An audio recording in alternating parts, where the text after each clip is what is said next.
Imagine the deepest, darkest night in the Ozark Hills, where the silence is shattered not by a scream, but by the thunder of hooves. Riders emerge from the mist, but they are not men. They are terrifying figures in black hoods, with long, twisted horns sprouting from their heads, like demons clawing their way out of the very earth. The newspapers called them vigilantes. The outlaws called them monsters. But their neighbors called them something else: the bald knobbers. But here is the bone-chilling question history has tried to bury. What happens when the men who promised to save you from the darkness become the darkness itself? Today, we will separate the legends from the facts and find out what really happened when good men put on the devil's mask. To understand the firestorm that was coming, you first have to understand the land that would become its kindling. The Ozark Mountains of southern Missouri in the 1880s were a world unto themselves. This wasn't the manicured countryside of the East.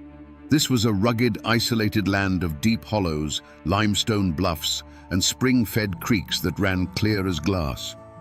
It was a beautiful but unforgiving place, settled by fiercely independent Scots-Irish families who asked for little more than to be left alone to work their small farms and raise their children.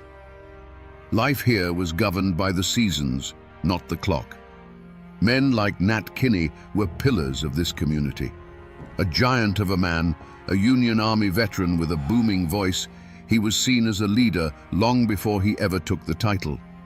You could find him at his general store, a place that smelled of coffee, leather, and kerosene, where he'd extend credit to a family down on their luck. You had decent, church-going folk, families who believed in hard work and the word of God, whose greatest dream was simply a good harvest and a peaceful night's sleep. But peace was a forgotten luxury. The Civil War had not been a distant conflict here. It was a brutal, intimate butchery that pitted neighbor against neighbor. The official surrender in 1865 meant nothing to the hills. The old hatreds didn't die. They just festered, waiting for a new excuse to bleed. The law was a ghost, a corrupt sheriff a full day's ride away who couldn't or wouldn't do a thing to help. In this vacuum, a new power had risen. A loose confederation of outlaws, horse thieves, and murderers, led by the notorious Taylor and Matthews clans, ran Taney County as their personal kingdom. They mockingly called themselves the Anti-Law and Order League. For the ordinary farmer, life became a waking nightmare. Livestock vanished in the night, stores were robbed in broad daylight, and families were terrorized into silence. Every sunset brought a fresh wave of fear. Every knock on the door could be a gang of thugs demanding food or whiskey. The people were pushed to the absolute edge, praying for a savior. But they were about to learn a hard lesson. In the Ozark Hills, when you pray for a savior, you have to be careful what kind of angel answers your call. The roots of this conflict ran deeper than any single crime. They were anchored in the very bedrock of the Ozarks. The families who settled these hills, the Scots-Irish, didn't come here seeking gold. They came seeking freedom from kings, landlords, and any government that tried to put a bridle on them. They carved their lives out of the wilderness with an axe and a rifle, and the land they claimed wasn't just property, it was a declaration of independence. This patch of earth, this creek bottom, this ridge, it was a legacy paid for in sweat, heartbreak, and blood. To threaten a man's land was to threaten his soul. But the most poisonous memory, the wound that never healed, was the Civil War. Here, it wasn't a war of uniforms and battlefields. It was a war of ambush and arson, fought between neighbors. Pro-Confederate bushwhackers and pro-Union jayhawkers turned the Ozarks into a slaughterhouse. A man might see the neighbor he'd helped raise a barn with the year before, riding toward his home with a torch in his hand. The official surrender at Appomattox was just a whisper from a world away. In these hills, the war never truly ended. It just went quiet. The hatreds were passed down from father to son like a family Bible. The Anti-Law and Order League wasn't born in a vacuum. It was the direct descendant of the bushwhacker gangs. Families like the Taylors and the Matthews had ridden for the Confederacy, and they saw the post-war government as a hostile occupying force.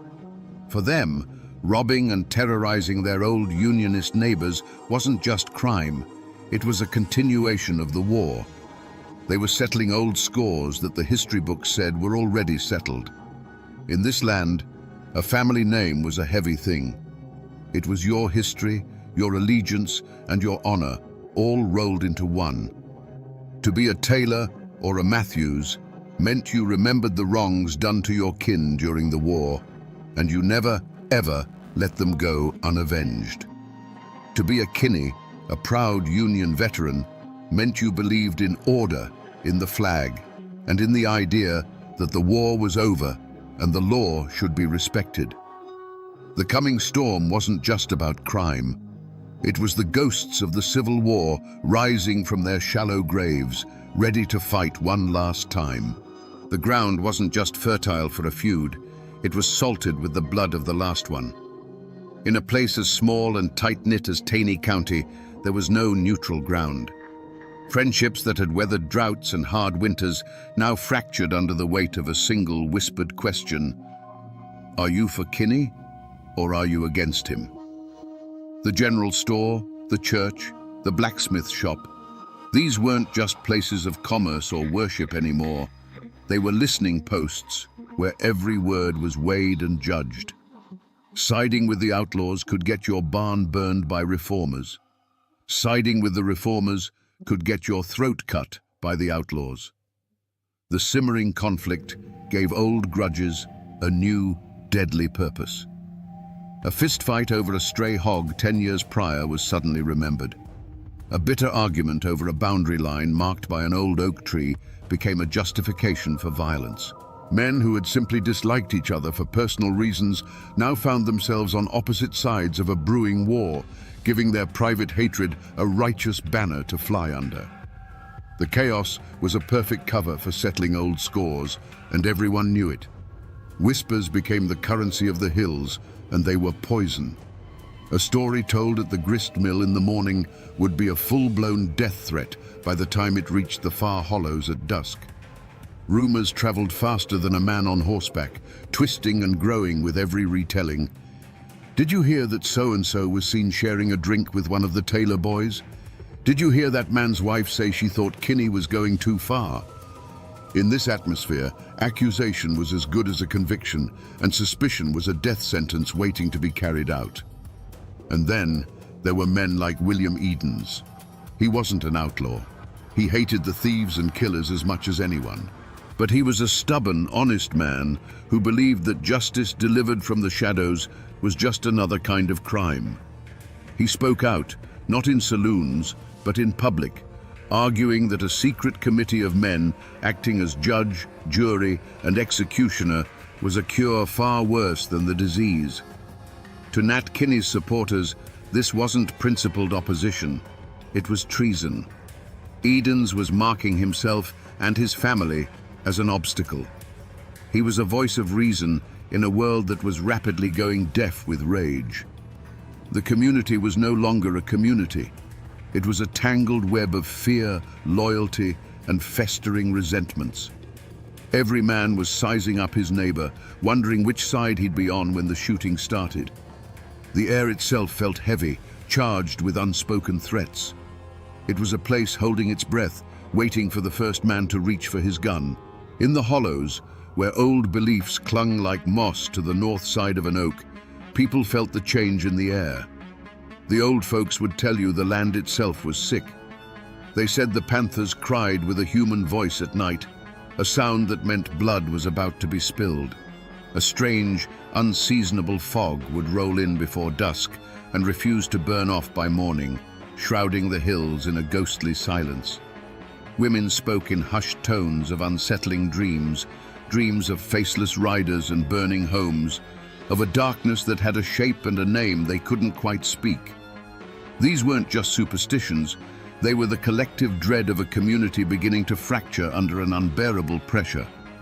The true omen, however, wasn't in the sky or the woods. It was in the eyes of Nat Kinney. The man who once offered easy credit and a kind word was gone. In his place was a figure of pure, righteous fury. His voice, once used for friendly greetings, now boomed with the fire of an Old Testament prophet calling down damnation. He was the human catalyst, the gathering storm cloud. When he sent word, man by man, for a secret meeting at the schoolhouse on that treeless hill, that bald knob, it wasn't an invitation. It was a summons. It was the moment the vague, simmering anger of the people began to sharpen into a weapon. On that cold night in 1885, as a dozen men slipped away from their cabins, their wives felt a knot of dread tighten in their stomachs.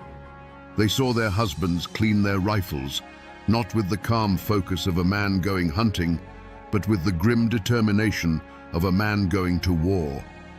They didn't know the specifics of the meeting, but they understood its nature. This wasn't about building a new fence or organizing a church social. This was about blood. They were trying to cast out the devil, but they couldn't shake the terrible feeling that to do so, their husbands were about to invite a whole new kind of demon into their homes. The shadow of what was to come was already falling across their doorsteps. Inside that cold schoolhouse, by the flickering light of a single lantern, Nat Kinney's voice was a clap of thunder. He laid out the nightmare they were all living, the stolen livestock, the terrorized families, the mockery of the law. He told them that if the government had forsaken them, then they would have to become their own government. If the law wouldn't protect them, they would become the law. That night, they swore a blood oath of secrecy and allegiance. They were no longer just a dozen angry farmers.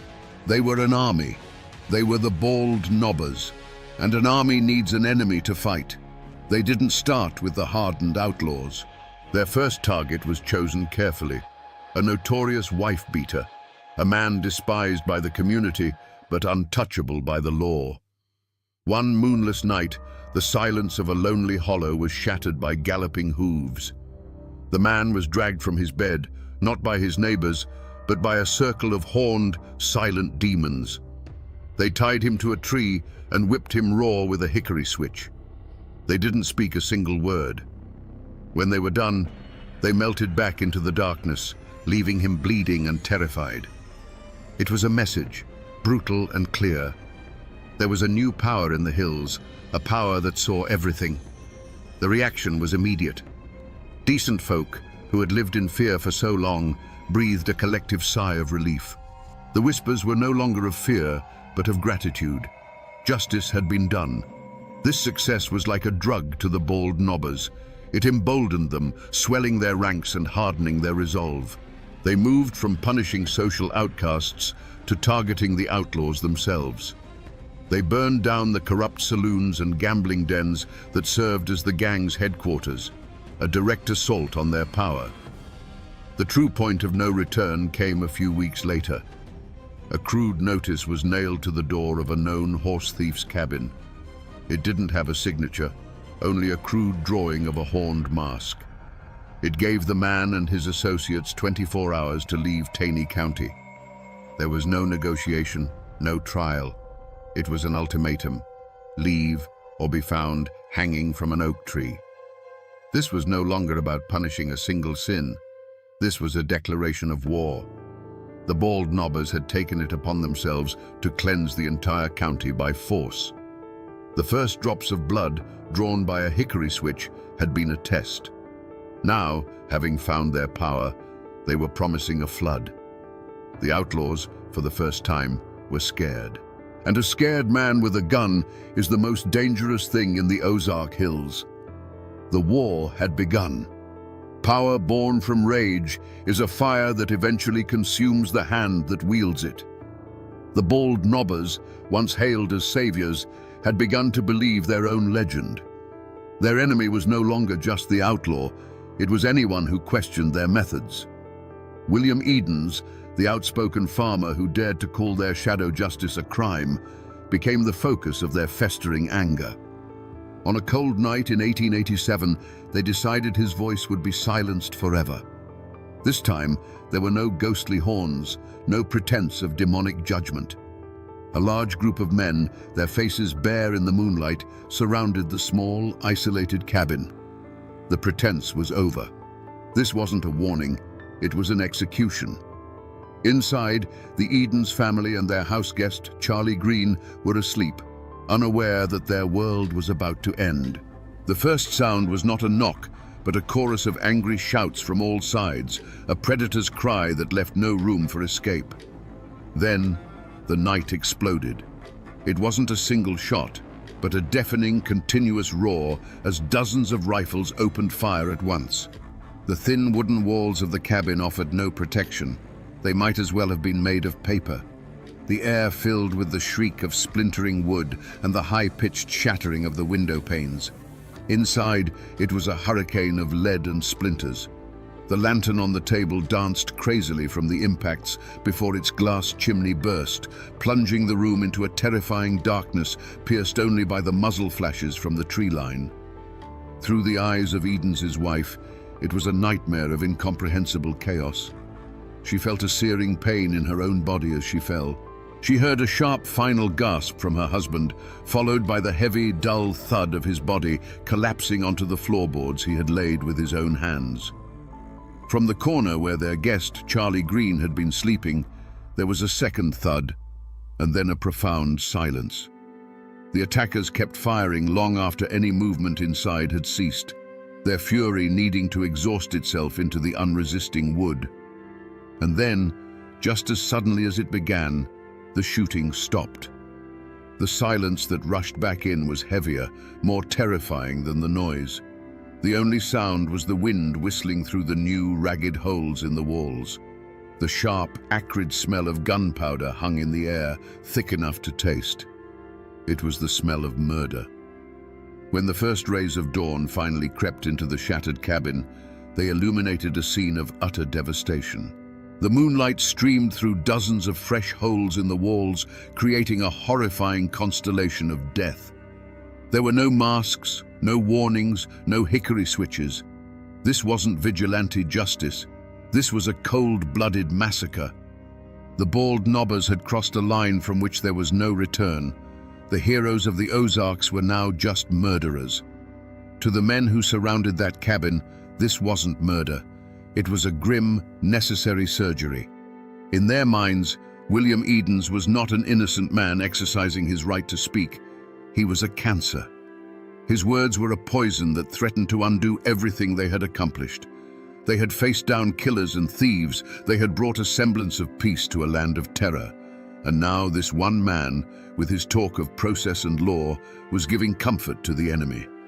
He was making them look like villains, turning the very people they'd sworn to protect against them. Their logic was twisted but terrifyingly simple. If Edens turned the community against them, the outlaws would rise again, and the old nightmare would return. To save the county, Edens had to be silenced. The transformation from savior to killer had been gradual, almost imperceptible. It began the first time a man used his horned mask to settle a personal score. It grew each time they took a fine that felt more like extortion. The righteous fire had slowly burned down into the cold, hard ash of self-preservation. The switch flipped the moment they realized that Edens' arguments were working. The fear of losing control, of being exposed, arrested, and hanged by the very law they had replaced, became a paranoia that consumed them. The mission was no longer about saving Tiny County. It was about saving the bald knobbers from their own destruction. That is why they didn't wear their masks that night. This wasn't a symbolic act of justice. It was a personal, brutal act of elimination. But what did they feel as they walked away from that bullet-riddled cabin, leaving the smell of gunpowder and death hanging in the night air? There was no triumph. There was no righteous satisfaction. There was only a cold, hollow pit in their stomachs. The adrenaline of the firefight faded, replaced by the deafening silence of what they had done. They had just slaughtered a man in his bed, in front of his wife.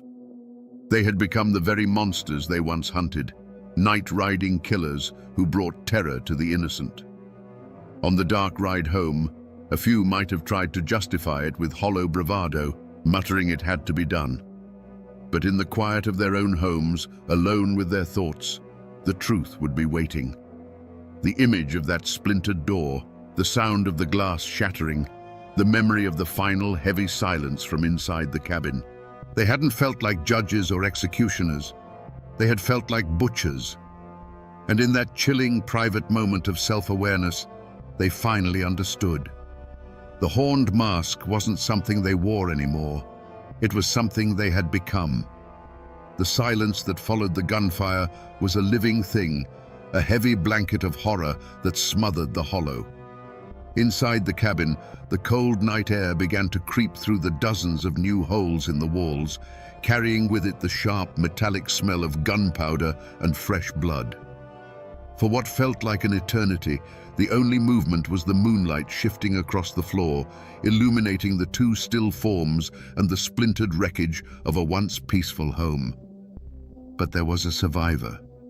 Gravely wounded, drifting in and out of consciousness, was William Edens's wife. The pain was a fire in her body, but a colder, fiercer fire burned in her mind. The need to bear witness. She could not let them get away with this. She couldn't scream. Her lungs wouldn't obey. So she began to crawl, dragging her wounded body across the floor, past the body of her husband, out the shattered door, and into the freezing mud of the yard. Every foot was an agony, a testament to a will that refused to be extinguished by a volley of bullets. Her destination was the nearest neighbor, a lifetime away in the darkness. When the first neighbors arrived at dawn, summoned by the wounded woman's desperate gasps, they were met with a scene that would be forever seared into their minds. This wasn't the work of outlaws. This was something different, something more terrifying. The sight of William Edens, a good and honest man, lying dead on his own floor, turned the community's stomach. The awe and respect many had held for the bald nobbers curdled into pure, unadulterated horror. They hadn't just killed a man, they had murdered a neighbor in his bed. The news of the Edens massacre was a lit match dropped on a dry tinderbox. It traveled faster than any posse, a wave of shock and revulsion that swept through the Ozark Hills. The story was told in hushed, horrified tones at every crossroads and general store. They hadn't worn masks. They had shot the house to pieces. Mrs. Edens had survived. The killers' identities, long whispered in secret, were now spoken openly, names attached to an unforgivable crime. This was too blatant, too savage for even the corrupt local authorities to ignore. The flimsy shield of public support for the bald nobbers had been utterly shattered. The state was finally forced to act. The governor of Missouri, his hand forced by the public outcry, authorized the use of the state militia and hired the famous Pinkerton Detective Agency to hunt the killers down. A substantial reward was offered for their capture, turning friends into potential informants. The hunt was on, not just by a local sheriff, but by the full, vengeful power of the law they had so arrogantly replaced. The hunters had officially become the hunted. The murder of William Edens was not a stone dropped in a pond. It was an earthquake that split Taney County right down the middle. There was no more gray area, no room for neutrality. The invisible lines of allegiance that had been forming for months were now drawn in blood. You were either for the bald nobbers, believing they were the only thing standing between order and chaos, or you were against them, believing they had become a murderous tyranny. The question was whispered over fence posts, argued in hushed tones in the back of the general store, and sometimes settled with fists in the dusty street. Families who had shared pews for generations now glared at each other over the tops of their hymnals, the preacher's words about forgiveness ringing hollow and meaningless. The community, once a source of strength, was now a web of suspicion. Every shadow could hold a spy, and every friendly greeting could be a test. A conspiracy of silence fell over the hills, but it wasn't the silence of ignorance. Everyone knew who pulled the triggers that night. The killers were their neighbors, their cousins, the men they'd helped raise barns with. But to speak that knowledge aloud was to paint a target on your own family's door. Fear was a gag in the mouth of justice. In response to this new terror, an opposition finally took shape. They called themselves the anti-bald nobbers. This wasn't a formal army, but a desperate coalition of the outlaws' families, old enemies of Kinney, and decent men who were simply horrified by the Edens massacre. The hills erupted into a full-scale guerrilla war. A bald nobber's barn would mysteriously catch fire in the night. An anti-bald nobber would be ambushed on a lonely road. Shootouts became common, turning the quiet mountain trails into killing grounds. Amid the terror, there were quiet acts of breathtaking courage. A neighbor, knowing the risk, would leave a basket of food on the porch of the surviving Edens family under the cover of darkness. Another, his conscience finally outweighing his fear, would slip away to meet with the Pinkerton detectives, his whispered testimony the first crack in the wall of silence. But for every act of courage, there was an act of cowardice. Men who knew the truth would provide false alibis for the killers, choosing the bonds of kinship or the safety of their own skin over the rule of law.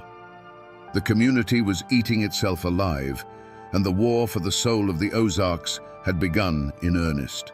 The law that had been a ghost in Taney County for a generation finally arrived, and it arrived as an army. The state militia, disciplined and impersonal, marched into the hills, their blue uniforms a stark contrast to the greens and browns of the Ozarks. Alongside them came the Pinkerton detectives, quiet, observant men in city clothes who missed nothing. They weren't swayed by old loyalties, and they weren't intimidated by local reputations. They brought with them the cold, methodical logic of the ledger book and the arrest warrant. An unlikely and dangerous posse was formed.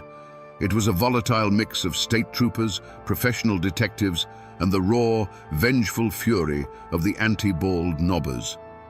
For the lawmen, these local guides were a necessary evil, men who knew the secret paths and hidden hollows. For the anti-bald nobbers, this was their chance for revenge, now sanctioned by the state. They hunted their own kin, leading the militia to the doorsteps of men they had known their entire lives. The chase that followed was a brutal ordeal against the land itself. The wanted men were not fools. They were sons of these mountains. They knew every cave, every rock outcropping, every spring that could hide a man. They could melt into the dense woods like smoke. For the pursuing militia, many of them flatlanders, the Ozarks became a green hell of steep ridges, sudden drop-offs, and thorny thickets that tore at their uniforms and their resolve. Days turned into weeks of grueling patrols, of false leads and near misses. The mountains, which had been the bald nobbers' fortress, were now their last, desperate sanctuary. But the real weapon that brought them down wasn't the rifle, it was the whisper. The governor's reward money was a powerful temptation, but it was the presence of the militia that truly broke the spell of fear. For the first time, people who knew the truth felt safe enough to speak it. A farmer, his conscience gnawing at him, would secretly meet a detective and trade a name for a promise of protection. A woman, tired of the bloodshed, would leave an anonymous note detailing a hiding spot. One by one, the cracks in the wall of silence began to spread. The end came not in one epic firefight, but in a series of swift, merciless raids. Acting on the new intelligence, the militia would surround a cabin in the pre-dawn darkness, their rifles appearing like a thorny crown around the house. Some men were taken from their beds, blinking in confusion as the cold steel of handcuffs snapped onto their wrists. Others tried to fight, their defiance ending in a brief, desperate exchange of gunfire. A few, run to ground in a remote cave, simply gave up, their faces gaunt with hunger and the knowledge that the game was over. The once feared night riders, the horned demons of the hills, were rounded up by the dozens, their reign of terror ending not with a thunderclap, but with the quiet, final click of a jail cell door. The trials of the bald nobbers were not a quiet legal proceeding. They were the final battle of the war, fought not with rifles, but with testimony and lies. The entire county descended on the small town of Ozark, Missouri, turning it into an armed camp. State militia with bayonets fixed stood guard on the courthouse steps and at the doors, their stoic presence a thin wall against the seething tension in the streets. Inside, the courtroom was packed to the rafters, a stifling, airless space filled with the families of the accused, the families of the victims, and curious onlookers, all watching each other with a mixture of hatred and fear. The air was thicker than summer molasses, heavy with the unspoken threat that the violence outside could erupt within these walls at any moment. This was a clash of two worlds. In the dock sat the accused, hardened hillmen, their weathered faces looking utterly out of place against the polished wood of the court. Facing them was the machinery of the state, slick, confident lawyers from the city whose legal arguments felt like a foreign language in a place where disputes were settled with a handshake or a shotgun.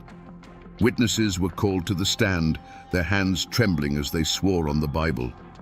You could see the terror in their eyes. As they spoke, their gaze would drift to the gallery, where the kin of the accused sat in stony silence, a silent but powerful reminder that after the judge and jury were gone, the mountains and their long memories would remain. Witness intimidation didn't require a single word, only a steady, unblinking stare. The defendants themselves showed no remorse. Led by Dave Walker and his son, they carried themselves not with the shame of murderers, but with the defiant pride of captured soldiers. They rarely looked at the judge or the jury. Their eyes were fixed on their own people in the crowd, a silent exchange of loyalty that defied the authority of the court. In their minds, they were being tried by a foreign power for an act of war, for executing a traitor who threatened their cause. They did not recognize this law, and they would not bow to it, even with the shadow of the gallows falling over them. The great captain, Nat Kinney himself, was not among them in the dock for this final judgment.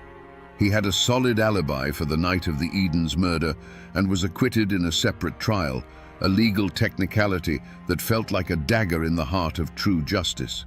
The mastermind, the voice that had summoned the demons in the first place, would walk free. The state needed convictions, and it focused its full weight on the men whose triggers had been pulled that night. The jury, a group of terrified local men, deliberated under immense pressure, knowing their decision could make them heroes to one half of the county and targets to the other. Finally, they filed back in, their faces grim. The foreman stood, his voice shaking slightly as he read the verdict. Guilty.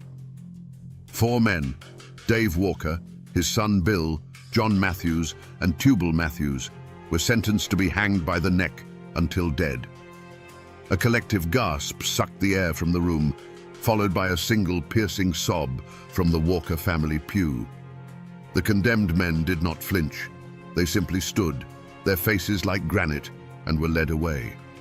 The law of men had spoken. The gallows would have its due.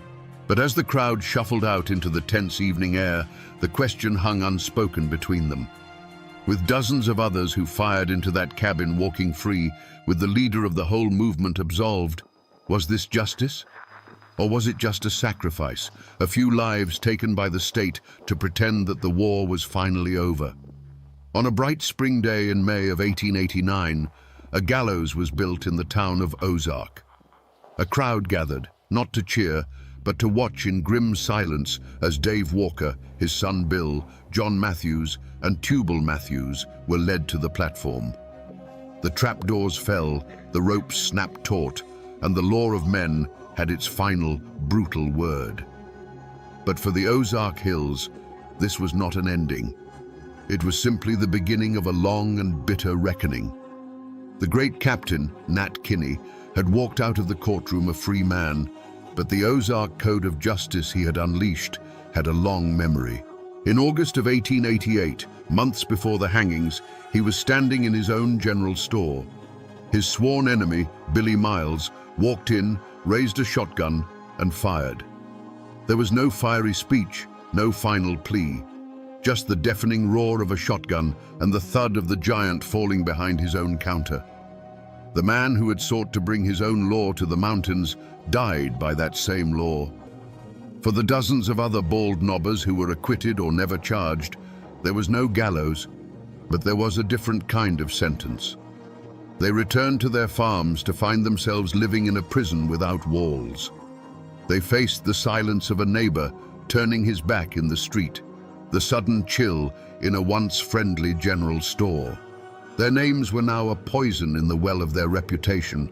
Some found their crops failing, their livestock sickening, and whispered it was a curse. Others, unable to endure the shame and the constant accusing stares, simply sold their land for pennies on the dollar and vanished, their families swallowed by the westward migration.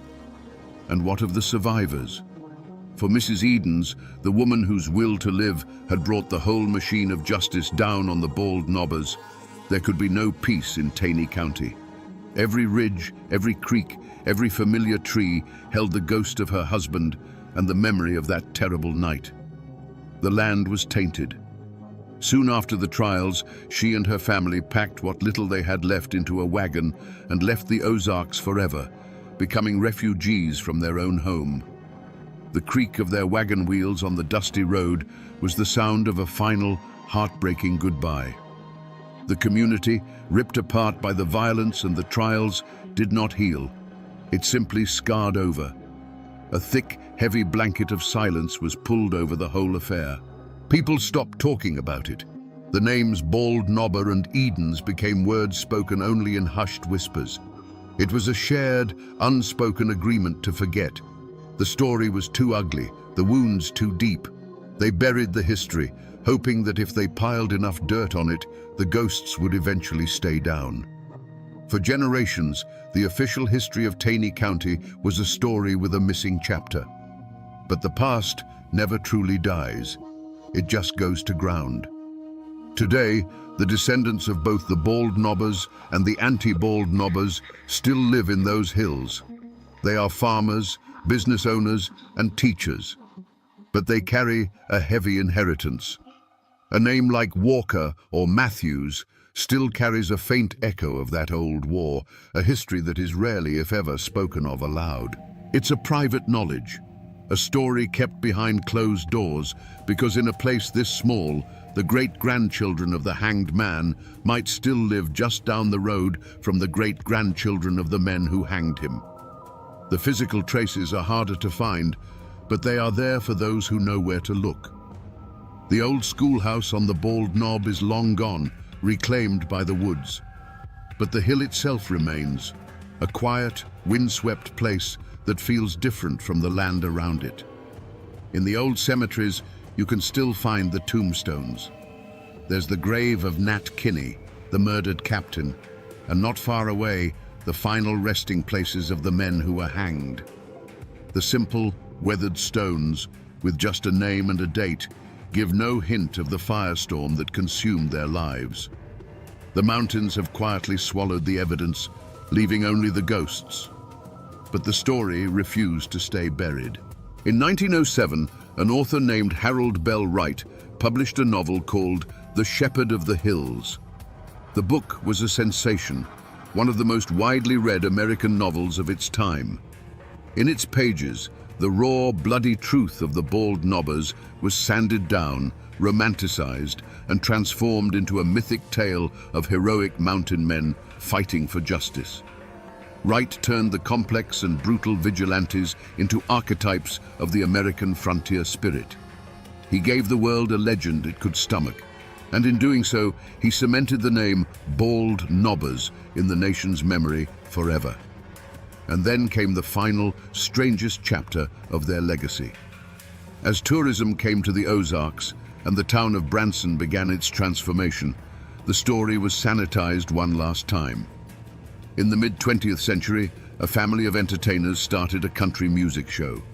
Looking for a memorable local name, they chose one that would echo through the hills, the Bald Knobbers Jamboree. Today, tourists clap along to fiddles and laugh at comedians, their family-friendly fun promoted by cartoon figures of men in horned masks. The terrifying night-riding demons of the 1880s have become a brand. The ghost was repackaged and sold, its bloody history washed clean for the sake of entertainment. But if you drive away from the bright lights of the Branson Strip, back into the deep, dark hollows on a moonless night, and turn off your engine, you can still feel it. a silence so deep it feels ancient. And in that silence, you can almost hear the whisper of the wind through the oak trees. People may have forgotten, the novel may have romanticized, and the show may have sanitized. But the mountains remember everything. So we return to the question we asked in the beginning, in the cold, misty dark of the Ozark Hollows. What happens when the men who promise to save you from the darkness become the darkness itself? The story of the Bald Knobbers gives us a chilling and timeless answer. It tells us that the line between a savior and a tyrant is terrifyingly thin, a line drawn not in the dirt, but inside the human heart. It shows us that justice, when stripped of process and mercy, is no longer justice. It is merely vengeance with a righteous name. This is more than just a forgotten tale from the Missouri hills. It is a profoundly American tragedy, a cautionary tale written in blood. It is a story about the indomitable frontier spirit, that fierce, independent streak that demands order in a chaotic world. But it is also a warning about the terrible danger of that same spirit when it becomes convinced of its own infallibility, when good men decide that their rage is the only law that matters. The law may be slow, it may be flawed, and it may sometimes fail us. But the Bald Knobbers stand as a grim, horned monument to the fact that the alternative is a far more terrifying monster. Their story is a lesson that was paid for with lives, with a community torn apart, and with ghosts that still linger in the deep woods. A lesson that the masks we wear to fight monsters have a way of sticking to our skin, and that the abyss, when stared into for too long, always stares back. And now, my friends, you know the rest of the story.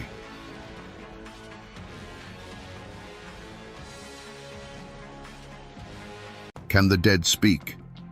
And more importantly, if they did, would anyone listen? In Greenbrier County, West Virginia, in 1897, this wasn't just a campfire tale, it became the basis for a murder trial. The official report said that a young woman named Zona Heaster had simply died of an everlasting faint. But her mother knew the truth was far darker.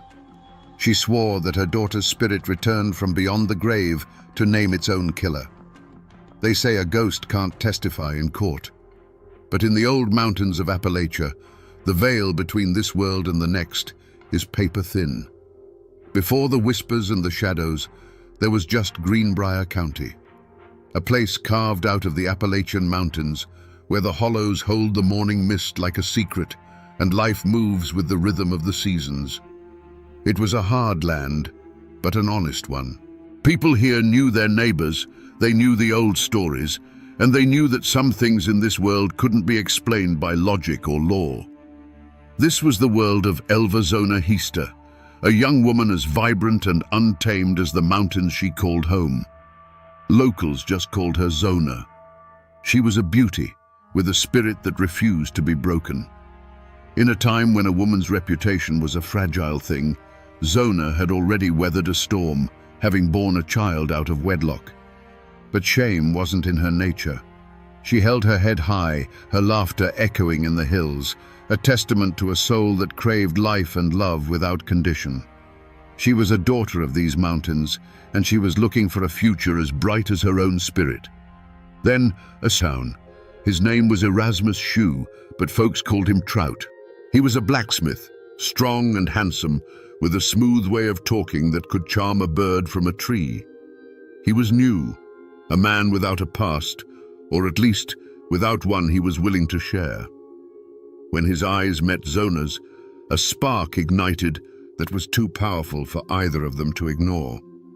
He wasn't like the local boys. He spoke of a life beyond the confines of Greenbrier, a life filled with passion and promise. Their romance was a whirlwind, a sudden fire that burned hot and fast. Trout showered Zona with affection, painting a picture of a perfect life together. For a girl who had known hardship, his words were like a sweet melody, promising a home, a name, and a love that would protect her from the world's judgment.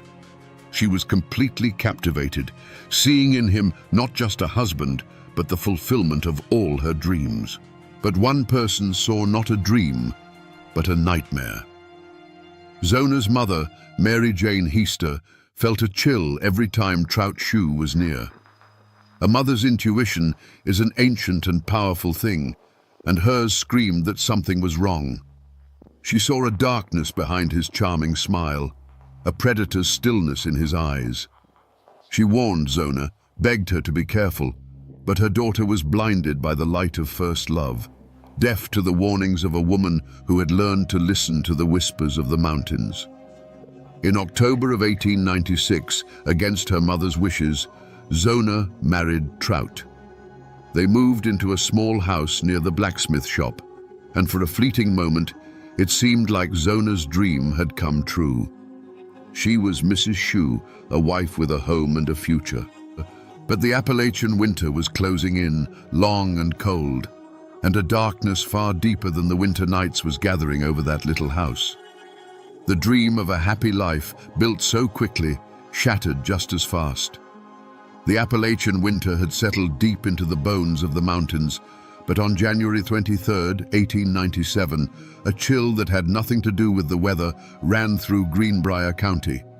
It had been only 3 months since the wedding. A young boy, sent by Trout Shue on an errand to his home, found a scene of shocking stillness. Zona was lying at the bottom of the stairs, lifeless.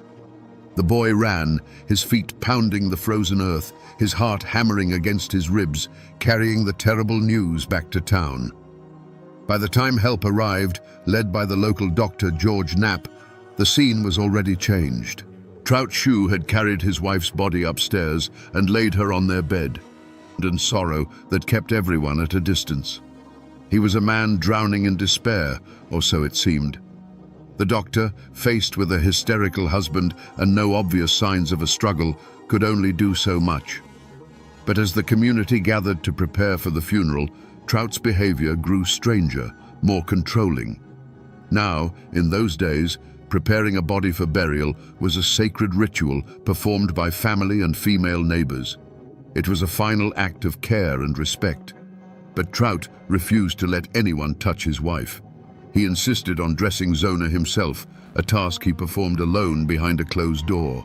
When he was done, she was presented in her finest dress, a beautiful garment with one very peculiar feature, a high, stiff collar that reached all the way to her chin.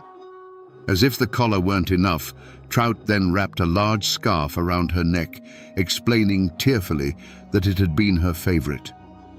In the coffin, her head seemed oddly loose, and he propped it up with pillows on either side. Any time a mourner came close to pay their respects, to touch her hand or adjust the pillows, Trout would fly into a rage, his grief turning instantly to aggression. He hovered over the head of the coffin, weeping and wailing, physically shielding her neck from view. The whispers started then. People had seen grief before, but this was different. This felt like a man guarding a secret. Knapp, influenced by Trout's frantic behavior and the lack of an autopsy, recorded the official cause of death as an everlasting faint. He later amended it to complications from childbirth, trying to find a medical reason for such a sudden tragedy. With a doctor's signature on the certificate, there were no more questions to be asked, at least not by the law. Zona Heaster Shue was buried in the local cemetery, her high collar and scarf intact. The cold earth covered the coffin, the case was closed, and a terrible secret was seemingly buried forever. For the town of Greenbrier, the story was over. A tragedy, yes, but a closed chapter. For Mary Jane Heaster, however, the real story was just beginning. In the dead quiet of her home, her daughter's absence was a deafening roar. Grief gnawed at her, but beneath it was a cold, hard certainty. Zona had not just died. She had been taken. Mary Jane prayed, not for comfort, but for truth. She begged for a sign, any sign, to prove what her heart already knew. And in the deep, silent nights of that Appalachian winter, her prayers were answered. It started with a cold. Not the kind that seeps in from a drafty window, but a cold that rose from the floorboards, a deathly chill that settled deep in her bones. For 4 nights in a row, the same thing happened. The room would grow frigid, and a faint light would begin to glow in the darkness, coalescing into the form of her daughter, Zona. She wasn't a terrifying spectre, but a figure of profound sadness, her form shimmering like moonlight through mist, her eyes pleading. And then she spoke, her voice like the rustle of frozen leaves. The ghost of Zona told a story that made her mother's blood run cold. She spoke of Trout Shoe, not as the charming blacksmith the town knew, but as a man of sudden, violent tempers. On that final evening, his rage had ignited over something as simple as the evening meal. He had come home expecting meat for dinner, and when he found there was none, a storm broke inside their little house. It was an argument, like many couples have, but it was laced with a darkness that Zona had come to fear. Her daughter's spirit recounted the final horrifying moments. The argument escalated, and in a flash of fury, Trout grabbed her. The ghost didn't speak of a struggle, it spoke of a sudden, brutal finality. She told her mother that he had clamped his hands around her neck, his rage giving him an inhuman strength. Then came the part of the vision that would be seared into Mary Jane's mind forever. To show her mother exactly what had happened, the spirit of Zona slowly turned its head. It turned and turned, past the point where a living neck could go, all the way around, until a faint, dry snap echoed in the silent room. A sound that was the final punctuation mark on her daughter's life. The apparition explained everything. It explained why her head was so loose in the coffin, why Trout had propped it with pillows. It explained the high, stiff collar and the carefully placed scarf. They were all meant to hide the terrible truth of his hands. For 4 nights, the ghost returned, telling the same story, reinforcing the same horrible details, until Mary Jane was no longer just a grieving mother. She was a witness. She was the keeper of a testimony delivered from the other side of the veil, and she knew she could not stay silent. When the 4th night passed, and the ghost of her daughter did not return, a new kind of silence fell over Mary Jane Heaster's home. It was no longer the silence of grief, but the heavy silence of purpose. The story her daughter's spirit had shared was now a weight in her soul, a truth she had to carry out into the world of the living. She knew how it would sound. A woman, already half mad with sorrow, telling tales of a visitor from the grave. They would call her a fool, or worse, a liar. But the image of Zona's head turning, the ghostly echo of that final, terrible sound, it gave her a courage that no amount of ridicule could shake.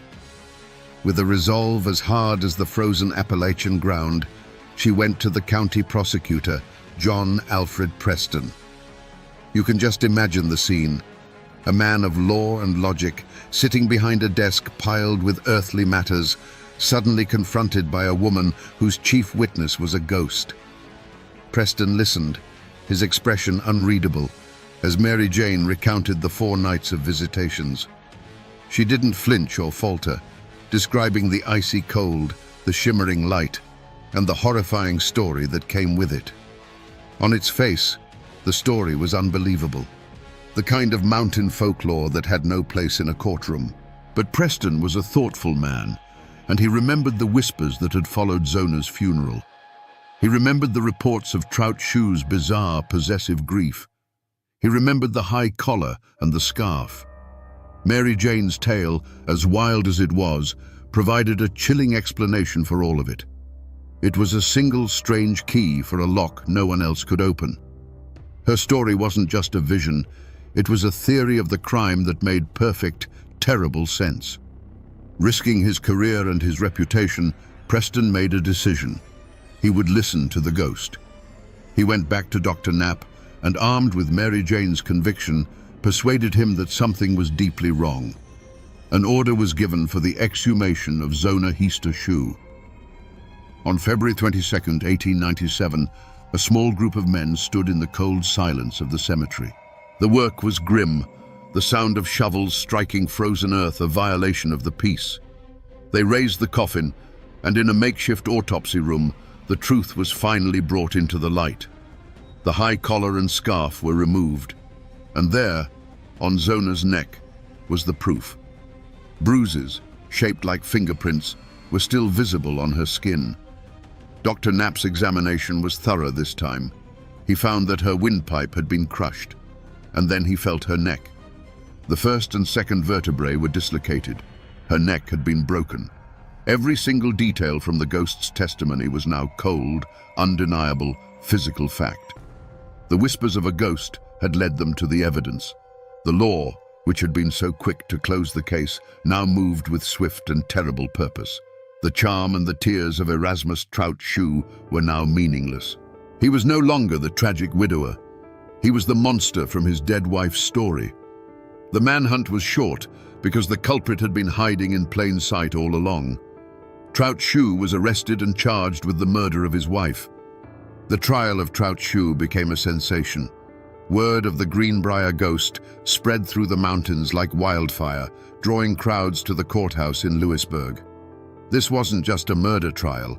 It was a spectacle, a clash between the modern world of law and the ancient world of mountain belief. The courtroom was packed, a sea of faces, some hungry for justice, others just hungry for a good story. Prosecutor Preston had a strong case built on the solid scientific evidence of the autopsy. He had the broken neck, the crushed windpipe, the bruises. He had the facts. But he knew the heart of the story. The thing that had brought them all here was Mary Jane Heaster's spectral visitor. The defense attorney, on the other hand, saw Mary Jane as his greatest asset. He believed her story was so outlandish, so patently insane, that he could use it to discredit the entire investigation. He thought he could paint her as an unreliable, hysterical woman whose grief had pushed her into delusion. He planned to make a mockery of her testimony and, by extension, the entire prosecution. It was a fatal miscalculation. When Mary Jane took the stand, the courtroom fell silent. The defense attorney began his cross-examination, his tone dripping with condescension. He asked her about the ghost, expecting her to become flustered, to contradict herself, to crumble under the pressure of the court's scrutiny. He asked if the ghost's feet were bare. He asked what she was wearing. He asked if she spoke in a whisper. He was trying to catch her in a lie. But Mary Jane Heaster did not crumble. With an unshakable calm and a sincerity that was spellbinding, she answered every question. She looked directly at the jury, 12 men of the mountains who understood a world that wasn't always visible to the naked eye.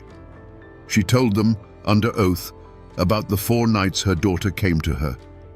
Her testimony was filled with the small, human details that make a story real. Her voice never wavered. She was not a madwoman. She was a mother, delivering a message. The attorney's strategy backfired spectacularly. Instead of making her look foolish, he had given her the stage to tell her incredible story to the jury, who listened, captivated. Her testimony had a profound effect. While the ghost's testimony was not officially entered as evidence, it filled the courtroom with a truth that was more powerful than any legal document. It gave the cold, clinical facts of the autopsy a voice and a motive. It explained why a man would act so strangely at a funeral, why he would cover his wife's neck with such care. The jury looked at Trout-Shue, sitting defiant and smirking at the defendant's table, and they saw him not just through the eyes of the law, but through the eyes of Zona's ghost. On July 11, 1897, the jury delivered its verdict. Guilty. Erasmus Trout-Shue was sentenced to life in prison.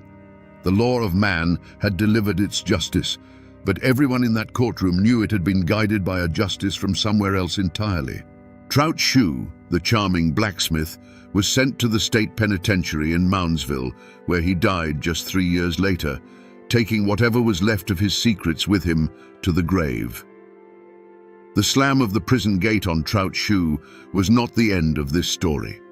In fact, once he was safely behind bars, The truth he had hidden for so long began to seep out like poison from a wound. Investigators, prompted by the sensational trial, started digging into his past.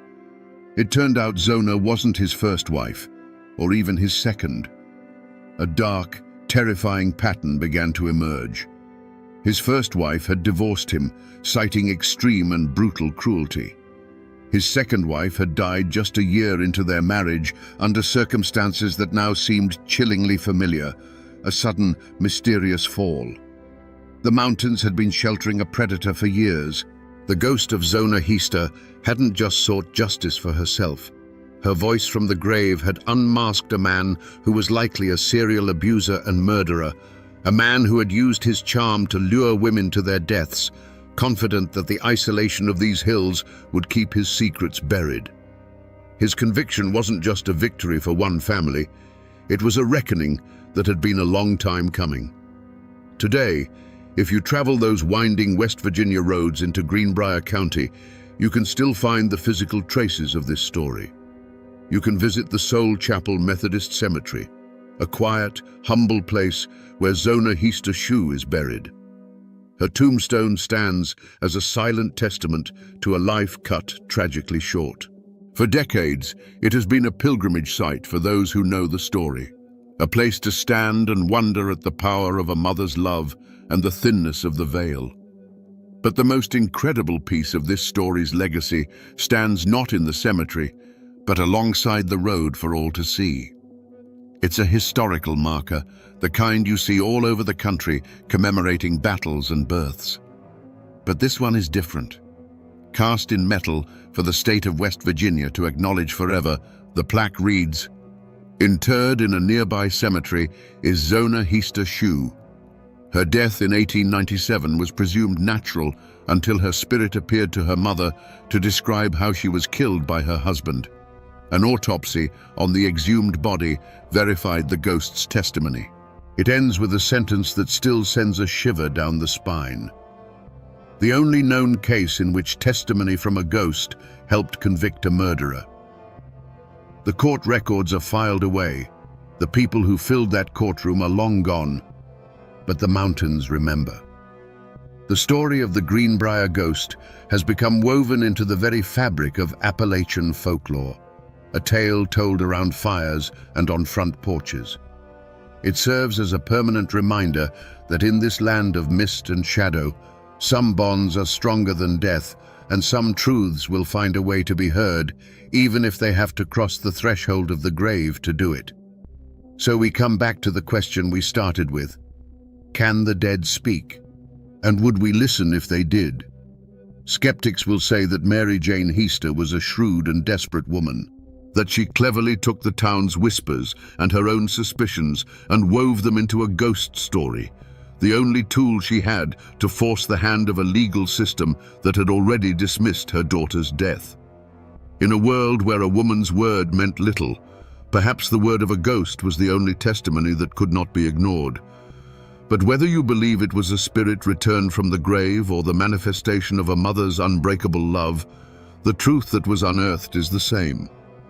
This story isn't just about a ghost, it's about a voice that refused to be silenced. It's about the fierce, primal power of a mother's intuition in a world that often trusts only what it can see and touch. It teaches us that sometimes justice doesn't come from laws written in books, but from a truth that whispers from just beyond our understanding. The story of the Greenbrier ghost has become a permanent part of the American landscape because it speaks to a fundamental hope, that love is stronger than death, that evil will ultimately be exposed, and that even in the deepest silence, a cry for justice will find a way to be heard. It is a chilling, beautiful reminder that in the old mountains, some secrets refuse to stay buried.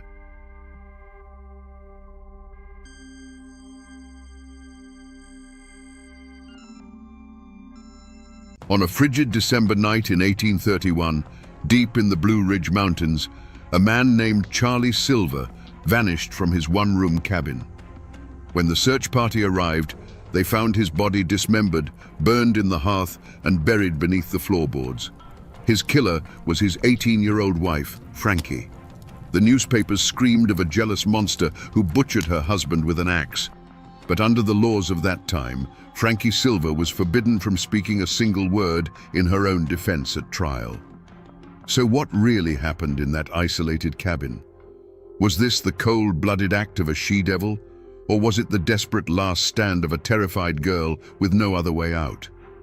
To understand what happened, you have to understand the world they lived in. This wasn't a town. It wasn't even a settlement. This was the raw, untamed heart of the Blue Ridge Mountains in the early 1830s, a place carved from rock and hardship. Their home was a single-room log cabin perched in a lonely hollow near the rushing waters of the Tow River. The wind didn't just whistle through the gaps in the logs, it moaned. The mountains weren't just a backdrop, they were a green cage, beautiful and deadly, that cut you off from the rest of the world. Life in that cabin was a relentless battle for survival. Their entire universe was contained within those 4 log walls, with a dirt floor under their feet and a stone hearth that was the center of their existence. It was where they cooked, where they slept, and where they found their only defense against the bone-deep cold of a mountain winter. It was a place of immense intimacy, but also a place with nowhere to hide, where every frustration and every dark thought had no room to escape. Charlie Silver was just 19, but he was a man of the woods. He lived by his rifle and his traps, often disappearing for days at a time into the deep forest, chasing deer or checking his lines for beaver and fox. He was young, strong, and restless, a man who understood the language of the wilderness far better than the quiet, contained life of a husband and father. He was the one who brought the outside world and the meat for their table back to that isolated cabin. And in that cabin was Frankie. At 18, she was already a wife and a mother to their 1-year-old daughter, Nancy. While Charlie roamed the mountains, her world shrank to the size of that single room. Her days were measured by the cry of her baby, the crackle of the fire, and the deafening silence of the hollows. That kind of isolation can do strange things to a person. It can sharpen your fears until they have a razor's edge, and it can make the 4 walls of your home feel like a tomb. You can imagine their life was a cycle of hard work, long waits, and the brief, simple relief of reunion. The smell of wood smoke, the sound of an axe splitting firewood, the sight of Charlie returning through the trees with game slung over his shoulder. This was their ordinary life. This was the world they had built, fragile as it was. But the winter of 1831 was coming, and it carried a cold that had nothing to do with the weather. The conflict that ended Charlie Silver's life didn't begin that December night. Its seeds were planted generations before in the very soil of those mountains. You have to remember who these people were.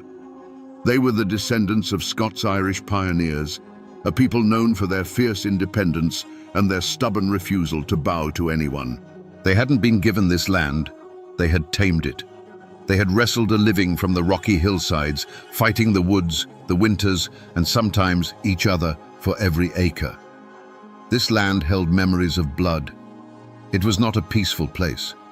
Many of their grandfathers had been over-mountain men, the frontier riflemen who fought with brutal efficiency in the Revolutionary War. They learned a hard lesson in those days, that the only law you can truly count on is the one you enforce yourself. That belief seeped into the ground and rose up like a mountain mist. They distrusted authority from distant towns like Morganton. They settled their own disputes, often with a fist or a rifle, and they kept their secrets locked tight within the family. To be a Silver in that part of the country meant something. They were known as a hardy clan of hunters and trappers, men who knew the mountains like the back of their own calloused hands. They were proud, quick-tempered, and not to be crossed. A Silver man was expected to be the master of his domain, whether that was 100 acres of woodland or the 4 walls of a one-room cabin. It was a heavy legacy for a young man like Charlie to carry, a pressure to be tough, to be in control, to never show weakness. Frankie came from the Stewart clan, people just as tough and rooted in the mountains as the Silvers. But when she married Charlie, she crossed a line. She became a Silver. In that world, a woman's identity was tied completely to her husband. Her reputation was his reputation. Her duty was to him. This wasn't a partnership of equals. It was a hierarchy as old and as unyielding as the mountains themselves. Frankie wasn't just an isolated wife.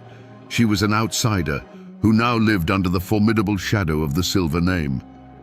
In a place this isolated, the only thing that traveled faster than a winter storm was a rumor. And the air around the Silver cabin had grown thick with them. The community wasn't just a collection of distant neighbors. It was a web of eyes and ears. Every family was connected by blood, marriage, or shared hardship, and they all kept a close watch on one another. The two most watchful sets of eyes belonged to Charlie's father, Jacob, and his brother, John. The Silvers looked after their own, and from the start, they viewed Frankie, the Stewart girl, with a certain suspicion.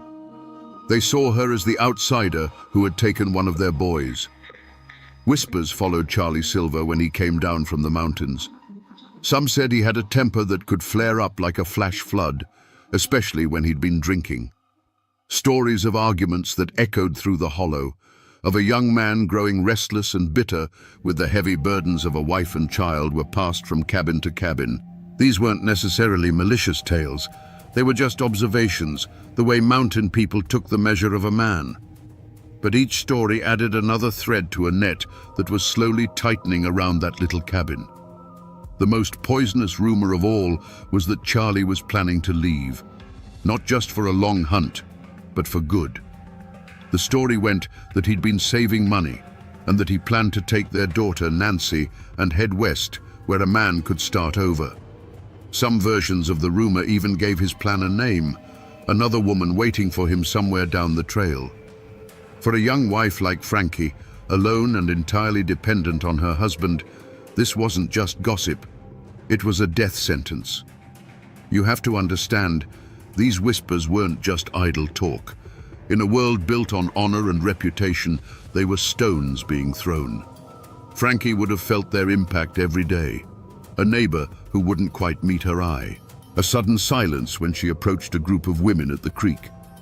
The air in that community was charged with unspoken judgments and hidden tensions long before Charlie disappeared. The isolation of her cabin became a social quarantine, leaving her trapped with her fears and a husband who, the whispers said, was ready to abandon her. So when that fateful December arrived, the stage was already set. This wasn't a sudden storm breaking over a clear sky.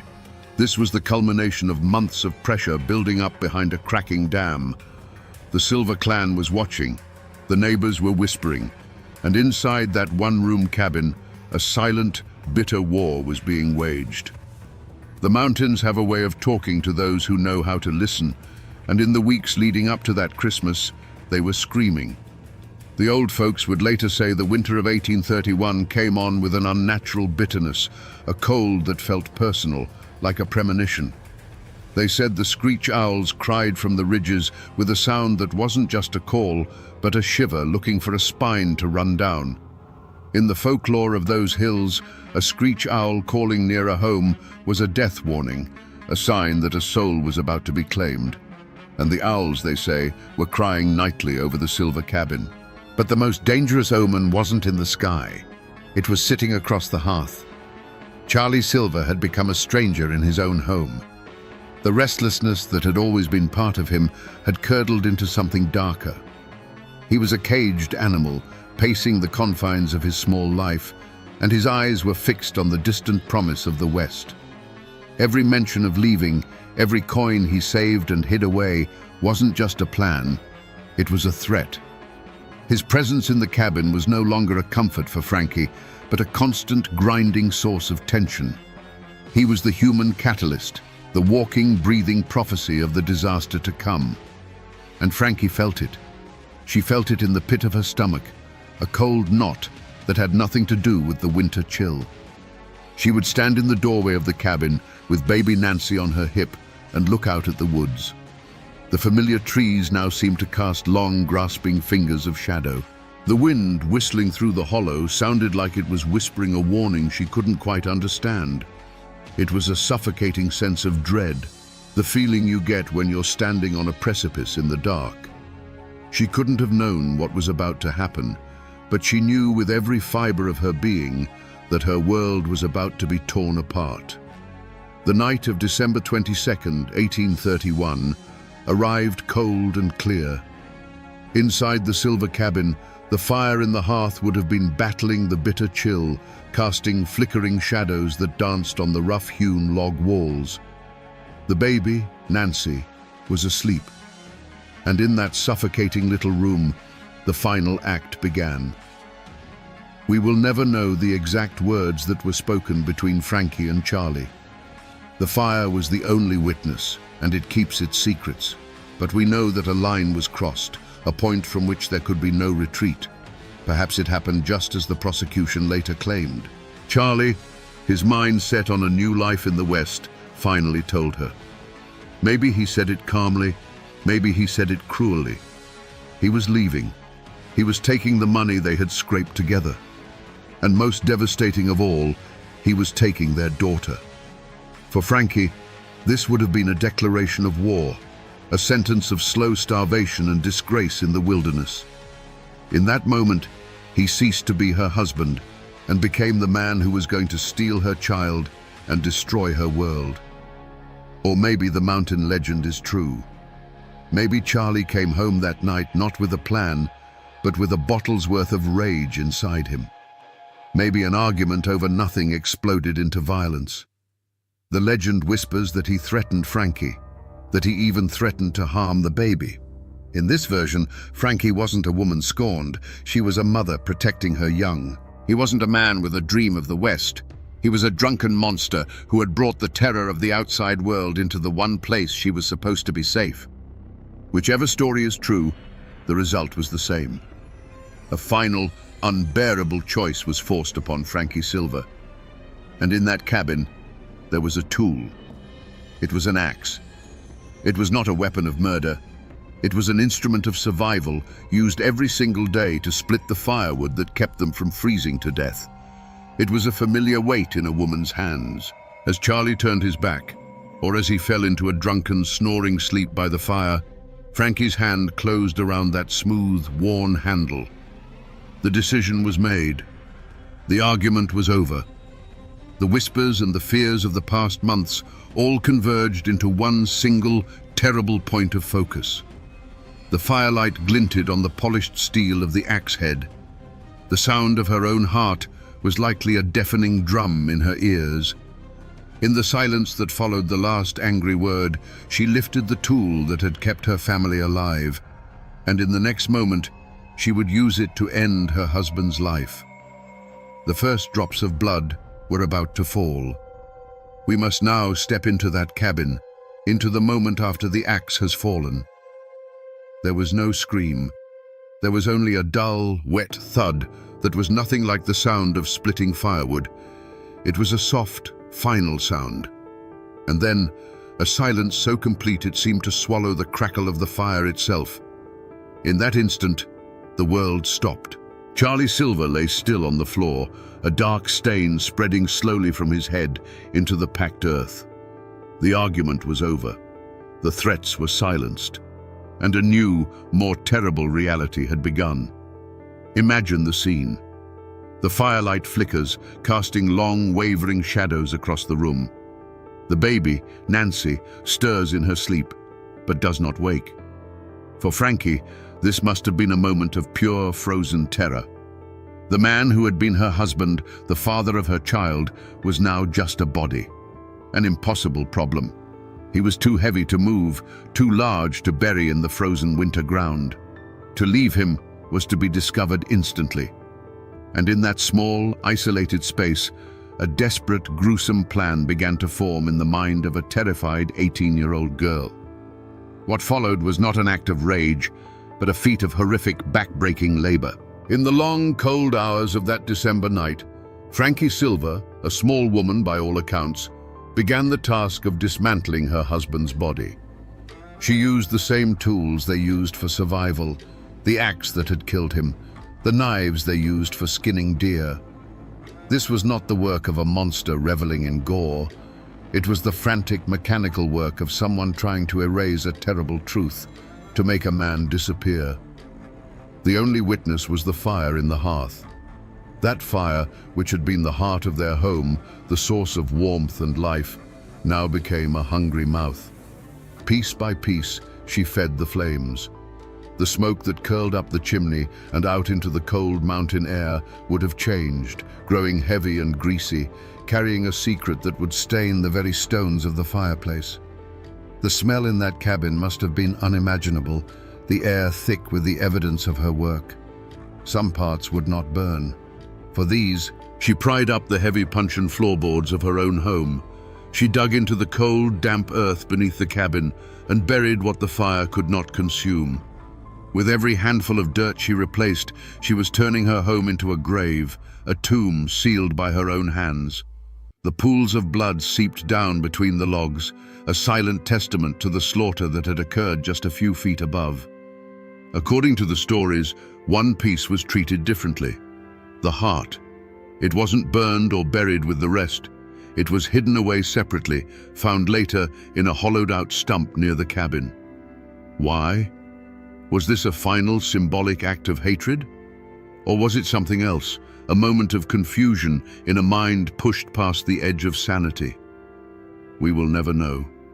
It remains one of the most chilling and inexplicable details of the entire affair. As the first grey light of dawn crept over the mountain ridges, the work was finally done. The fire smoldered with a strange, unnatural heat. The floorboards were back in place. From the outside, the cabin looked just as it always had, a lonely puff of smoke rising into the winter sky. But inside, everything had changed.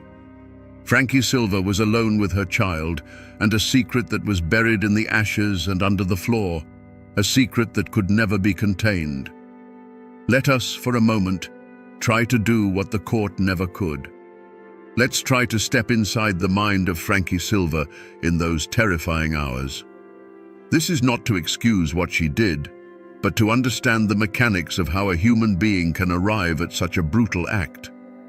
What switch flips in a person's mind to turn a wife and mother into a killer who could dismember her husband by the light of their own hearth fire? Let's first walk the path the prosecution laid out, the path of the jealous monster. In this version, her mind was a pressure cooker of resentment and fear. The core of her logic was twisted but simple. He is going to destroy me. In her world, a woman abandoned by her husband, her child stolen away, was a non-person. She would be an object of pity and scorn, left to starve or depend on the charity of relatives who already saw her as an outsider. Charlie's plan to go west wasn't just a betrayal, it was an act of annihilation. The switch flipped the moment his threat became real. The instant he said the words, he ceased to be her husband and became a mortal enemy who had to be stopped. What followed was not a crime of passion, but an act of ice-cold logic. The dismemberment, then, was not a frenzy. It was a problem to be solved. A grim, terrible task performed with the methodical efficiency of a woman who had spent her entire life learning how to survive in the wilderness. But there is another path, the one whispered in the mountains. The path of the terrified victim. Here, the logic is not twisted. It is primal. He is going to kill my child. In this scenario, Charlie is not a man with a plan, but a drunken, violent force of nature. The switch flips the instant his rage turns towards the baby's crib. In that second, all thought of wife, husband, law, and future vanishes. There is only the mother animal, cornered in her den, protecting her young from a predator. The axe is not a tool of murder. It is a fang, a claw, a desperate act of defense. What happens next is not cold calculation, but pure, shrieking panic. The dismemberment is a frantic, horrifying attempt to hide what she has done, driven by the certain knowledge that no one will ever believe her. She isn't trying to erase a man. She's trying to erase a moment of justifiable terror that she knows will be her death sentence. After the deed was done, did she feel triumph, relief, or a chilling, bottomless emptiness. If she was the jealous killer, she might have felt a grim sense of victory, the quiet of a problem solved, quickly replaced by the cold fear of discovery. If she was the abused wife, she would have felt nothing but a hollow, ringing terror, a mind shattered by what she'd been forced to do. Only Frankie knew which path she walked in her own mind. And that is the most terrifying part of all. In the days that followed, an unnatural quiet settled over the silver cabin. It was the silence of a secret. Frankie moved like a ghost through the small room, tending to the baby, stoking the fire, sweeping the dirt floor with a frantic energy. To any neighbor who might pass, she would have looked like a woman waiting for her husband to return from a long hunt. But inside, the air was thick with what was missing. Every creak of the logs, every cry from the baby, must have sounded like an accusation. The outside world soon came knocking. First came the questions, casual at first. Seen Charlie? Frankie had her stories ready, but they shifted like smoke. To one person, she'd say he'd gone off on a long hunting trip and was overdue. To another, she'd let slip a more bitter tale, that he'd taken the money they had saved, abandoned her and the child, and run off to the west. The stories didn't match, and in a community where every detail was noted and remembered, these contradictions were like cracks appearing in a frozen river. Her fight for survival had become a performance. She had to play the part of the wronged wife, worried but also resentful. She had to manage her grief, her fear, and her lie all at once, under the constant, watchful gaze of the community. Little Nancy was her anchor, the living reason for what she had done. But the child was also a constant reminder of the man who was gone, making the charade that much harder to maintain. But Charlie's family, especially his father Jacob and his brother John, they weren't buying it. They knew Charlie. He was a skilled woodsman, yes, but he was also a silver. He wouldn't just vanish without a word, leaving his rifle and his dogs behind. Abandoning his family was one thing, but leaving his hunting tools was something else entirely.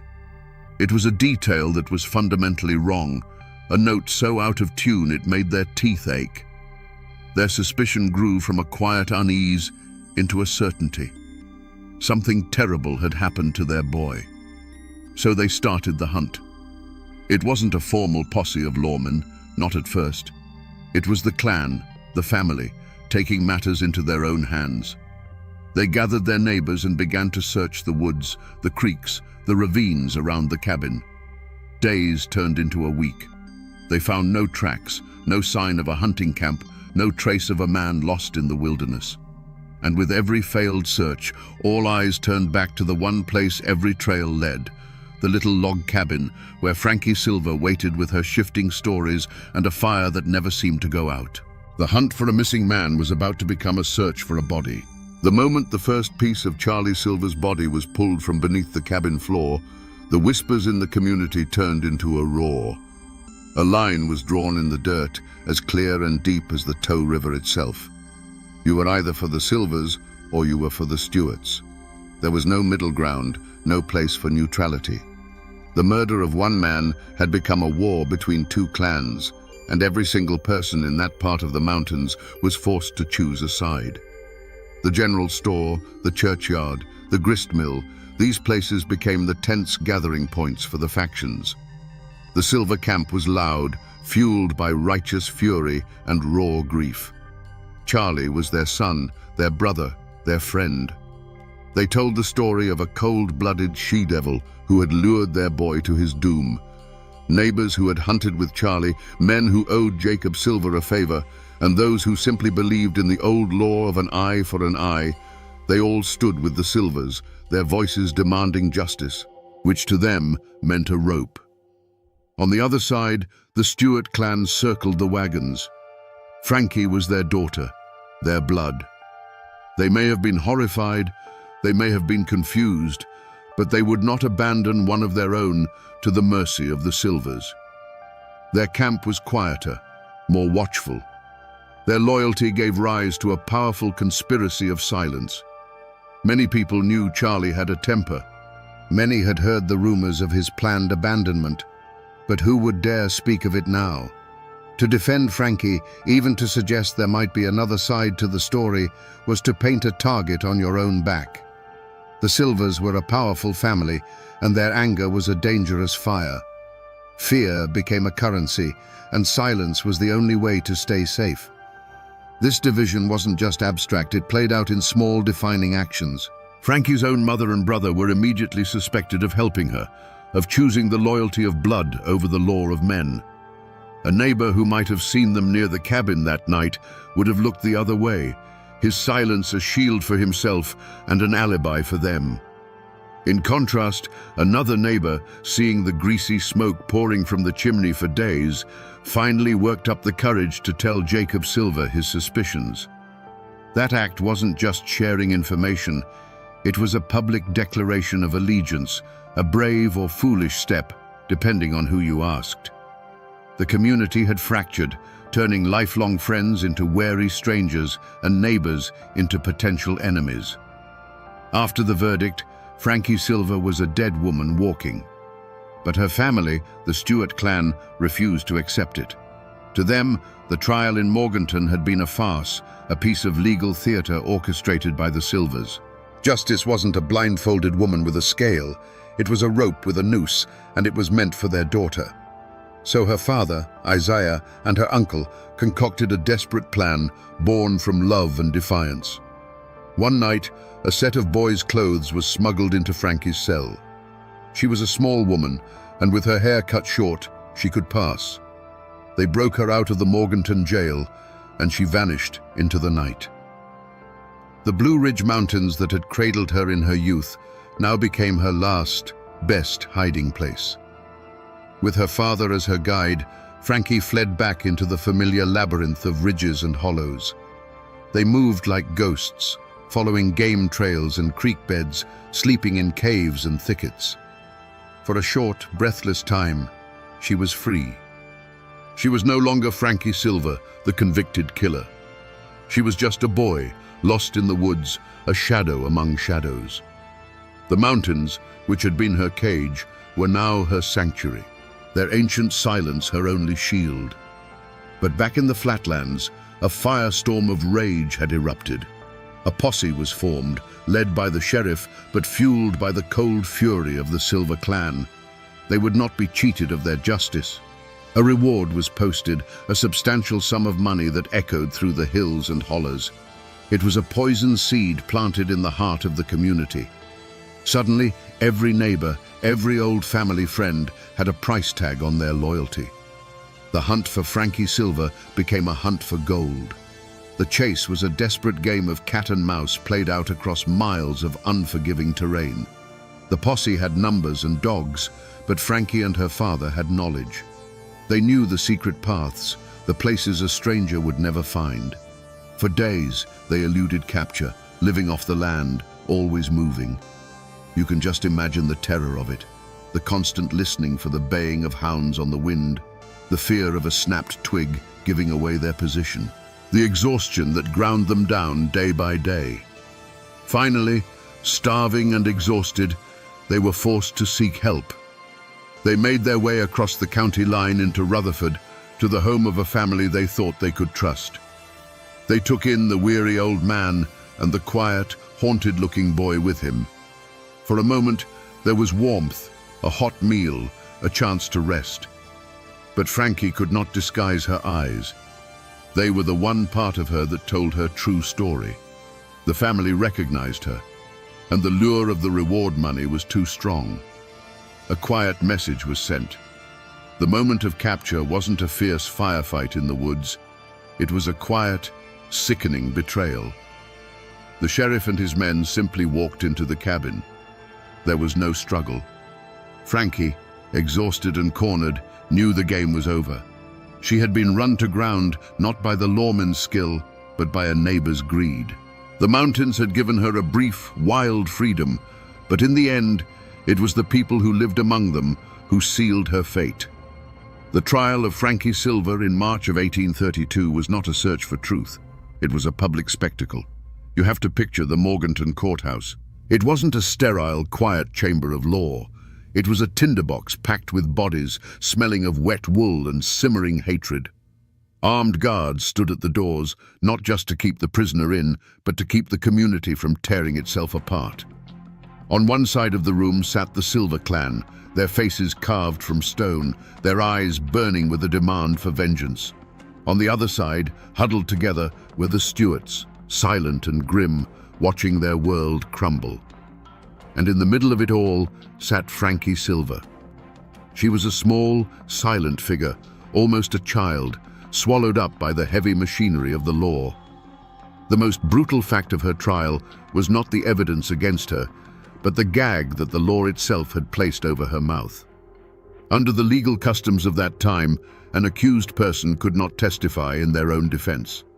She was a ghost at her own trial, forced to listen as lawyers and witnesses constructed the story of her life and her crime, while she was forbidden to speak a single word. She could not confirm, she could not deny, she could not explain. The prosecution had an easy task. The lawyer laid out the evidence piece by horrifying piece. He presented the bone fragments from the hearth, the blood-soaked earth from beneath the floorboards, the testimony of the searchers. He painted a simple, damning picture of a jealous, monstrous woman who had butchered her husband in a fit of rage because he planned to leave her. It was a story that was clean, brutal, and easy for a jury to understand. What could her lawyers do? They were hamstrung, fighting a ghost story with a mountain of physical evidence. They could argue points of law, they could question the witnesses, but they could not put their client on the stand to tell her side of the story. They couldn't tell the jury about Charlie's temper or about a potential threat to the baby, because the only person who could testify to that was legally silenced. They were fighting a fire with their bare hands. The verdict, when it came, was no surprise. The jury barely had to deliberate. The word guilty echoed in the tense courtroom. A wave of grim satisfaction rolled through the Silver side of the room. On the Stuart side, there was only the quiet devastation of the inevitable. The judge, his duty clear, sentenced Frances Silver to be hanged by the neck until she was dead. The law of men had spoken. The formal process of justice, as understood by the courts in Morganton, was complete. But looking at that small, muzzled woman being led away in chains, one has to ask the question that has haunted these mountains ever since. Was justice actually served? Or was it simply the final formal act of a tragedy whose ending had already been written in blood and ashes? The day Frankie Silver was hanged, a heavy silence fell over Morganton. The spectacle was over. But for the families involved, the story was just entering its next long chapter. For the Silvers, the verdict was not a victory, and the execution was not a release. They had their justice, their eye for an eye, but it didn't bring Charlie back. The horror of his death became a dark stone in the foundation of their family, a cautionary tale whispered to future generations about the dangers of marrying an outsider. The name Frankie Silver became a curse in their homes, a synonym for the ultimate betrayal. The justice they had won felt as cold and empty as a winter grave. For Frankie's family, the Stuarts, the shame was a poison that seeped into the ground they walked on. They were now the kin of a convicted killer, the first woman ever hanged in North Carolina. They bore the weight of her crime in every sideways glance at the general store, in every conversation that stopped when they approached. Her father, Isaiah, who had risked everything to break her out of jail, was a broken man. He lived out his days under a cloud of grief and suspicion. The family that had been proud and independent was now marked, forced to live with the consequences of an act they did not commit, but could never escape. And what of the child at the heart of it all? Little Nancy Silver was now an orphan, her legacy a horror story. Her mother had murdered her father. She was raised by relatives, growing up in the shadow of a tragedy she was too young to remember, but could never outrun. She was the living, breathing embodiment of that terrible night, a constant reminder of the blood that connected the two feuding families. Her life would be forever defined by the actions of her parents, a quiet testament to the innocent lives that are shattered in the wake of such violence. In the wider community, a collective amnesia began to set in. The story was too ugly, the divisions it created too deep. To heal, the community had to forget. People stopped talking about Frankie Silver. Her name was scrubbed from polite conversation. The brutal murder, the sensational trial, the dramatic escape, it was all pushed down, buried under the relentless demands of survival. The scar on the community was deep, and the only way to live with it was to pretend it wasn't there, to cover it with a thick blanket of silence. But in the mountains, stories don't die. They just go to sleep, waiting for the right voice to wake them up again. And what is left of this story today? If you go looking for the physical traces of Frankie Silver, you will find mostly ghosts. The one-room cabin is long gone, its logs rotted back into the earth, reclaimed by the deep woods of the Tow River Valley. The forest has swallowed it whole, erasing the scar from the land, but not from the memory. The exact spot where the gallows stood in Morganton is a matter of debate, likely a paved street corner or a parking lot now, a place people pass every day without knowing they are walking over ground that was once consecrated by a terrible and public death. You will not find a tombstone for Frankie Silver.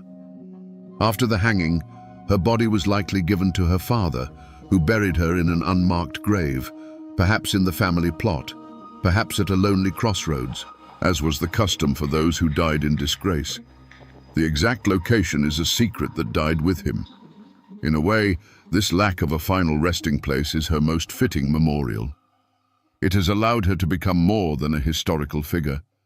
She is a legend, a ghost without a home, a whisper that still haunts the hollows. But the most powerful echo isn't in a place, it's in the people. The Silvers and the Stewarts still live in those mountains. For over a century, the two families lived in a state of tense silence, the memory of the murder a deep, uncrossable chasm between them. But in recent decades, the descendants of both Frankie and Charlie, many of them descended directly from their orphaned daughter Nancy, have begun to come together. They hold joint reunions, not to forget the tragedy, but to finally acknowledge their shared, tangled, and bloody roots. They are living proof that the wounds of the past, even the deepest ones, can eventually begin to heal. And yet, the most enduring monument to this entire tragedy is not made of stone or of flesh and blood. It is made of words and a simple, haunting melody. The ballad of Frankie Silver, whether it was her confession or her father's creation, became her true headstone. It escaped the mountains and was carried across the country by folk singers and storytellers.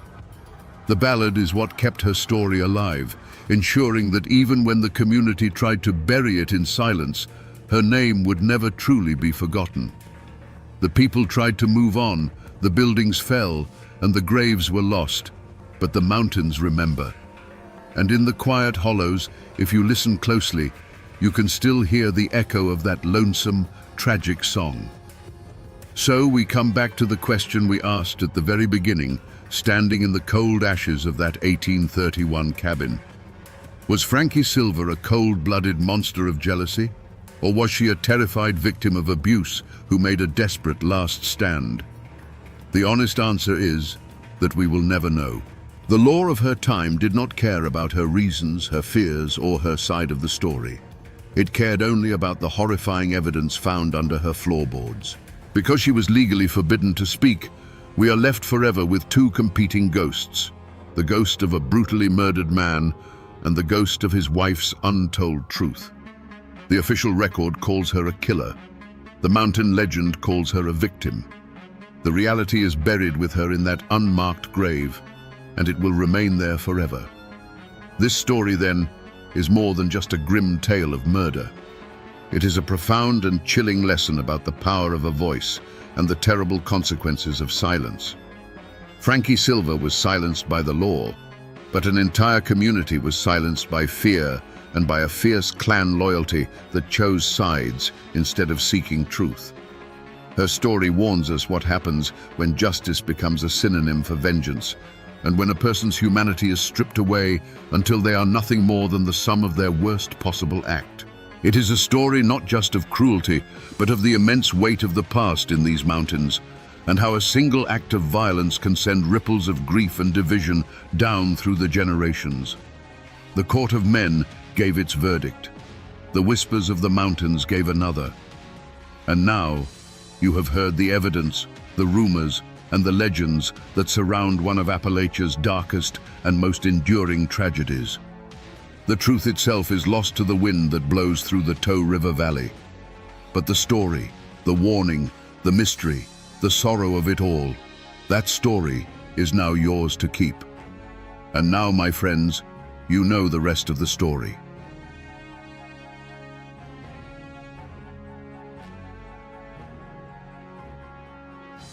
When the gun smoke cleared over the Tug Fork River, one Hatfield lay dead on the ferry landing, put there by another. The killer wasn't some long-hated McCoy.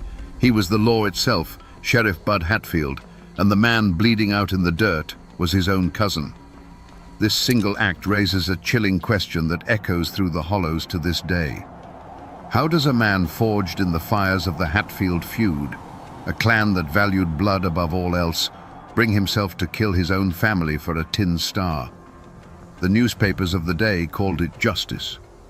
But those who lived in the shadows of the mountains whispered a different story. A story of a kinslayer, a man who made a deal with the devil, a traitor who sold his soul. Today, we will separate the facts from the folklore to find the truth behind the most feared and complicated lawman in Appalachian history. To understand the man, you have to understand the silence that fell after the storm. By the turn of the 20th century, the great Hatfield-McCoy feud was over. The shooting had mostly stopped. The famous raids were now just stories told to wide-eyed children. But the peace was a fragile, wounded thing. It was a land of long memories and short tempers, where a man's last name was more important than any law written in a book. The Tug Fork Valley was a world unto itself, a labyrinth of creeks and hollows where families lived by codes carved into their very bones over generations. Justice wasn't found in a courthouse. It was settled in a cornfield, on a riverbank, or at the dark end of a lonely mountain path. In this world of simmering grudges lived William Anderson Hatfield, known to all as Bud. He was not a patriarch like his famous cousin, Devil Anse. He was a younger man, molded by the feud's final bloody years. He had seen the cost of hot-blooded pride firsthand. While his kin were known for their booming laughs and explosive tempers, Bud was different. He was quiet, watchful. He moved through the woods not like a man, but like a shadow, his eyes missing nothing. He didn't boast of his skill with a pistol. He simply practiced, hour after hour, until the Colt revolver felt like an extension of his own hand.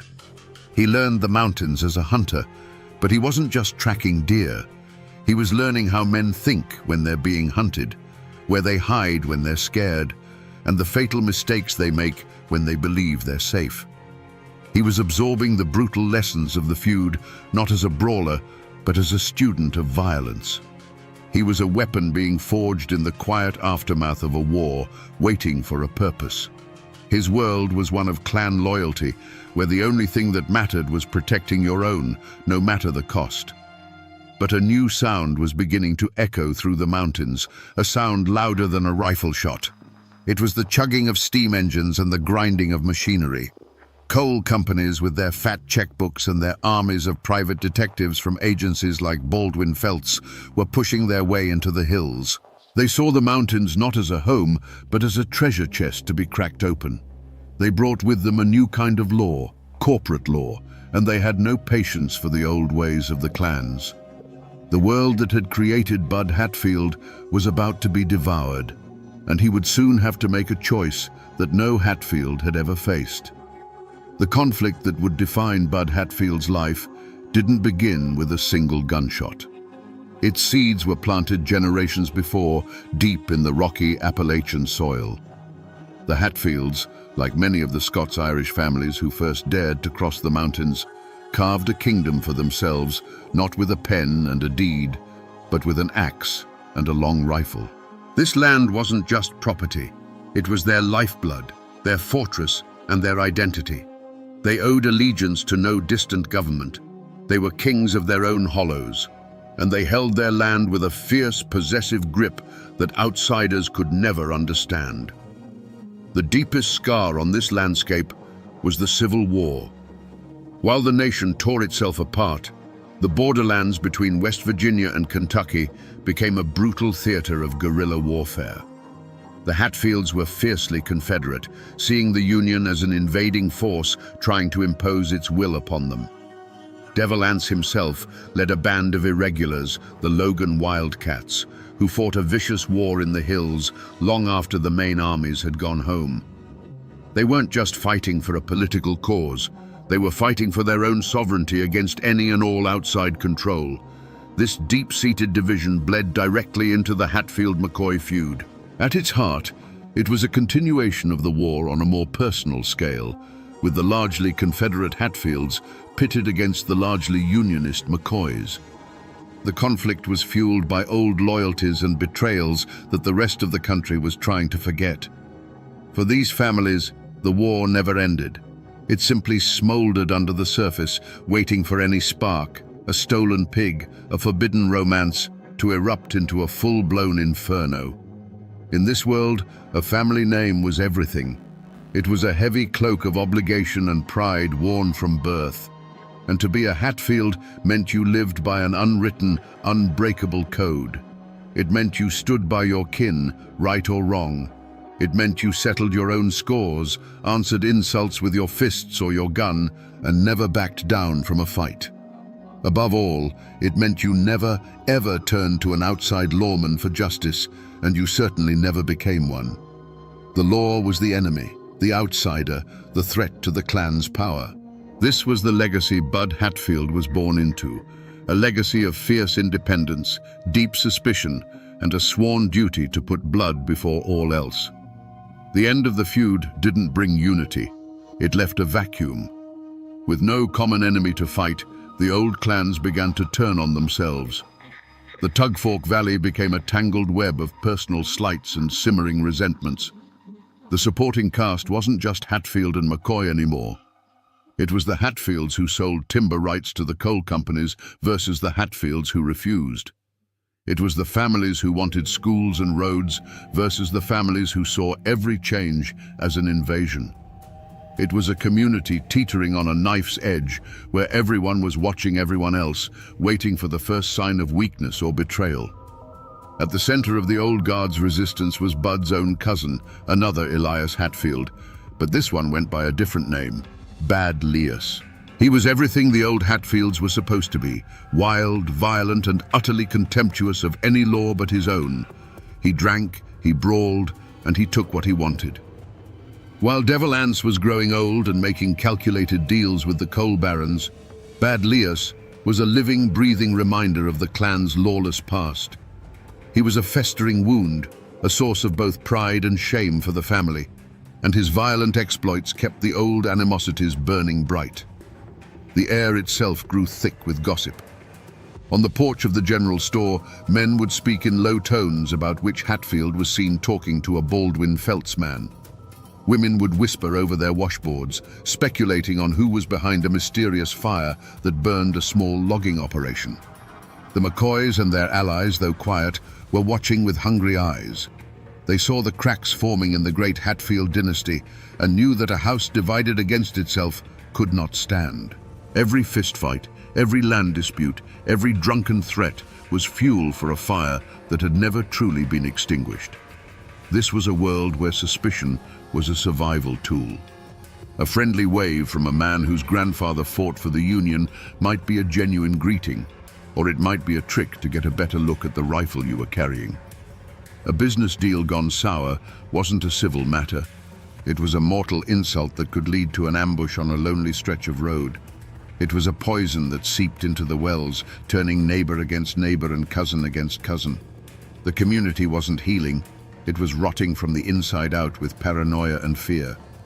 And into this poisonous air, a new rumor began to spread, one more unbelievable than all the others. That Bud Hatfield, the quiet one, the dead shot, was thinking of doing the unthinkable. In the months before Bud Hatfield pinned on his badge, the old folks said the mountains themselves seemed to hold their breath. The air went still and heavy, the way it does before a lightning strike tears the sky open. A hoot owl, that feathered messenger of death, was heard crying in broad daylight near the Hatfield family graveyard. Men hunting deep in the woods came back with stories of feeling unseen eyes on their backs, a cold dread that had nothing to do with the bears or panthers that roamed the hills. The very land seemed to be sending a warning, whispering through the rustling leaves that the old world was dying and its ghost would not go peacefully. The human omen was far less subtle. Strangers began appearing in the hollows, men with clean hands and cold eyes, carrying surveyors' transits and leather briefcases full of contracts. They were the agents of the coal and timber companies, and they moved with a confidence that bordered on arrogance. They spoke of progress and prosperity, but their eyes measured the ancient trees in bored feet and sized up the family homesteads by the tons of coal that lay beneath them. Their presence was a constant, grating reminder that the outside world was no longer content to leave the mountains alone. They were a walking, talking prophecy of a new kind of war, one fought not with rifles over family honor, but with lawyers and hired guns over mineral rights. Bud Hatfield, a man who read the woods better than any book, felt this change in his gut. It was a coiled tightness in the air, a new kind of fear in the eyes of his neighbors. He saw men who had once been proud and defiant, now speaking in hushed tones, worried about losing the very land their grandfathers had bled for. He saw the easy smiles of the company men and recognized the look of a predator sizing up its prey. He felt a deep, chilling premonition that the old Hatfield code of settling their own problems and protecting their own kin was no longer enough. It was a code designed for fighting other mountain men, not for fighting a corporation with limitless money and its own private army. Something terrible was coming, and Bud knew, with the certainty of a hunter sensing a shift in the wind, that he was standing directly in its path. The law in Logan County had become a ghost. It haunted the courthouse, but it held no power in the hollows. The chaos that Bud Hatfield had foreseen was no longer a distant storm. It was a flood. Drunken brawls turned into shootouts in broad daylight. Payrolls for the coal mines were robbed on the open road. Witnesses to crimes would suddenly lose their memory, their silence bought by a quiet threat delivered on their doorstep in the dead of night. The old system of clan justice was crumbling, and the new corporate law of the Baldwin-Felts agents was nothing more than organized brutality, serving only the interests of the coal barons. The county was bleeding, and there was no one to stop it. It was in this desperate atmosphere that the county officials made their move. They needed a man who could not be intimidated, who knew the mountains and the mindset of the men who haunted them. They needed a man who was feared more than the outlaws themselves. And so, they came to the one man who fit that description perfectly. They came to Bud Hatfield. The offer was laid on the table, a deputy's badge. It wasn't a job offer, it was a plea. They weren't asking him to be a peacekeeper. They were asking him to be a hunter, a one-man army who could walk into the darkest hollows and drag the violence out into the light. For Bud, this was the moment the world stopped. To accept the badge was to turn his back on everything he had ever known. It was a declaration that the code of the Hatfields, the sacred bond of blood, was no longer his law. He was choosing the law of strangers over the blood of his grandfather. He looked at the chaos around him, at men like his cousin Bad Lears, who were becoming rabid dogs, and at the cold-eyed company thugs who were no better. He saw two paths leading to the same ruin, and in that moment he chose a third. With a steady hand, he reached out and took the small piece of tin. He pinned it to his chest. The word spread through the hollows like a pestilence. A Hatfield was the law. To his family, it was the ultimate betrayal. Whispers of traitor followed him like a shadow. Uncles and cousins who had known him since birth now looked at him with a mixture of fear and contempt. The community was instantly and violently divided. You were either for the old ways or you stood with the kinslayer. There was no middle ground. This was the first drop of blood. It wasn't spilled by a bullet, but by an oath. By pinning on that badge, Bud Hatfield had drawn a line not on a map, but through the heart of his own family. From that moment on, he was no longer just Bud Hatfield. He was Deputy Hatfield. And for men like his cousin, Bad Lias, who saw the badge as a declaration of war, it made him a target. The confrontation was no longer a possibility. It was an inevitability. The confrontation was inevitable, and it happened, as so many things in that country do, by the river. Bud Hatfield and his posse cornered his cousin, Bad Lias, at the ferry landing. The water of the tug fork was slow and brown, the air thick with tension. It wasn't a long standoff. There were no grand speeches. There was only the low, steady voice of Sheriff Hatfield ordering his own blood to surrender, and the wild, defiant laugh of Bad Lias in response. For a moment, the two men stood as living symbols of the two worlds colliding, the old, lawless clan and the new, iron-willed law. What happened next took less time than a single breath, but the silence it created would last forever. There was no Hollywood gunfight, no men diving for cover. There was only a sudden, blurred movement, and then the calm was shattered by a deafening roar that echoed off the water and slammed into the hills. It was followed almost instantly by a second shot, so close to the first they sounded like a single stuttered clap of thunder. The posse froze, their own guns still in their holsters. When the sharp, acrid smell of gun smoke cut through the damp air, Bad Lias was no longer standing. He was on his knees, his head bowed, looking not at his cousin, but down at the wooden planks of the landing. He stayed that way for a single, long second, a statue of defeat. Then, without a sound, he simply pitched forward, his fall making a dull, hollow thud that seemed shockingly loud in the sudden quiet. From across the river, a person would have seen almost nothing. Just two men facing each other, a puff of white smoke quickly stolen by the breeze, and then one man falling. They would not have seen any blood. They would only have seen a dark stain begin to slowly spread across the back of the fallen man's shirt, like a shadow growing in the afternoon sun. The true horror wasn't in the wound, but in the stillness that followed. Bud Hatfield walked forward, his boots making heavy, deliberate sounds on the ferry landing. He stood over the body of his kinsman, his own pistol still smoking in his hand. The pearl handle, they say, felt as cold as a river stone against his palm. He did not speak. He did not offer a prayer. He simply looked down at what the law had required of him. Members of the posse would later whisper that the most terrifying part was the look in Sheriff Hatfield's eyes. It wasn't triumph. It wasn't remorse. It was a chilling, empty calm, the look of a man who had just performed a necessary but terrible piece of work. A Hatfield had killed a Hatfield. In that moment, the old world of clan justice didn't just die. It was executed on a riverbank by one of its own sons.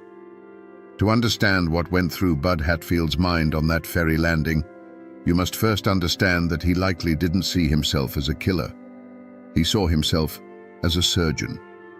In his cold, calculated view, his cousin, Bad Lias, wasn't a man anymore. He was a disease. He was the living embodiment of the chaos and violence that was strangling the mountains, the very sickness that Bud had sworn an oath to cure. His twisted logic was terrifyingly simple. To save the body, you must cut out the cancer. In that moment, the bond of blood was meaningless. It was an old-world sentiment that had no place in the new order he was trying to build. He wasn't executing his cousin. He was executing a problem. The true transformation didn't happen in the flash of gunfire. It happened in the quiet moment he first pinned the badge to his chest. That act was a silent vow to kill the part of himself that was a Hatfield clansman. He had to consciously sever the ties of blood and tradition that had defined his entire life. To become Sheriff Hatfield, Bud Hatfield, the cousin, had to die. So when Bad Lias made his move, there was no internal struggle. There was no hesitation. The switch had been flipped months ago. He was no longer acting as a man, but as an instrument of the law he had chosen to serve, and instruments do not feel conflict. As he drew his pistol, the world would have narrowed to a single point, the threat in front of him. His years of relentless practice took over, his mind becoming a place of chilling calm. There was no anger, no hatred, not even a flicker of sadness for the boy he once knew. There was only a target, a distance, and a trigger to be pulled. It was the detached, predatory focus of a hunter, but his prey was his own family. He was operating on a level of pure, brutal efficiency that few men could comprehend, let alone achieve. And afterward, standing in the gun smoke over his cousin's body, he would not have felt triumph or relief. He would have felt a profound and chilling emptiness.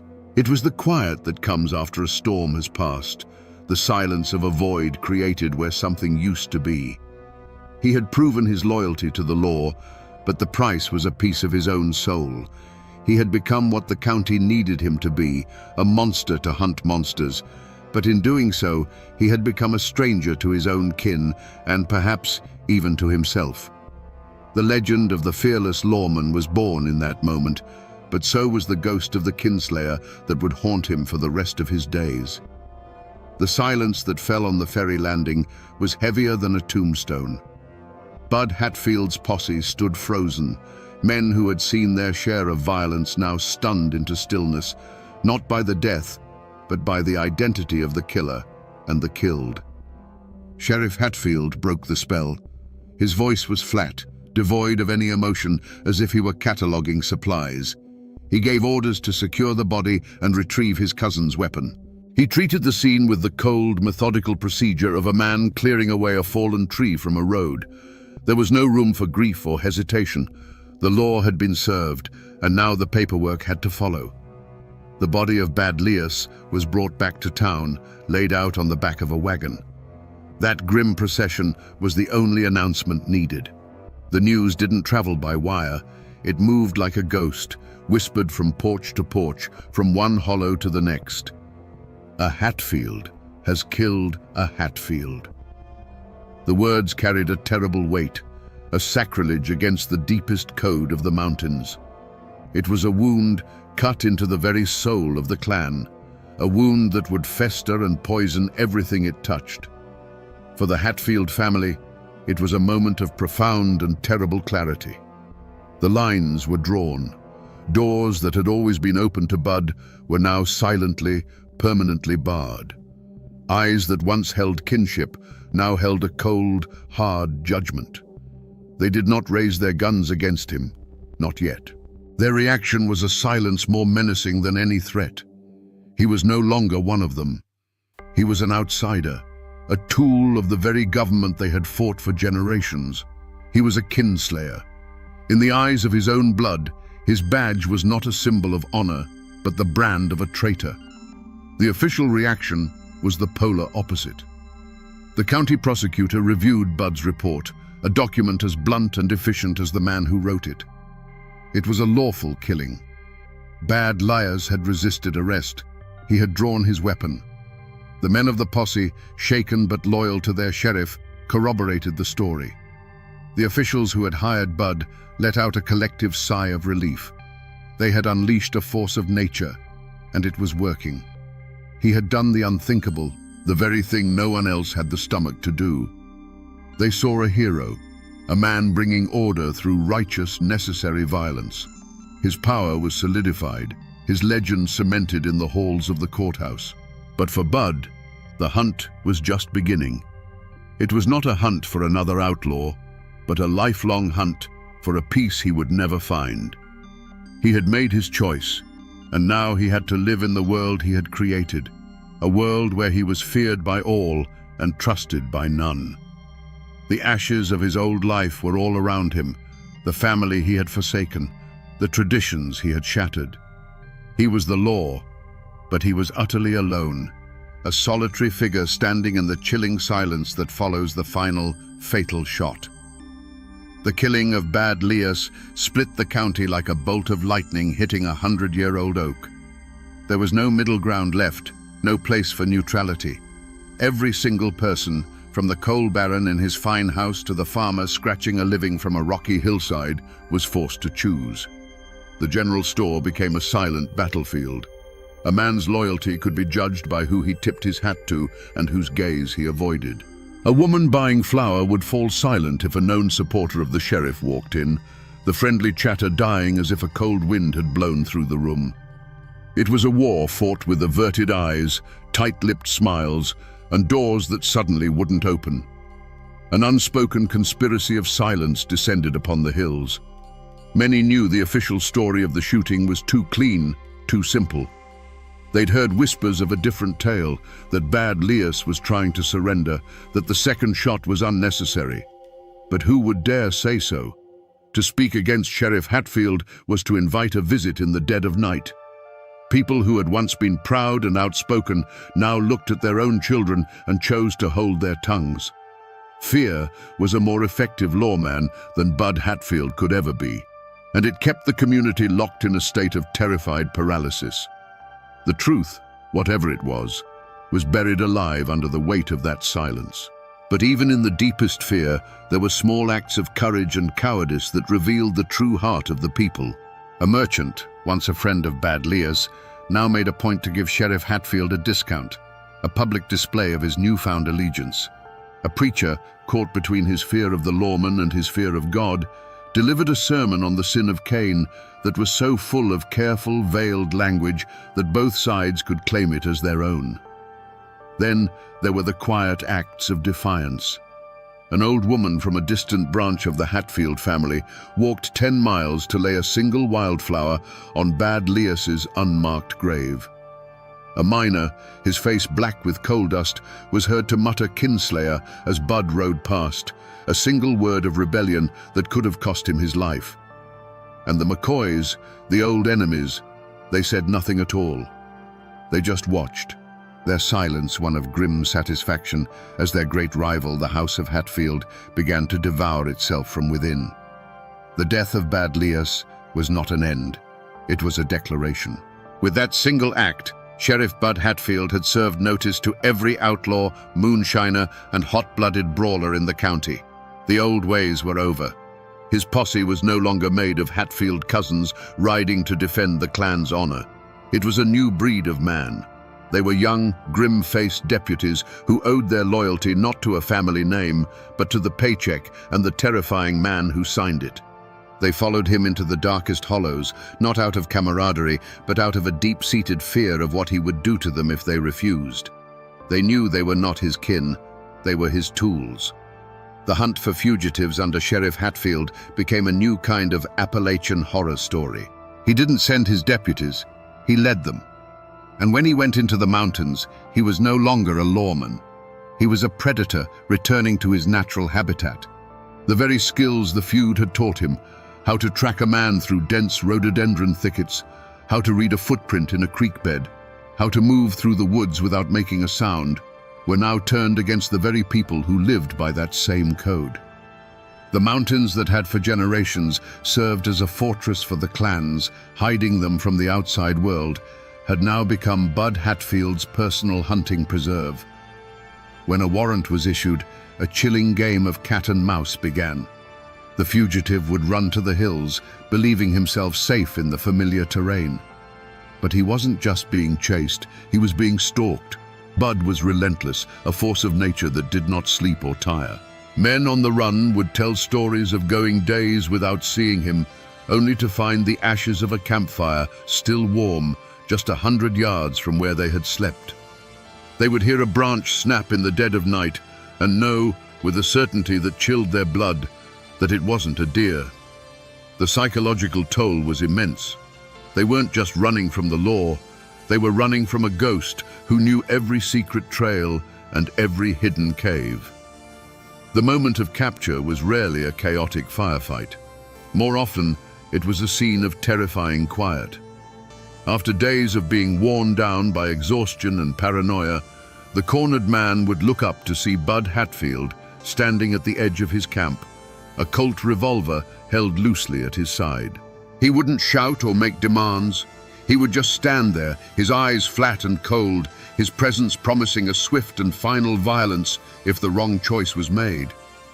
Faced with that unflinching, predatory stare, most men simply gave up. Hardened killers who had sworn they'd never be taken alive would slowly raise their hands, their will to fight completely broken. They understood in that silent moment that they were not facing a man, but a reckoning. The hunt would end not with a bang, but with the quiet click of handcuffs, a sound that signaled the total and absolute surrender of the old world to the new law of the mountains. The Logan County Courthouse, once a sleepy building of legal debate, transformed under Bud Hatfield's reign. It became a theater of fear.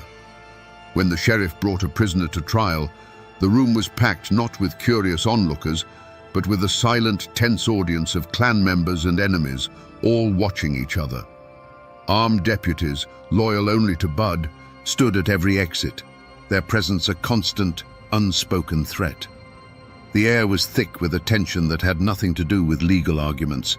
It was the ancient tension of the mountains, of blood feuds and violent retribution, now brought indoors and wrapped in the thin veneer of official procedure. The trials themselves became a grim formality. The defendants Bud brought in didn't swagger or boast. They stood before the judge with the hollow-eyed look of a cornered animal that has already accepted its fate. Their real trial hadn't happened in the courtroom. It had occurred days earlier in a dark hollow at the end of a relentless manhunt when they looked up and saw Bud Hatfield emerge from the trees. By the time they reached the courthouse, their spirit was already broken. Their reaction was not one of defiance, but of quiet, defeated submission. Even the sharpest lawyers learned a new set of rules. You did not aggressively cross-examine Sheriff Hatfield. You did not challenge his account of the arrest. To do so was to imply he was a liar, and you could feel the temperature in the room drop when it happened. Witnesses for the prosecution spoke with a newfound clarity, while those for the defense often found their memories grew foggy under the weight of the sheriff's quiet, unblinking stare from the front row. It wasn't jury tampering in the traditional sense, it was an atmosphere of pure, suffocating intimidation. The verdicts, when they came, were swift and almost always the same: guilty. The conviction rate in Logan County skyrocketed. The payroll robberies stopped. The open brawling ceased. On paper, it was a staggering success. The law of men, with its procedures and its juries, was finally working. But a chilling question hung over every conviction, whispered on the courthouse steps after the prisoner had been dragged away in chains. Was this truly justice? Or had Bud Hatfield simply brought the old ways of the mountains inside the courthouse walls? He had not replaced the clan's code with the state's law. He had merged them into something new and terrifying. He used the tools of the state, the badge, the courts, the prisons, to enforce his own absolute, iron-willed version of mountain justice. The mastermind of it all was Bud himself, and he was never on trial.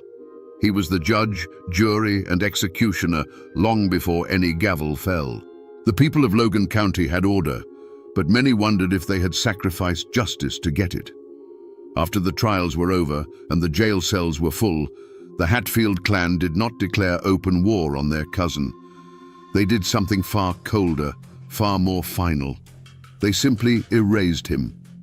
He became a ghost in his own family tree, a name spoken only in whispers of contempt. To the world, he was the powerful Sheriff Hatfield, but to the people who shared his blood, he was a dead man walking. The price for his iron-fisted order was a profound and permanent exile. He had brought the law to the mountains, but in the process, he had lost his home. Bud's life became a strange paradox. He was the most powerful man in the county, yet he was also the most alone. He walked the streets of Logan, a solitary king, his throne built on fear, and his kingdom populated by subjects who hated him. The justice he escaped in the courthouse found him in the shadows. Attempts on his life became a regular occurrence. A rifle shot that echoed from a distant ridge, narrowly missing his head. A stick of dynamite found under a bridge he was about to cross. He survived them all, his uncanny instincts and sheer stubborn meanness keeping death at bay. But it was a life lived on a razor's edge, a constant grinding war of attrition. The mountains themselves seemed to hold a grudge, and every rustling leaf, every snapping twig was a potential threat. He was not a lawman. He was a warden in a prison of his own making. Whether he was truly haunted by the ghost of Bad Lias, as the campfire tales claimed, is a question that lies buried with him. But those who knew him in his later years described a man hollowed out from the inside. The chilling calm he displayed at the ferry landing became his permanent state. The silence around him wasn't just a result of the fear he inspired, it was a reflection of the silence within his own soul. He had made a deal to bring order, but the cost was a lifetime of looking over his shoulder, of seeing his cousin's face in the eyes of every man he arrested, and of knowing that the blood he spilled could never be washed away. This was his true sentence, not a curse from a ghost, but the relentless atonement of a man living with the consequences of an unforgivable choice. As the years passed, and Bud's era of iron rule eventually faded, the community did what communities do after a great trauma. It chose to forget. It was easier to talk about the Hatfield-McCoy feud, a distant, almost romantic conflict, than to speak of the time when a Hatfield hunted Hatfields. The story was too raw, too close, a mirror that showed a reflection of themselves they did not want to see. The tale of Sheriff Bud Hatfield, the kinslayer who brought order, was buried under new roads, new coal mines, and a thick, heavy blanket of willful silence. Today, the name Hatfield is known across the world, often romanticized as a symbol of rugged Appalachian defiance. Tourists flock to see the statue of Devil Anse, the great patriarch, standing proudly in a family cemetery. But there is no statue for Sheriff Bud Hatfield. For his descendants, the inheritance is a far more complicated thing. They carry a name associated not with a legendary feud, but with a kinslaying. It's a legacy of uncomfortable silence, a chapter of the family history that is rarely spoken of, a ghost that still lingers at the edge of family gatherings. The physical traces of his reign are faint, like old scars on the land.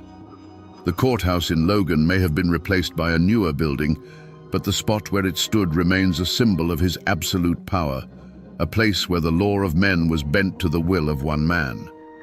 But the true monument to his legacy is unmarked, and it lies on a quiet stretch of the Tug Fork River. There is no plaque, no cross to mark the spot where Bad Lias fell. It is just an ordinary ferry landing, a place where the slow brown water slips past the banks, holding its secrets close. It is a place of profound and terrible memory, hiding in plain sight. The official records of his arrests and the newspaper articles praising his efficiency still exist, gathering dust in archives. But the true story of Sheriff Hatfield is no longer found in books. It has seeped back into the soil from which it came, becoming a piece of folklore. It lives on in the quiet conversations of old men on their porches, a cautionary tale told to grandsons about the danger of putting a badge before blood and the terrible price of absolute order. The coal mines have scarred the hills, new roads have been paved over the old horse trails, and the world has moved on. The people have forgotten, or perhaps have chosen to forget the specifics of that dark time. But the mountains have not. They were the silent witnesses to it all, to the oath, the hunt, and the final fatal shot on the riverbank. The mountains remember everything. So we return to the question that hung in the air like gun smoke on that fateful day. How does a Hatfield bring himself to kill a Hatfield for a tin star? The simple answer is that he didn't. Bud Hatfield wasn't fighting for the law of the state. He was fighting for his own brutal vision of survival. He saw a world of chaos and blood that was being devoured by an even greater predator, the coal companies and their armies of hired guns. He believed the old ways of the clan were a sentimental weakness, a path to extinction. So he made a terrible choice. He became a monster to save the mountains from other monsters, sacrificing his own family and his own soul in the process. This is a story not just of one complicated man, but of the brutal, heartbreaking bargain Appalachia was forced to make. It's a story about what happens when the forces of the modern world come for a land steeped in tradition, blood, and honor. Bud Hatfield is the personification of that collision. He was the iron will that brought order, but it was the order of the gallows, the peace of the graveyard. His life is a testament to the fact that sometimes the man who claims to be bringing civilization is more savage than the wilderness he is trying to tame. So the next time you hear the name Hatfield and you think of the famous feud, I want you to remember this story. Remember the man who was both a lawman and a kinslayer, a hero and a traitor, a savior and a beast. He was a man forged in the crucible of the mountains, who then used that fire to burn away the very world that created him, leaving behind nothing but the cold ashes of order. And now, my friends, another one of these forgotten stories has been told.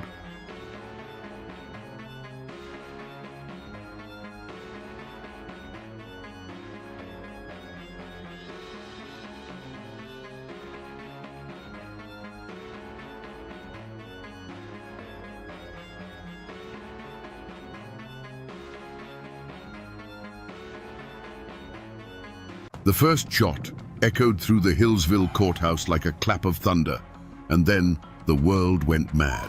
In less than 90 seconds, a judge, a sheriff, and a Commonwealth's attorney lay dead on the blood-slick floor, victims of a furious volley of gunfire. The newspapers across the nation screamed of a savage mountain clan, an insurrection against civilization itself. But for the people who lived and breathed the thin, cold air of the Blue Ridge Mountains, they knew the truth was far more complicated. What pushes a man to declare war on the law in the very temple of justice? Today, we separate the legends from the facts to uncover the story of the Allen clan and the epic manhunt that tore a community apart. Before the gun smoke and the blood, there was the land. Carroll County, Virginia, was a world unto itself, a kingdom of mist-shrouded ridges and deep, shadowed hollows carved by creeks 1,000 years old. The Blue Ridge Mountains weren't just a backdrop here, they were a living presence that shaped the people, instilling in them a fierce independence and a profound distrust of the flatlands below. In this isolated world, a man's worth was measured by the land he owned, the family he raised, and the honor he was willing to defend with his life. The seasons, not the clock in a distant capital, dictated the rhythm of life. At the center of this world stood Floyd Allen. He was a man built of the same hard rock as the mountains themselves, a patriarch in the truest sense. He wasn't some poor dirt farmer. He was a wealthy businessman, a landowner with vast tracts of timber and a former county supervisor. His word was law in the hollows. To his friends and family, he was generous and loyal to a fault. To his enemies, his temper was a force of nature, as sudden and violent as a summer thunderstorm. He saw himself not as a citizen subject to the law, but as the source of law in his domain. If Floyd was the fire of the Allen clan, his younger brother Sidner was the ice. Where Floyd was impulsive and hot-blooded, Sidner was cool, intelligent, and calculating. He too was a man of considerable wealth, but he showed his ambition in a different way. Just a few years before the tragedy, Sidner had completed a magnificent new home, the finest in the county. It was a testament to his success, a symbol of permanence and legacy, built with the finest wood and stone. It was a castle for his own dynasty, a place where he expected to live out his days in peace and prosperity. The Allens were not outlaws hiding in the shadows. They were the power in these hills. They were a sprawling, interconnected web of cousins, nephews, and in-laws, bound by blood and a shared code. They were respected, and they were feared. Their influence reached into local politics, business, and law enforcement. To cross one Allen was to cross them all, and everyone in Carroll County understood that simple, unshakable fact. They had built a world that answered to them and them alone. In these mountains, there were two kinds of law. There was the law written in books, administered by judges and lawyers from towns who didn't understand the ways of the high country. Then there was the unwritten law of the mountains, the code of honor. This code said that family was absolute, that an insult could not go unanswered, and that a man had the right to settle his own disputes. To be arrested and dragged before a judge for defending your kin was more than a legal problem. It was a profound public humiliation. It was an attack on your name and your very manhood. But the outside world was beginning to press in, its tendrils reaching up the mountain roads. Telegraph wires hummed with messages from a central government, and railroad surveyors planned routes that would cut through the heart of the old territories.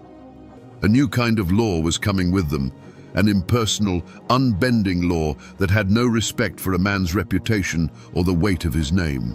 Little did the Allens know, this encroaching world was about to put their code, their power, and their very lives on trial. And when those two worlds finally collided, they would not bend, they would shatter. The Allens didn't just live on the land, they were born of it. Their roots in Carroll County ran as deep as the ancient oaks. Generations before, their Scots-Irish ancestors had pushed into this unforgiving wilderness, looking not for easy living, but for a place where they would be beholden to no king and no landlord. They carved their existence out of the rocky soil, and their claim was sealed not just by deeds, but by the sweat, blood, and bones of their kin who were buried in it. This land was a heavy inheritance, a reminder that they had built their world from nothing, and they would bow to no outside authority that tried to take it away. This deep-seated distrust of distant power was a wound that had never truly healed since the Civil War. The mountains had been a house divided, a place where loyalty to Richmond or Washington could get a man killed by his own cousin. The war left behind a bitter legacy, a deep-seated suspicion that the laws passed in far-off capitals were designed to control and suppress the mountain people, not to protect them. For men like the Allens, the arrival of a state-appointed judge and a Commonwealth's attorney felt less like the administration of justice and more like the arrival of a garrison in occupied territory. In Carroll County, a family name was everything. It was a history, a code, and a burden. To be an Allen was to understand that you were part of something larger than yourself. It meant you never showed weakness, you never backed down from a fight, and you settled your own accounts. The name was a shield for those who bore it and a clear warning to those who might cross them. It carried with it the unspoken duty to uphold the family's honor and dominance, a duty that fell most heavily on the patriarch, Floyd Allen. So when Floyd Allen stood in that courtroom, he wasn't just one man facing a year in prison. He was the living embodiment of generations of clan history. He was defending more than his own freedom.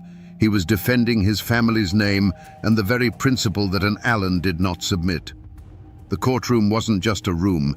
It was a battlefield where the old ways were clashing with the new. Judge Massey represented the cold, impersonal law of the state, but Floyd Allen represented the hot-blooded, unwritten law of the mountains, a law that had been the final word in these hills for over a century.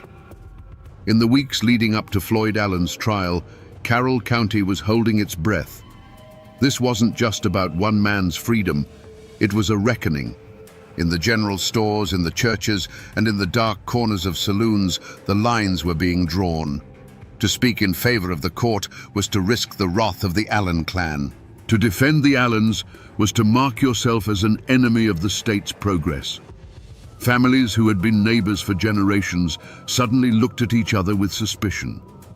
The air grew thick with a poison that had been seeping into the soil for years. This wasn't the first time the Allens had clashed with the law.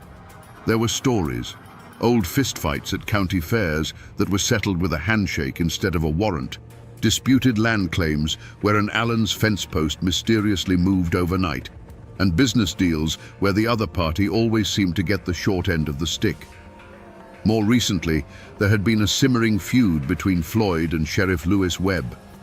Webb was a man determined to prove that no one was above the law, and he had made a point of arresting men connected to the Allens for minor infractions. Each arrest was a small poke at the bear, a test of power that Floyd saw as a direct personal challenge to his authority. Whispers spread through the hollows like wildfire in a dry season. People said Floyd Allen had sworn an oath that he would never spend a single night in a penitentiary cell. Others claimed that Judge Massey had been warned not to even come to Hillsville, that the Allens had already passed their own sentence on him. Rumors flew that Allen men were buying up every box of cartridges they could find, and that friends of the family were quietly making their way toward the county seat, their rifles cleaned and ready. Whether these rumors were true or not didn't matter. They created an atmosphere of inevitable violence. The trial became less about the law and more about a final, decisive confrontation. Everyone in the county, from the lowest tenant farmer to the wealthiest merchant, felt it coming. They knew that the feud between the old mountain code and the new state law was about to be settled, and it would be settled not with gavels and law books, but with lead and blood. In the mountains, people listened to the whispers of the woods, and in the weeks before the trial, the woods were sending out warnings. Old-timers later swore that the winter of 1912 felt different, holding on with a bitter, unnatural cold. On the high ridges, hunters claimed to hear a sound that hadn't been heard in decades, the chilling, woman-like scream of a painter, a mountain lion. To the mountain folk, it was a terrible omen, a cry from the land itself that blood was about to be spilled on its soil. It was as if nature was already mourning for the men who were about to die. The human omen arrived in Hillsville with polished shoes and leather briefcases. Judge Thornton Massey and Commonwealth's attorney William Foster were not mountain men. They were agents of a distant government, men who saw the world in the black and white text of law books. They walked into Carroll County with the confidence of men who believed they held all the power, that their authority was absolute and backed by the full might of the state. They could not understand that in these hills they were the outsiders. They were the foreign body that the clan, like a feverish immune system, was preparing to violently reject. On the morning of March 14th, a heavy stillness settled over the town of Hillsville. Sheriff Lewis Webb felt it in his bones. He was a local man, caught between the two great forces. He knew Floyd Allen, and he knew the unbending pride that coursed through the veins of that family. As he strapped on his pistol that morning, he wasn't just preparing for a day in court. He was preparing for a war. He could see the hard, unblinking eyes of the Allen clan members gathering on the courthouse steps. The air was thick and electric, like the dead calm before a lightning strike. Every man in that town knew that something terrible was about to happen. They were just waiting for the first drop of rain or the first flash of fire. The courtroom in Hillsville on March 14th, 1912, was a powder keg waiting for a spark. The air was thick with the scent of wet wool, chewing tobacco, and raw fear. On the bench sat Judge Thornton Massey, his face a grim mask of authority. Standing ready was Sheriff Lewis Webb, his hand hovering near the butt of his revolver, and scattered throughout the room, in the gallery and among the benches, were the Allens. They weren't there as spectators. They were there as soldiers, their eyes cold and watchful, their coats hanging heavy with the weight of concealed pistols. The jury filed back in, their faces pale. The foreman refused to look at Floyd Allen as he read the verdict. Guilty.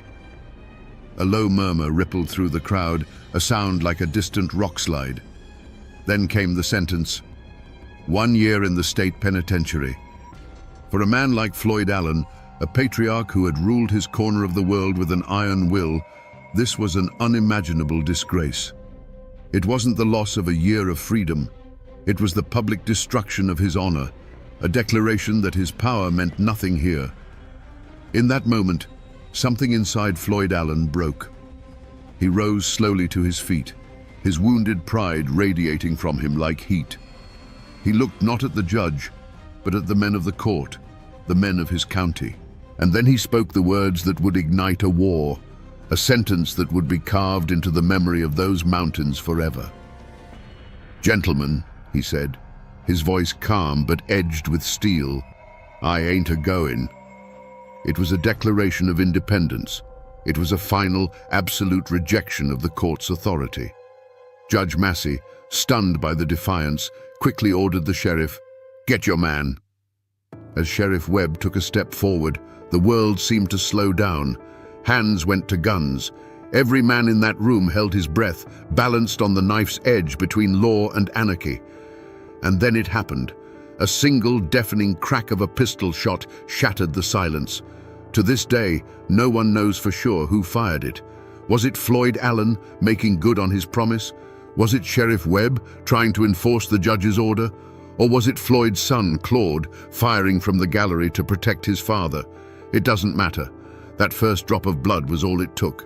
In that instant, the trial of Floyd Allen was over, and the war of the Allen clan had begun. The courtroom was no longer a place of law.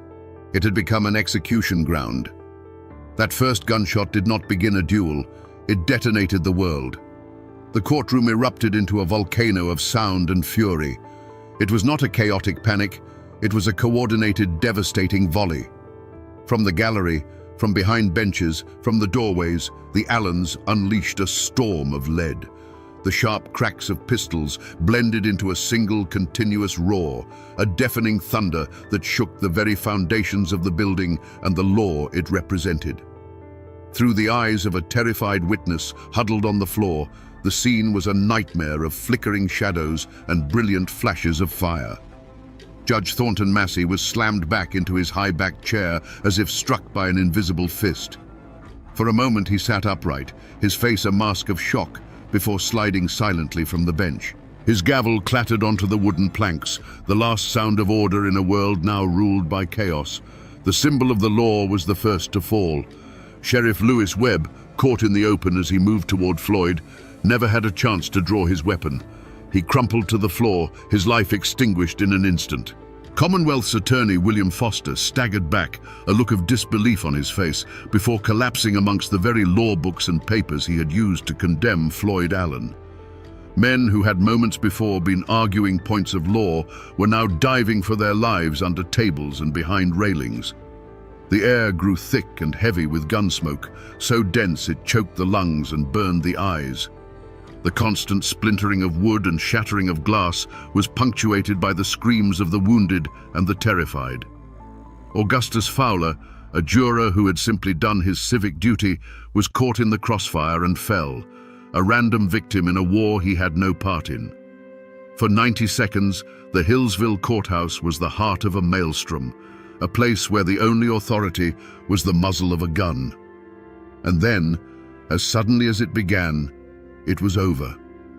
A deafening silence fell over the room, broken only by the groans of the wounded and the soft flutter of legal papers drifting down through the hazy, acrid air. When the smoke began to clear, the walls and the judge's bench were pockmarked with dozens of dark, ugly holes, silent witnesses to the carnage. The law of the state had been tried, judged, and executed in its own sanctuary. Through the haze, the surviving Allens moved with a chilling purpose. They were not panicked. They were a clan of soldiers retrieving their wounded leader. They scooped up the bleeding Floyd Allen, and before anyone could fully comprehend what had just happened, they were gone.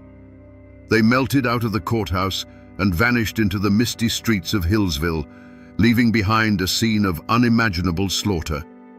The war had been declared, the first battle had been won, and the Allens were now retreating into the mountains that would become both their fortress and their prison. To understand what happened in that courtroom, you have to try, just for a moment, to look at the world through Floyd Allen's eyes. In his mind, he was not the criminal. He was the victim of a conspiracy. These men, Judge Massey, Attorney Foster, they were outsiders, invaders who had come into his territory, his kingdom, to strip him of his authority and his honor. The trial wasn't a search for truth. It was a public ritual of humiliation designed to break him and, through him, the power of the Allen clan forever. When the jury foreman spoke the word guilty, it wasn't just a verdict. It was the deepest possible insult. When the judge pronounced the sentence of 1 year in a cage, it was a death sentence for Floyd's pride. In that moment, The switch flipped. The courtroom was no longer a place of law. It became a battlefield. The judge was not an arbiter of justice. He was the enemy commander who had just ordered his execution. The sheriff was not an officer of the court. He was the enemy soldier sent to capture him. The primal, unwritten law of the mountains, the law of survival and violent defense of one's own, instantly overrode the written law of the state. There was no room for hesitation. The moment the attack on his honor became a physical threat, the moment Sheriff Webb moved to lay hands on him, the time for words was over. For the Allens, this was self-defense. They were not murdering men. They were eliminating threats. In the cold calculus of clan survival, a judge who would cage their patriarch was an existential danger that had to be neutralized. The volley of gunfire was not an act of chaotic rage. It was the brutal, logical conclusion of their code. It was a preemptive strike to prevent the destruction of their world. As they carried their wounded leader from the smoking, blood-soaked courthouse, there was likely no remorse. There was no triumph. There was only the grim, chilling satisfaction of having met a mortal threat with overwhelming force. They had done what they had to do. They had defended their king and the honor of the clan. In their minds, they weren't fugitives fleeing justice. They were soldiers, retreating from a victorious battle, heading for the high ground to prepare for the long, bloody war that they knew was coming. When the last gunshot faded, the silence it left behind was more terrifying than the noise. It was a heavy, sacred silence, the kind that falls over a fresh grave. In the courtroom, the survivors lay frozen on the floor, the ringing in their ears slowly giving way to the soft, wet sound of dripping blood. The air was a choking fog of gun smoke, and through the haze, the afternoon sun cast long, dusty rays that illuminated a scene from hell. Overturned benches, scattered legal papers stained crimson, and the still forms of men who, minutes earlier, had represented the full authority of the Commonwealth of Virginia. Slowly, the bravest of the townsfolk crept toward the courthouse doors. They peered into the smoky darkness, and a wave of collective shock and horror rippled through them. The news spread not like a rumor, but like a physical blow, striking the heart of Hillsville and knocking the breath out of it. The courthouse, the very symbol of order and civilization in their small world, had been desecrated. It was no longer a hall of justice. It was a slaughterhouse, a tomb for the law itself. The telegraph key began to chatter frantically, tapping out a message of carnage that sent a shockwave across the state and the nation. This was not just a backwoods murder. This was an open insurrection. The governor of Virginia, William Hodges Mann, declared it a direct outrage upon the civilization of the state. He vowed that this act of rebellion would be met with the full, crushing force of the government. The honor of Virginia was at stake, and it would be redeemed in blood if necessary. An immediate and furious manhunt began. Local posses were hastily formed, filled with men fueled by a mixture of civic duty, outrage, and a lust for the staggering reward money that was immediately offered. They were armed, angry, and determined, but they were local men plunging into a wilderness that the Allens knew intimately. As the first groups of riders galloped out of town, they were heading not just into the mountains, but into the Allens' world, where every ridge could hide a rifleman and every neighbor could be a spy. But while Hillsville was a whirlwind of chaos and the state was mobilizing for war, the Allens were already gone. They had moved with the swift, silent efficiency of ghosts. They had treated Floyd's wounds, gathered their forces, and melted into the labyrinth of misty hollows and dense forests they called home. The mountains had swallowed them whole. As the first posses nervously picked their way up the muddy tracks into the high country, they were hunting shadows. The Allens had won the battle, and now, on their own turf, they prepared for the siege. The Carroll County Courthouse massacre didn't unite the community in grief. It ripped it in two. A fault line cracked open, running through families, churches, and friendships that had stood for generations. In the days that followed, the general store became a silent theater of suspicion. Men who had known each other since boyhood would now only nod curtly, their eyes avoiding contact. A word spoken in defense of the slain judge could be seen as a betrayal of your own mountain people, while a word of sympathy for the Allens could mark you as an enemy of the state. Every conversation was a minefield, and silence became the safest language. A wall of silence, as dense and impenetrable as the mountain laurel, rose up to protect the fugitives. It was a wall built of two things: fear and kinship. The fear was simple and immediate. The Allen clan was vast, and their reach extended into every hollow. To be seen talking to a lawman could mean a burned barn, a dead milk cow, or worse. The posses might be in town today, but the Allens would be your neighbors forever. This fear was a cold, hard fact of life that every mountain family understood. But it was more than just fear. For many, the Allens were not monsters. They were their own. They were men who had stood up against an arrogant outside law that sought to humiliate one of their patriarchs. The heavy-handed tactics of the first posses only deepened this resentment. When lawmen from the flatlands began kicking in doors and treating every mountain family as a potential conspirator, they weren't winning hearts and minds. They were proving the Allens' point. They were an occupying army, and many locals chose to side with their own, even if they were now branded as outlaws. This division wasn't abstract. It was written in small, secret acts of courage and cowardice. A cousin of the Allens would find a sack of cornmeal and salted pork left on a stump deep in the woods, a silent offering from a neighbor who dared not show their face.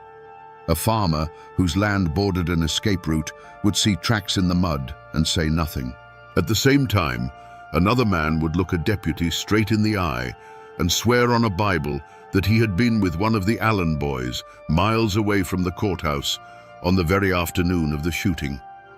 These were not just lies.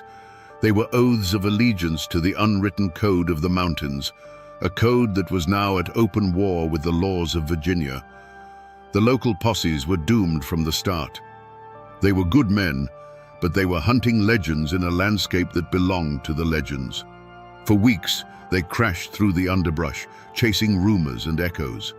The Allens were always one step ahead, phantoms in the mist. A warm campfire found abandoned, a footprint in the mud leading to a rushing creek.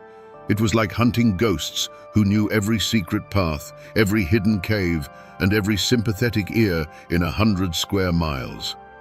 The great manhunt was becoming a great embarrassment, and the honor of Virginia was bleeding away with every passing day. Frustrated and furious, the state unleashed a new kind of predator on the Blue Ridge Mountains. They called in the Baldwin-Felts Detective Agency, the infamous Pinkertons of the South. These were not local lawmen. They were cold-eyed professionals, manhunters for hire, known for their ruthless efficiency in the bloody coalfield wars. They arrived in Hillsville on a special train, clad in city clothes but carrying the deadliest weapons of the age: Winchester repeating rifles and semi-automatic pistols. They brought with them a cold, corporate style of violence, and they saw the mountains not as a home, but as a hostile grid to be systematically swept and cleared. With the Baldwin-Felts agents in charge, the hunt became a brutal, grinding war of attrition. The dragnet tightened. Teams of detectives leading packs of baying bloodhounds pushed deep into the hollows. They moved with a chilling purpose, raiding farmhouses in the dead of night, kicking down doors and dragging men from their beds for interrogation. They cared nothing for the mountain code of conduct. To them, every silent farmer was a potential conspirator, every cabin a potential hideout. The mountains fought back against them. Sudden downpours washed away scents, confusing the dogs.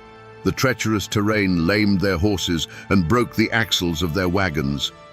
The silent, watchful eyes of the mountain people followed their every move, and the forest itself seemed to conspire to hide its fugitive sons. The first major breakthrough came not from brilliant detective work, but from exhaustion and a tip-off. Floyd Allen, wounded and weakened, had been holed up in a cabin, his body too broken to continue the flight. A posse, led by the relentless detectives, surrounded the house at dawn.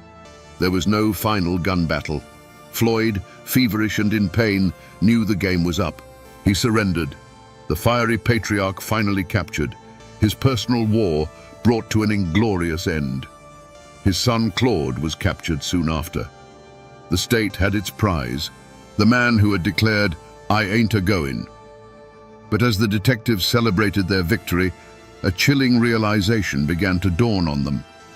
They had the lion, but the foxes had gotten away. The local posses had nabbed a few smaller members of the clan in the initial chaos. Now the Baldwin Felts men had the leader. But Sidney Allen, the cool-headed strategist, and his fiercely loyal nephew Wesley Edwards, the men many believed were the true masterminds of the courtroom escape, were nowhere to be found. The massive, expensive and brutal hunt that had terrorized an entire county had failed in its most crucial objective.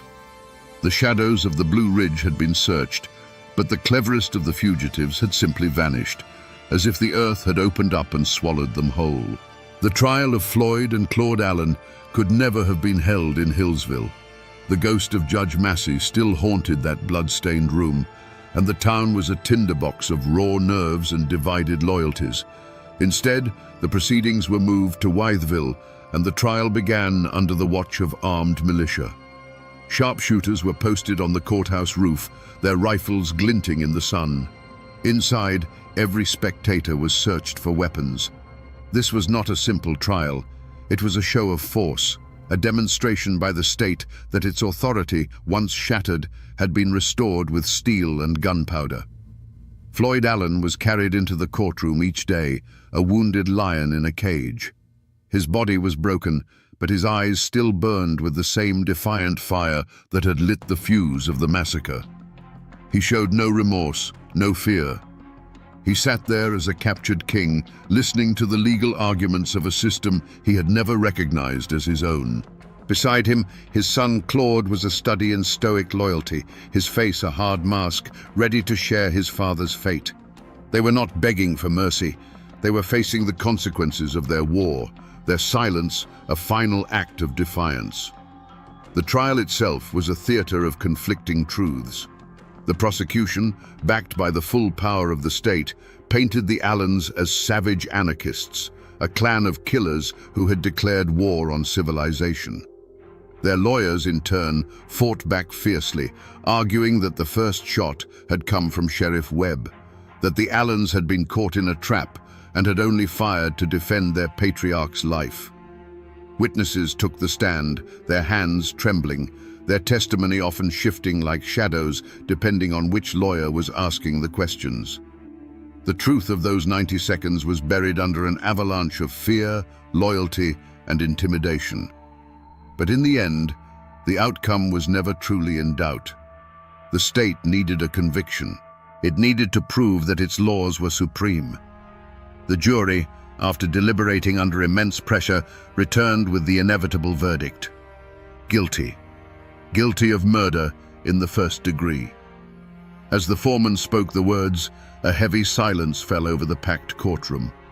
Floyd and Claude Allen received the news without flinching.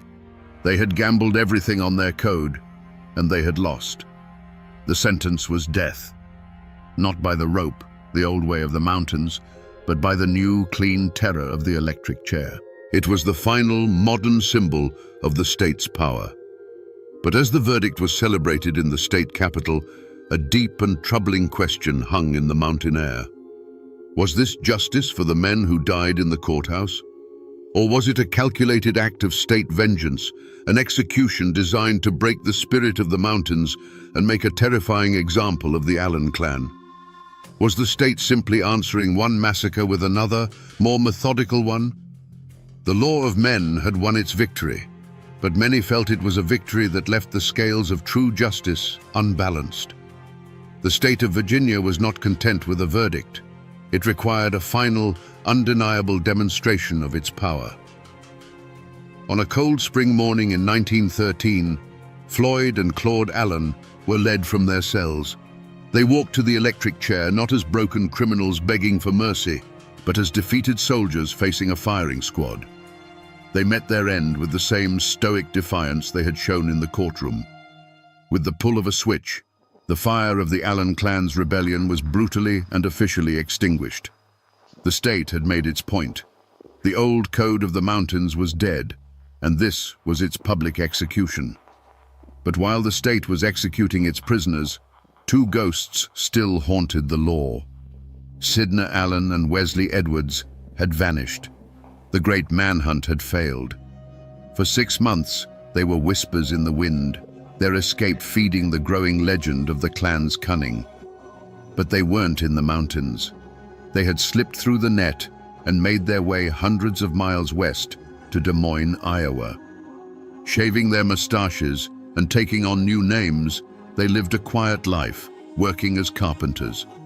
Their fatal mistake was not a slip of the tongue, but a longing for home. A letter, forwarded from a relative, was traced by a patient postal inspector. There was no grand shootout. On a quiet September morning, Baldwin Felts detectives and local police burst into their rented house and captured the two most wanted men in Virginia without a single shot fired. Their trial was a foregone conclusion. With Floyd and Claude already executed, the public's thirst for vengeance was largely slaked. Sidney Allen and Wesley Edwards were spared the electric chair, but were sentenced to long, hard years in the state penitentiary, a living death in a stone cage. They were sent away, and the state of Virginia closed the book on the Carroll County massacre. The Allens were finally, completely broken. And here, my friends, the story takes its final, tragic turn. In prison, Sidney Allen, the cool-headed strategist, became a model prisoner. The fire that had fueled the feud seemed to have been quenched, replaced by a quiet, weary resignation. Years turned into a decade, and his health began to fail. In 1926, the governor, seeing a broken old man, granted him a pardon. Sidney Allen returned to Carroll County a free man, but he came back a ghost. He returned not to his magnificent home, which stood as a monument to a life that no longer existed, but as a shadow of his former self. He had outlived his world. 1 year later, Sidney Allen died, his freedom a brief, bitter epilogue to a life of power and ruin. With the leaders of the clan dead or in chains, a heavy, deliberate silence settled over Carroll County. The story of the courthouse massacre was not something to be discussed. It was a wound too deep, a memory too divisive. People had to go on living together, had to trade at the same stores and attend the same churches. And so, the story was buried. It was locked away in the attic of the community's memory, an unspoken horror that everyone knew was there, but no one dared to mention. They tried to move on, to plow over the blood-soaked ground and plant anew, but some scars are too deep to ever truly fade. And what is left of this epic war today, more than a century later? The names are still there. Drive the winding roads of Carroll County, and you will still find the names Allen, Webb, and Edwards on mailboxes. The descendants of the clan and their victims still walk the same land. For them, it is a heavy inheritance, a legacy of both fierce pride and terrible violence. The story isn't told with the old fire anymore. It is a quiet history, a family secret shared in hushed tones, a reminder of a time when the blood ran hot and the law of the mountains met the law of the state in a fatal collision. If you go to Hillsville today, you won't find the old courthouse. It was torn down decades ago, and a new one stands in its place, a symbol of a more orderly world. The 57 bullet holes that scarred its walls exist now only in photographs and memory, the physical wounds of that day finally erased. But drive a few miles out of town, and you will find it. Sidney Allen's magnificent house still stands. It is a private home now, but it remains a silent, brooding monument to the ambition of a fallen dynasty. Its sturdy walls and grand design, a testament to a future that was burned away in a few minutes of gunfire. In the local cemetery, the final chapter is written in stone. Here, the feud is over. The combatants lie in a final, silent truce under the shade of ancient trees. Floyd and Claude Allen lie not far from the men they were convicted of killing. The simple dates carved on their tombstones give no hint of the 90 seconds of chaos that forever bound their fates together. Here, they are all equal, their passions cooled, their war finally over. The people of Carroll County tried to bury the story, to let the grass grow over the scars. But the mountains don't forget.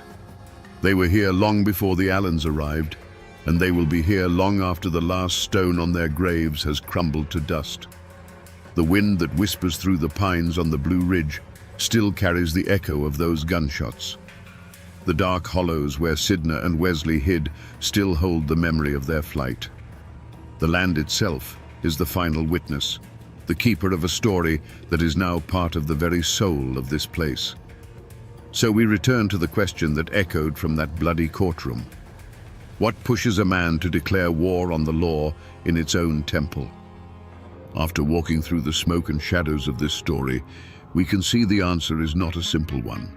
The slaughter in Hillsville wasn't just the act of a cornered criminal, it was the last, desperate roar of a dying world. Floyd Allen saw himself not as a lawbreaker, but as a sovereign king in his own land, and the court's verdict was an invasion, a declaration of war against his entire way of life. The gunshots were the death rattle of an unwritten code of honor that had ruled those mountains for 150 years. This is a story about the brutal collision of two Americas.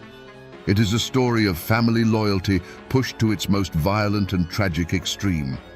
It is a story of pride so fierce it would rather die in a blaze of gunfire than bend its knee to a foreign power, even if that power was the government of its own state. There were no simple heroes here. There were proud, violent men who met their fate, and a new, organized form of power that meted out its own cold and methodical form of violence in return. The manhunt for the Allen clan became a legend, a defining myth of Appalachia's transition into the modern world. It is a harsh and brutal lesson that reminds us that progress is often not a peaceful parade, but a bloody, painful conquest. The world of the Allens is gone now, buried in the past, but its memory lingers. It serves as a stark reminder of a time when the mountains bred a different kind of man, and when justice was not a matter of law books, but of blood. And now, my friends, you know the rest of the story.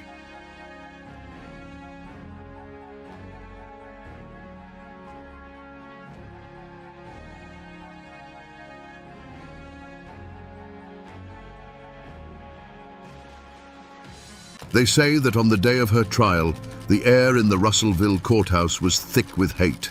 The good people of Kentucky wanted a hanging. They saw Sally Rice Harper not as a woman, but as a demon's consort, the bride of a monster whose bloody deeds had terrorized the frontier.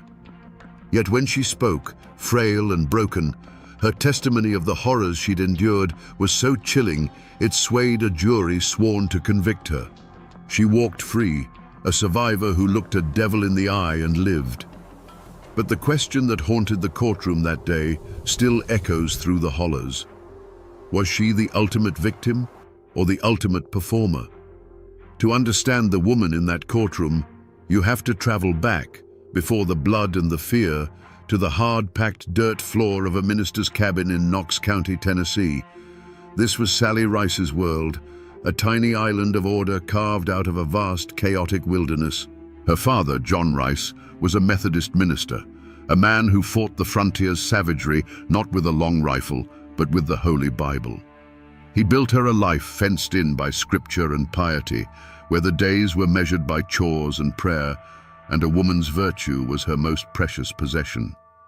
Life on the edge of civilization was a brutal teacher. Every day was a lesson in hardship. Winters were lean, sickness was a constant shadow, and the threat of violence from man or beast was as real as the cold mountain wind. Sally was raised to be tough, resourceful, and obedient. She knew how to mend clothes, tend a garden, and stretch a meal to feed one more mouth. But more than anything, she was taught the rigid morality of her father's faith, that the world was a clear battle between good and evil, and a righteous path was the only shield against damnation. But offense, no matter how strong, can't stop the sounds from the world outside. Through the cracks in her father's rigid world, Sally would have glimpsed another life. She saw the rough-hewn hunters and trappers who passed through, men who lived by their own code, their eyes holding a freedom and a danger she couldn't comprehend. She heard the whispers of tavern brawls, of land disputes settled with a knife, of fortunes made and lost on the turn of a card. These were glimpses of a world that didn't fit neatly into her father's sermons, a world painted in shades of grey. The code her father preached was one of forgiveness, community, and the rule of law. But the mountains had an older, harsher code. It was a code of absolute self-reliance, where an insult to your honor was a debt that could only be paid in blood. It was a code where family was paramount and survival was the only true law. Sally stood with a foot in both worlds. She was her father's daughter, raised in the light, but she was also a child of the frontier, surrounded by an encroaching darkness she was taught to fear, but must have also been secretly curious about. We don't have a record of one single event that defined her youth, but you can imagine a moment that planted a seed of restlessness in her soul. Perhaps it was a traveling merchant, his saddlebags full of colorful cloth and even more colorful stories of cities like Charleston or New Orleans. As he spoke, he might have painted a picture of a world so vast and vibrant that her father's small congregation seemed like a cage. In that moment, the righteous path might have started to feel less like a shield and more like a tether. And so, Sally Rice was a paradox long before the Harps ever laid eyes on her. She was a woman of God, taught to be meek and obedient, yet possessed the quiet resilience that only the frontier can forge. She was steeped in a morality of black and white, but lived on the border of a lawless land where the only color that mattered was the deep red of blood. This internal conflict was the fault line running through her soul, and when the Harper brothers arrived, they were the earthquake that would finally tear her world apart. History doesn't give us a diary from Sally Rice, no collection of letters detailing her hopes and dreams. But we can piece together the life she must have lived, the world that was stolen from her. In the years before the storm, she wasn't a legend or a ghost. She was simply a daughter, a neighbor, and a cornerstone of her father's small, devout community. Her life was one of quiet, relentless purpose. Her hands were rarely still, whether kneading dough for the Sunday communion bread, stitching a quilt for a neighbor's newborn, or tending to the sick with a poultice of herbs her mother had taught her to find. In the eyes of her community, Sally was the very picture of respectable frontier womanhood, pious, diligent, and modest. Young men, clearing their own patches of land and dreaming of starting a family, would have looked upon her with a deep and sober respect. She was the kind of woman you could build a life with, one who would stand by you through harsh winters and uncertain harvests. She was a promise of stability in a world that offered very little of it.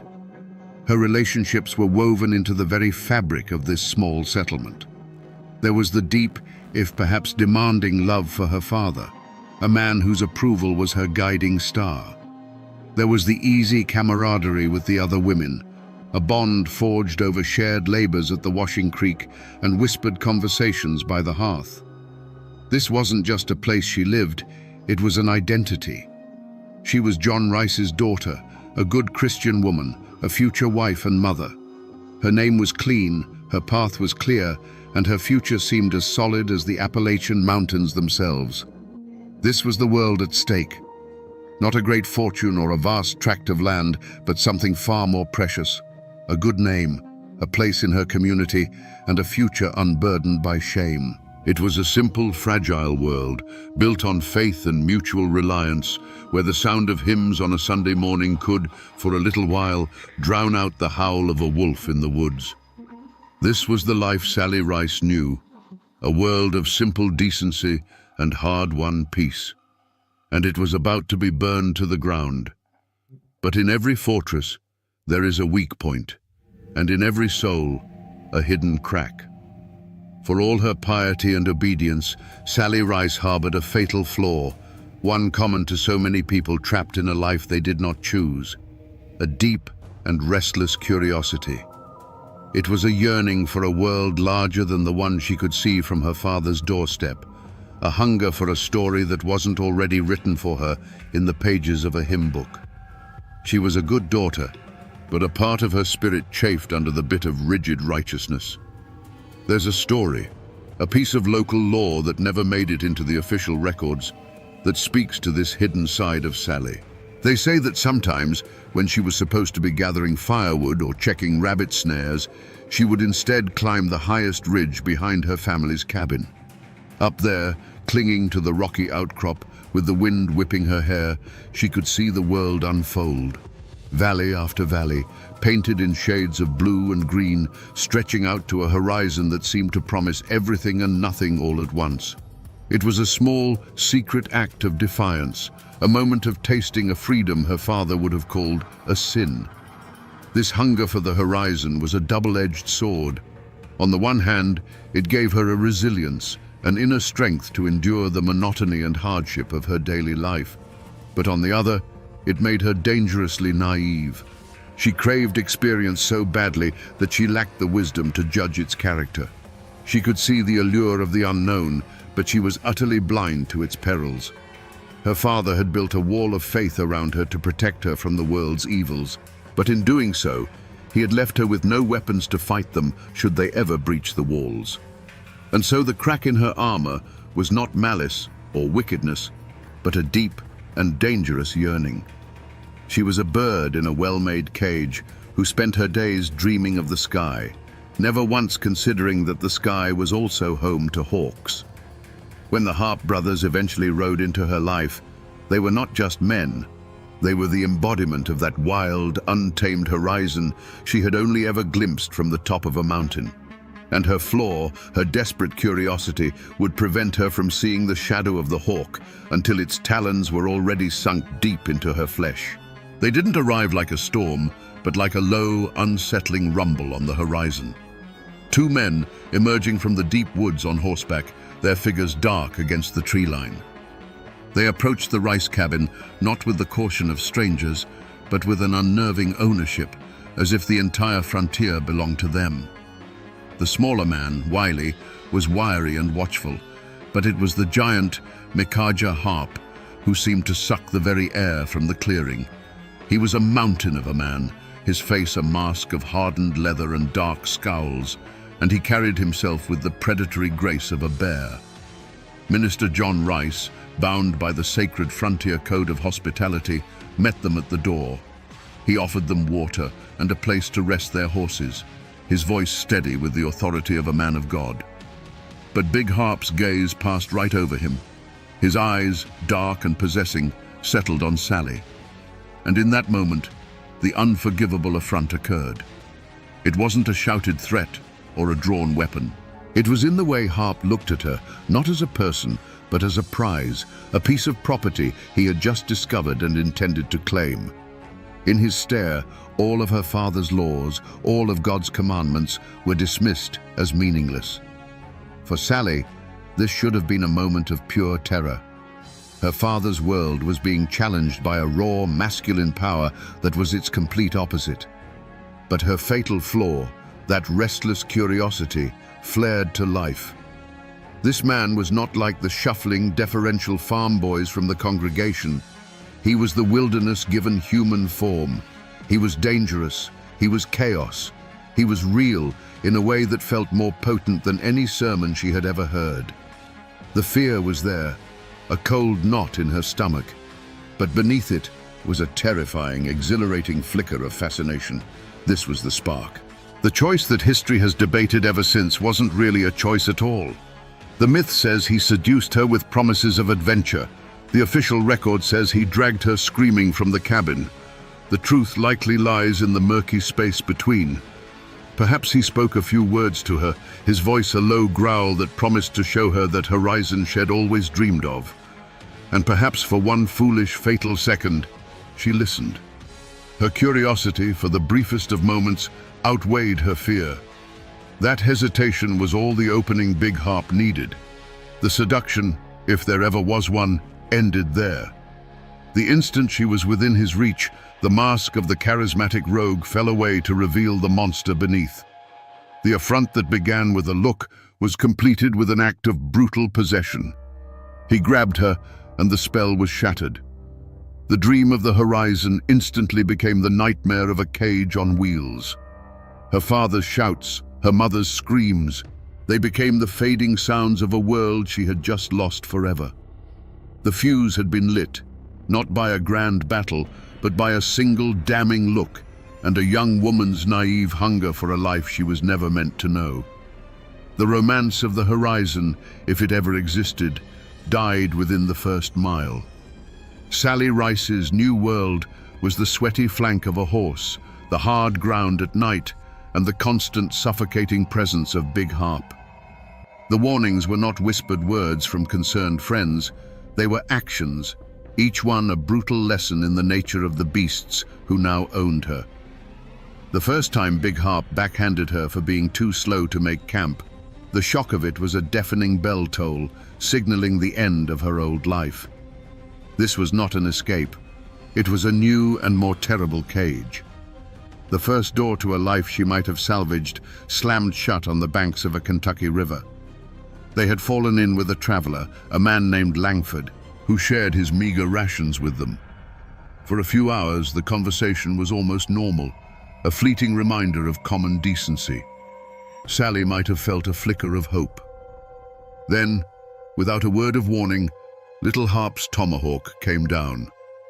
The sound, a wet, sickening crack, echoed in the sudden silence. Sally watched, paralyzed, as they looted his body and casually rolled it into the brush. In that moment, she learned the most important rule of her new life.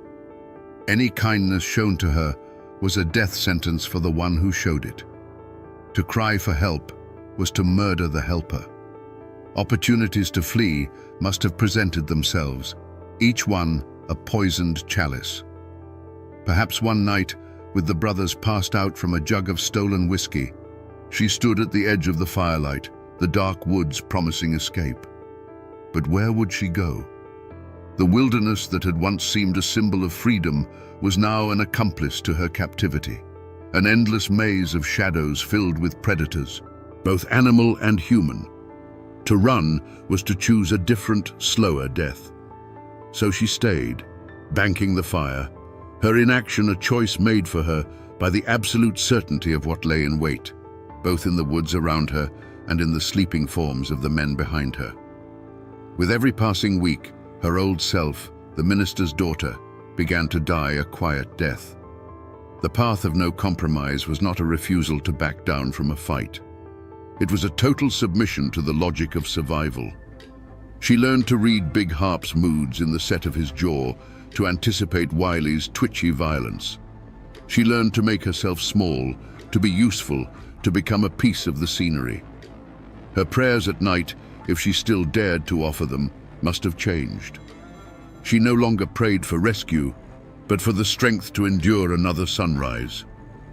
She was not alone in her misery, but the presence of the other women, Susan and Betsy, offered no comfort. They were not sisters in arms, planning a rebellion.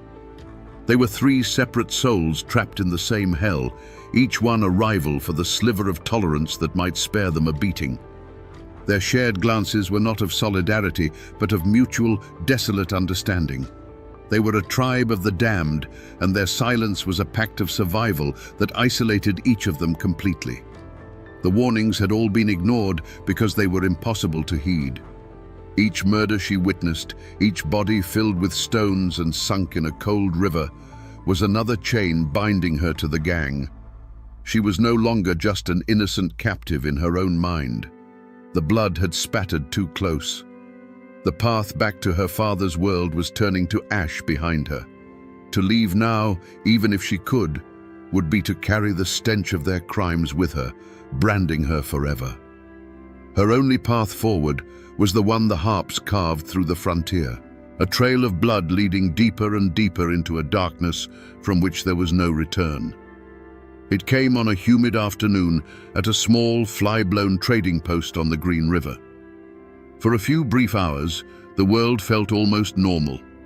The harps were trading stolen furs for salt and lead, their violent energy momentarily focused on the simple act of commerce. Sally, Susan, and Betsy were allowed a few feet of freedom, lingering near a rack of iron pots. It was here that a ghost from her past appeared, a kindly, whiskered man named Gable, who had once supplied her father's community with tools and news from the outside world. He saw her, and his face, weathered and friendly, froze in disbelief. He approached cautiously, his eyes filled with a mixture of pity and alarm. "Sally," he whispered, his voice barely a breath. "Sally Rice. Child, is that you?" For a heartbeat, the sound of her own name, spoken with kindness, was a physical blow. It was the name of a girl who was dead, a ghost she had long since buried. Hope, a feeling so dangerous she'd forgotten what it felt like, flickered in her chest. Mr. Gable saw the flicker. He leaned closer, his words a desperate, urgent plea. "Your father has been sick with worry. Everyone thinks you're dead. My wagon is just behind the storehouse. I'm leaving at first light, heading east. I can hide you under the canvas. I can take you home, Sally. We can get you home." It was the off-ramp, a clear, well-lit path leading directly out of hell. All she had to do was take his hand, and in that moment, she saw it all play out. She would run. The harps would notice. Their good mood would curdle into volcanic rage. They would catch the wagon before it cleared the next ridge. They wouldn't just take her back. They would take Mr. Gable, this good and decent man, and they would make him pay for his kindness in ways she couldn't bear to imagine. His blood would be on her hands, another victim of her tainted existence. She looked from his hopeful, pleading face to the hulking form of Big Harp, who was now laughing with the trader, a sound more menacing than any threat. The flicker of hope in her chest was deliberately, painfully extinguished. She had been a prisoner for so long that she now understood its cruelest logic. To save the innocent, you must remain among the damned. She straightened her back, and when she met Mr. Gable's eyes again, they were as cold and empty as a winter sky. "You are mistaken, sir," she said, her voice flat and devoid of emotion. "My name is not Sally." She turned her back on him, on her name, on the last chance she would ever have for salvation, and walked calmly back to the monsters she now called her own. The crossroads had been presented, and she had chosen her path. The reckoning came not in a hail of gunfire or a clash of knives, but in a miserable, rain-soaked camp on a cold night. The world had shrunk to the size of a weak, sputtering fire, casting dancing shadows that looked like grasping claws. The only sound, other than the miserable drizzle, was the thin, relentless wail of a newborn. It was Susan Wood's infant daughter, a child born into a life of flight and fear, and her crying was like a needle, stitching itself directly into the frayed nerves of Big Harp. He sat staring into the flames, his massive shoulders hunched. He wasn't enraged, not in the way a normal man would be. It was something colder, a deep and profound irritation, the annoyance of a god swatting at a fly. Susan, her face pale and gaunt in the firelight, rocked the child, whispering useless reassurances, her every movement radiating a desperate animal terror. She knew, and they all knew, that in this world, any sound of weakness was an invitation to violence. Then he rose. He moved with a terrifying economy of motion, a hulking shadow detaching itself from the others. He walked over to Susan, not looking at her, but at the source of the noise. Sally's breath caught in her throat, a cold stone lodging itself in her chest. The world seemed to slow down, every detail sharpening into painful focus. The glint of firelight on his wet hair, the dead expression in his eyes, the way Susan flinched, trying to make herself and her child invisible. He reached down. A shot of motion, too quick to comprehend, cut through the night. The crying, which had been the constant pulse of the camp's misery, stopped. It didn't fade. It was just gone. It was replaced by a single sickening sound that the rain almost swallowed. And then, an absolute, profound silence that was 1,000 times louder than the baby's wail had ever been. In that silence, the world had fundamentally and irrevocably changed. Susan Wood's face, which had been a mask of fear, simply collapsed. Her mouth opened in a perfect silent O of horror, but no scream came out. She had seen an act so far beyond the boundaries of human cruelty that her own body couldn't even process the sound it demanded. The tiny bundle she had been desperately trying to quiet was no longer in her arms. From her place across the fire, Sally watched, and a part of her soul turned to ice and shattered. This was the ultimate truth of her captivity. This was not a man driven by greed or revenge. This was a force of nature, a void where a soul should be. She understood then that there was no line he would not cross, no act too monstrous. The argument that had raged between a fragile new life and a world of pure malice was suddenly, permanently over. He turned and walked back to his spot by the fire, as if he had done nothing more than toss a log on the flames. The drizzle continued to fall, hissing in the embers, washing away the evidence of a life that had barely begun. The chilling silence that followed was the sound of a new law being written, one that Sally now understood completely. To survive, you had to be quieter than the dead. After the night of the silent baby, the world of the harp gang became a waking purgatory. The air was thick with a new kind of fear, a brittle, silent dread. The women moved like ghosts, their faces hollowed out, their eyes vacant. Even the harps seemed to feel it. Their brutal confidence was curdling into a cornered animal's paranoia. They were no longer hunters, they were prey. The entire frontier had become a vast posse, and every rustle of leaves, every distant dog's bark, was the sound of the world closing in. For Sally, the terror was no longer about what Big Harp might do to her, but about the violent end she now knew was coming for all of them. The final chase was a grim, exhausted flight through the dense canebrakes of western Kentucky. They were running not to escape, but just to delay the inevitable. Then, one hot August morning, the inevitable arrived. It came as a shout from the woods, followed by the thunder of hoofbeats and the crack of long rifles.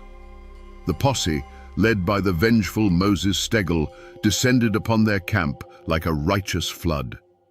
Chaos erupted. Sally and the other women scrambled for cover, becoming spectators to the final bloody act of the drama they'd been forced to star in. She saw Big Harp try to make a stand, saw him leveled by a shot that shattered his spine. He fell not like a giant, but like a puppet with its strings cut.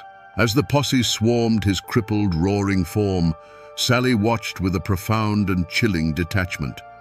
There was no joy, no relief, only a vast, hollow emptiness. She saw Moses Stegel, his face a mask of cold fury, kneel beside the dying monster. She watched the slow, deliberate work of the knife. And when Stegel raised Harp's head by its matted hair, a gruesome trophy against the morning sky, Sally felt no horror. She had already witnessed the murder of an innocent. This, by comparison, was just the slaughter of a beast. Her state of mind in that moment was not triumph or regret. It was a complete and total exhaustion of the soul. The nightmare was over, but she was not awake. She simply stood by a sycamore tree, dirt-streaked and numb, as the men of the posse, their bloodlust sated, finally turned their attention to the women. A hand, rough but not brutal, took her by the arm. It wasn't the possessive, violent grip of Big Harp. It was the cold, impersonal grip of the law. And in that moment, her life on the run was officially over. She didn't fight. She didn't speak. She simply allowed herself to be led away. For 2 years, she had lived under the absolute tyranny of one man's will. Now, she was a prisoner of another system, one with courthouses and judges instead of campfires and tomahawks. The end of the road had come, but she knew, with a certainty that chilled her to the bone, that a new and perhaps even more difficult journey was just beginning. While Sally Rice Harper was being led away in chains, the news of her survival began its slow, cruel journey back to her father's cabin in Tennessee. The message was a paradox of relief and damnation. Your daughter is alive, but she is the devil's wife. For Minister John Rice, the man who had built his life on the bedrock of piety and reputation, this was a blow from which he would never recover. The shame was a physical presence in his home, a stain on the family name that no amount of prayer could wash out. His congregation looked at him with pity, but also with suspicion. How could such evil have sprung from the house of God? The wreck of Big Harp's life was not his alone. It had washed up on his doorstep and poisoned the well of his life's work. The damage radiated outward, far beyond one family's shame. The Harps' reign of terror had fundamentally broken the frontier's most sacred code, the code of hospitality. Before their rampage, a stranger at your door was a guest to be fed. After, a stranger was a potential murderer. The trust that held these isolated communities together was shattered. Families who had once shared tools and salt now barred their doors at night, their long rifles kept closer at hand. The Wilderness Road, once a symbol of hope and a pathway to a new life, became a 2-year-long funeral procession, and its reputation was now one of ambush and unmarked graves. The land itself seemed to bear the scars. A certain bend in the river was no longer just a good fishing spot. It was the place they'd sunk John Tully's body. A particular patch of woods was not just timber, it was where the posse had finally cornered the beast. And for years to come, a lonely crossroads in Kentucky would be known only for the grotesque, rotting head of Micajah Harp impaled on a pike, a landmark of frontier justice that served as a permanent reminder of the horror that had passed through.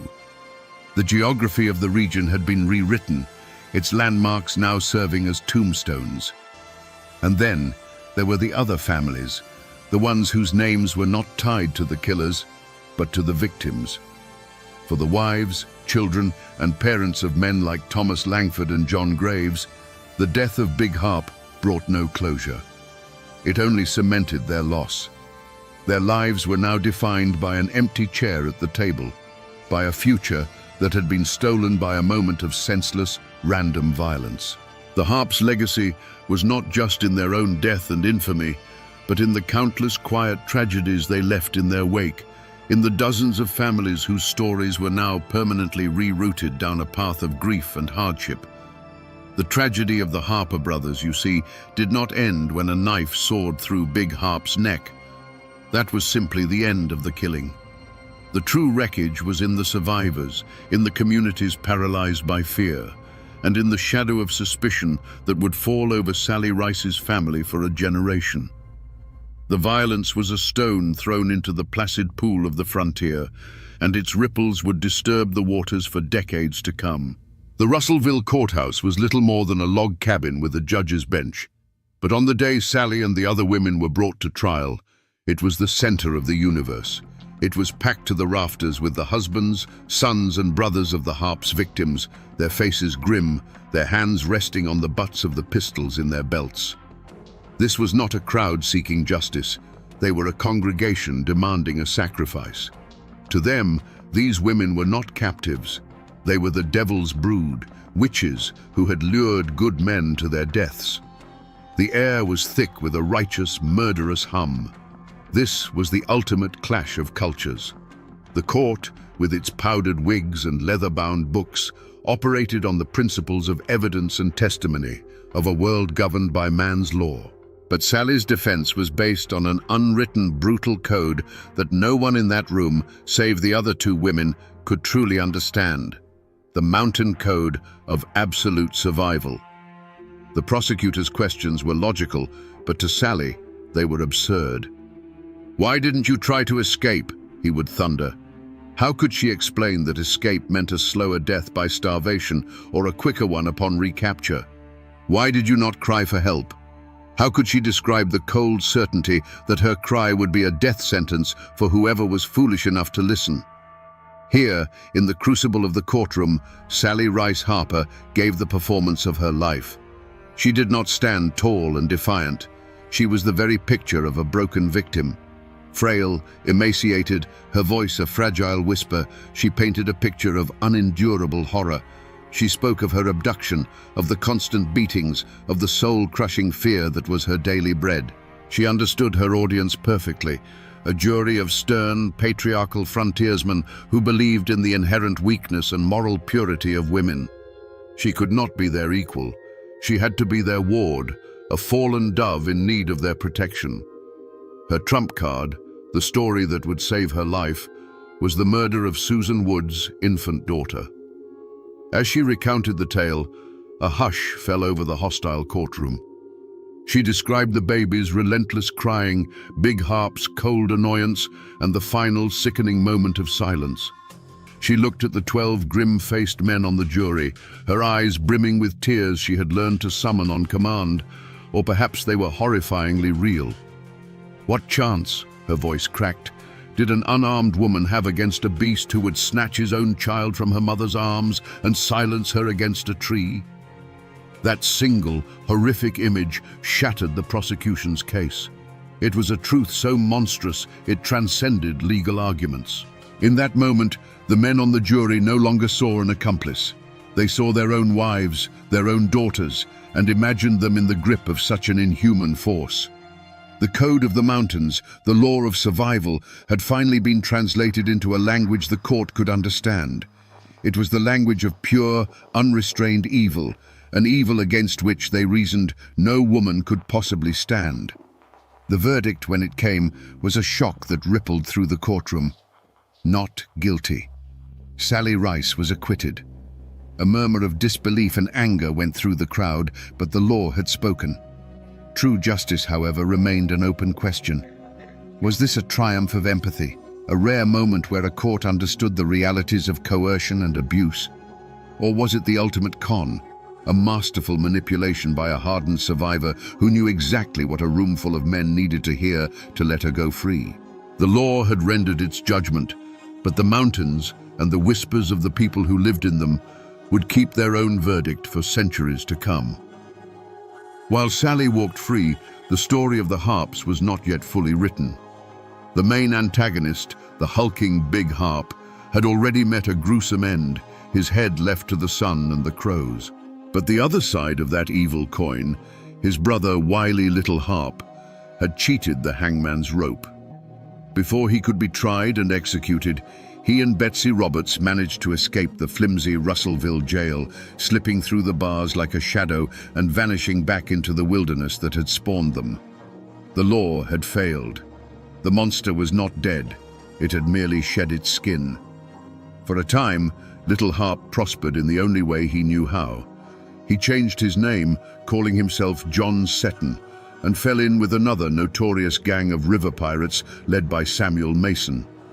He went right back to a life of robbery and murder along the Natchez Trace, proving that the evil was not just in his brother, but was a deep and shared corruption. He found a new pack to run with, and for a while it seemed as if he might just get away with it all, a ghost of the frontier's greatest nightmare, still preying on the innocent.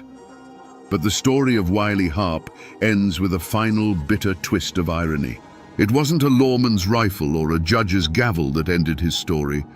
It was greed. A large bounty was placed on the head of his new leader, Samuel Mason. Seeing an opportunity, Harp and another outlaw conspired to murder Mason and claim the reward money. They brought Mason's severed head to the authorities in Mississippi, expecting a hero's welcome and a heavy purse. But a witness there recognized them, not as heroes, but as wanted outlaws in their own right. Wily Harp had come to claim the bounty on another man's head, only to have the price put on his own. He was captured, tried, and finally sentenced to hang. His end came in January of 1804. After the execution, in a grim echo of his brother's fate, his own head was cut off and impaled on a pike along the Natchez Trace as a warning to other outlaws. There was no simple victory of good over evil here.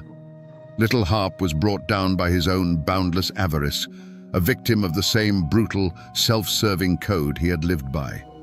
The scales of justice were balanced not by a noble hand, but by the weight of a bag of silver, proving that in the violent garden of the frontier, sometimes the only thing that could kill a snake was another, hungrier snake. For Sally Rice, freedom was not a celebration, it was a disappearing act. She walked out of that courthouse and straight into the arms of a man named John Davis, a farmer who, for reasons lost to history, was willing to take a chance on a woman with a past as dark as a Kentucky cave. She became Mrs. Davis, a name as plain and sturdy as a split-rail fence, and settled in Logan County. She had more children, raised them, and worked her fingers to the bone, trying to build a wall of ordinary days high enough to block the view of the horrors she had seen. But you can't outrun your own shadow. She could change her name, but she couldn't change her face. For the rest of her life, she must have lived with the sideways glances at the market, the conversations that stopped when she entered a room. Every new friendship was a risk, every question about her past a carefully navigated minefield. Her life was a performance of normalcy, an endless effort to prove she was just a farmer's wife, not the woman who had shared a campfire with monsters. Her descendants, the Davises, grew up under the weight of a story that was never fully told, a quiet, unspoken tension in their family's foundation. The most haunting legacy, however, was a ghost. During her time with the Harps, Sally had given birth to a daughter, a child fathered by one of the brothers. What became of this baby, this innocent soul born of such a demonic union? History offers no answer. Did she die on the trail, another forgotten victim? Did Sally, in an act of desperate love, give the child away to a stranger to grant her a life free of the Harp name? Or did she raise the child in secret, constantly looking for the father's darkness in her daughter's eyes? This lost child is the true, aching heart of Sally's tragedy, a life that began and ended in a question mark. The community, too, sought to heal itself through a deep and profound silence. The Harp affair was not something to be discussed in polite company. The facts were too sharp, too painful, so they were smoothed down into a scary story to frighten children into behaving. People rebuilt, they planted crops, they raised families, but the memory of the Harpers became a part of the landscape, a permanent scar hidden just beneath the surface. They didn't heal by confronting the past, they healed by burying it alive, hoping its ghost would not find its way back to the surface. But of course, it always does. Time has a way of smoothing the sharpest edges of history. In Webster County, Kentucky, there is a quiet country lane called Harp's Head Road. Today, it's just a stretch of asphalt where people drive to work and kids ride their bikes. But the name is a deep and permanent scar on the map, a physical reminder of the monster who was brought to justice nearby. His evil was so profound it literally branded the land. His name is a shout, an eternal warning. But if you go looking for a monument to Sally Rice Harper, you won't find one. There is no Sally's Ridge or Rice's Run. She is buried somewhere in Logan County under a simple weathered tombstone that likely bears the name Davis, a name that was not her curse, but her shield. Her greatest monument is her own successful disappearance, her deliberate fading into the background of history. She ran from her own name, and in a way, she succeeded. Yet her story never truly died. It didn't become a heroic ballad sung by firelight. It became something darker, a piece of grim local folklore, a cautionary tale told to young women about the charismatic danger that can hide behind a handsome face, or the terrifying speed at which a life can come undone. She became a ghost in the machine of the Harp legend, the most haunting and ambiguous figure in a story filled with simple, brutal men. And so, her spirit haunts those mountains in a way that is far more subtle and unsettling than that of the Harps. Their evil is a known quantity, a black hole of violence. Her ghost is the question that lingers in the quiet places. When you stand on a high ridge overlooking those old hills, you can almost feel it. While Big Harp's name is a shout of infamy, Sally's is a whisper in the pines, the ghost of a choice, a question that the wind still asks in the high, lonely places. Was she the innocent dove or the clever serpent? So we return to the question that hung in the air of that Russellville courthouse. Was Sally Rice Harper the ultimate victim or the ultimate performer? The truth, as it so often does in these old mountains, refuses to be so simple. She was undeniably a victim, a young woman stolen from her world and subjected to 2 years of unimaginable horror. But to survive the judgment of men after surviving the cruelty of monsters, she had to become a performer. She took the most traumatic event of her life, the murder of an innocent baby, and fashioned it into a key to unlock her own cage. Her performance was not a lie, it was the horrifying truth, weaponized. In the end, this is a story about the terrible, soul-altering cost of survival. It's a lesson in what happens when an ordinary person is thrown into a world of absolute evil and is forced to learn its brutal logic to see another sunrise. To live, Sally had to bury a part of herself so deep it might never have returned. She had to learn to be silent when every fiber of her being screamed, to be still when her instinct was to run, and to turn her back on the last good man who offered her a hand. Her survival was not a clean triumph. It was a messy, painful, and morally ambiguous victory won on the monster's terms. The ghosts of the Harper brothers are loud and bloody. They are simple tales of butchery and frontier justice. But the ghost of Sally Rice is the one that lingers. It's a quiet, unsettling whisper that asks the most difficult question of all. She escaped the devil, yes, she even outlived him. But when you are known to history only as the devil's wife, can you ever truly be free of his shadow? And that, my friends, is the chilling ballad of Sally Rice Harper. A reminder that when you're forced to live with monsters, the most terrifying question isn't whether you will survive, but what part of you will have to die in order to do so.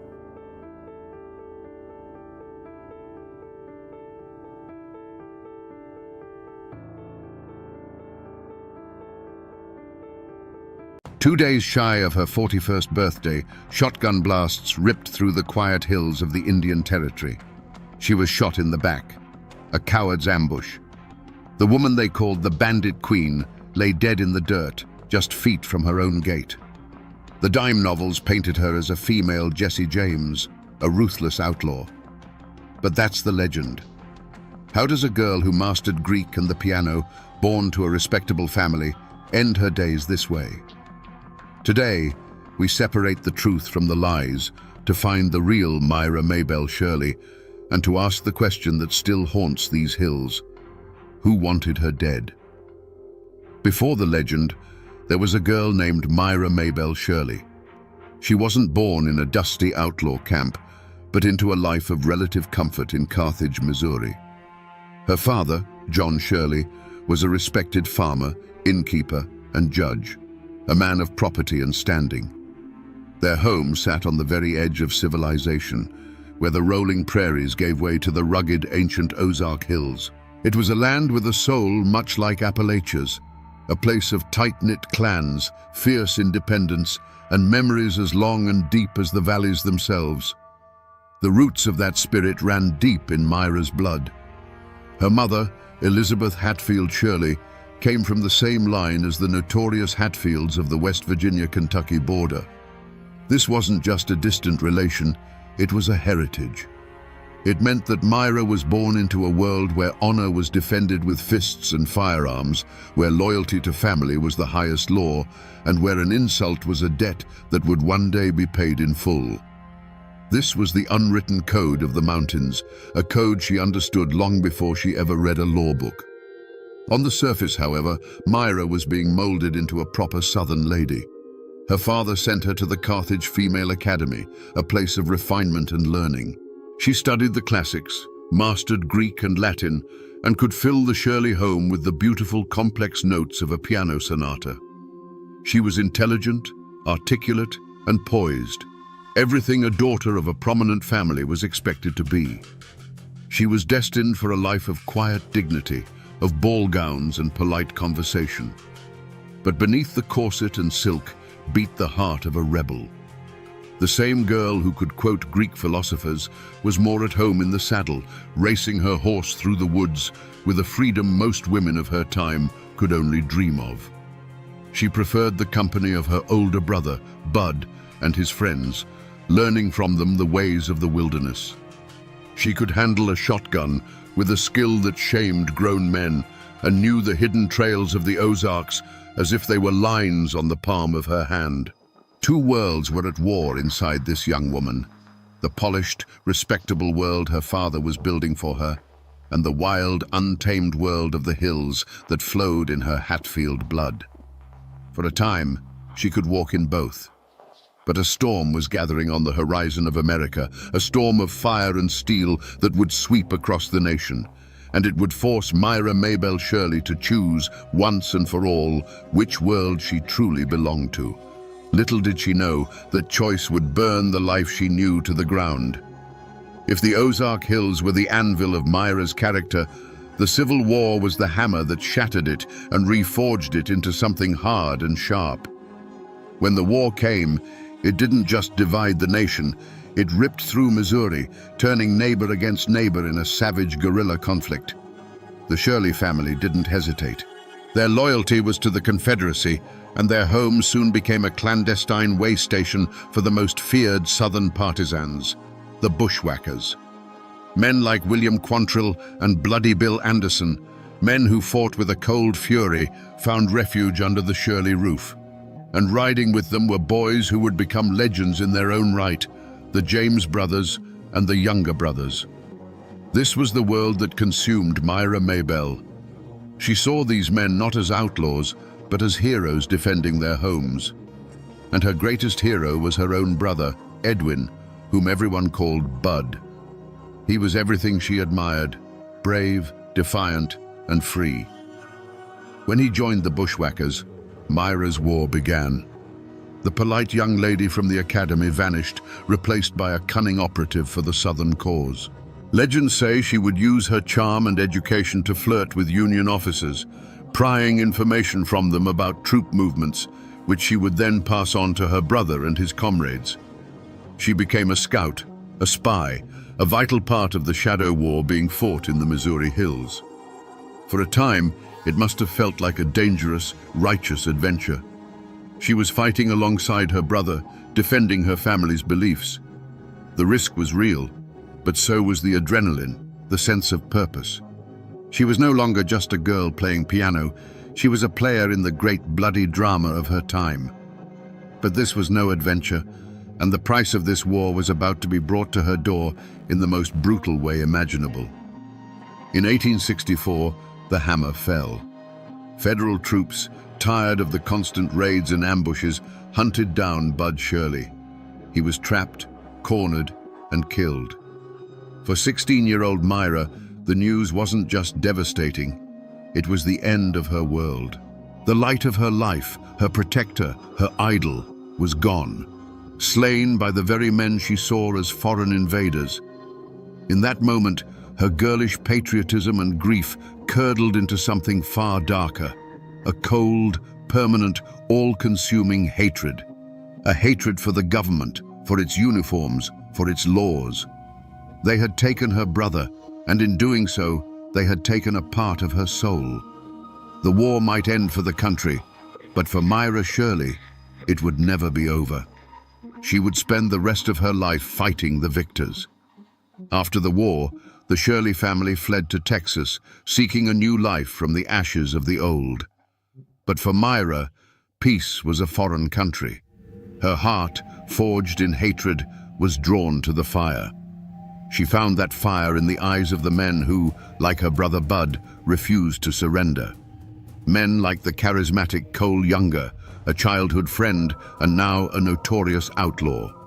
Rumors would later whisper of a passionate affair, claiming her daughter Pearl was his. It was a romantic story, but likely just that, a story. The truth, however, was no less dangerous. Her first husband was Jim Reed, another former bushwhacker who couldn't trade his pistol for a plow. With him, Myra stepped fully into the world of the outlaw. Their life was a blur of stolen horses and dodging posses, a frantic existence on the run. In this chaos, her two children, Pearl and Eddie, were born. But this was no family portrait. It was a partnership born of war and rebellion, and it was destined to end in blood. In 1874, Jim Reed's luck ran out. The news that reached Myra was cold and brutal. Her husband had been shot down, not in a blaze of glory, but by an acquaintance who valued the reward money more than friendship. At 26, Myra was a widow, a mother of two, and officially branded the accomplice of a dead bandit. This was the world she had chosen, a world with no honor among thieves. So she moved deeper into the shadows, to a place where the law of the United States was thin and the old ways were strong, the Indian Territory of Oklahoma. There, she met and married Sam Starr, a man from a proud Cherokee family. This wasn't just a marriage, it was the founding of a dynasty. On their land, tucked away in the rugged hills, they established a stronghold. It had a name that was a tribute to her old friends and a warning to her new enemies: Younger's Bend. Younger's Bend wasn't a ranch. It was a sanctuary for the damned. It was a place where men on the run, men like Jesse James and the Younger brothers themselves, could find a hot meal, a fresh horse, and a place to lay low, protected by the cunning of its queen. The air there was thick with the smell of wood smoke, whiskey, and paranoia. Every rider on the horizon was either a friend or a hangman. This was the heart of darkness, a kingdom built on stolen goods and guarded by guns. Here, the final transformation of Myra Maybelle Shirley was complete. She was no longer just a bandit's wife, she was the mastermind. She never led a charge, her hands weren't on the triggers during the robberies. Her weapons were her intellect and her will. She planned the heists, fenced the stolen property, bribed officials, and used her deep knowledge of the law to tangle up prosecutors in court. And she crafted an image that became a legend. She would ride into town on a fine horse, sitting side saddle in a velvet dress like a proper lady, but on her hips, for all the world to see, rested two Colt revolvers. She could quote classical poetry one moment and arrange the sale of a stolen herd the next.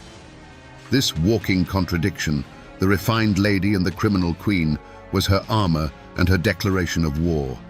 She had created a monster, and her name was Belle Starr. The two shotgun blasts echoed through the hills and then faded into an unnerving quiet.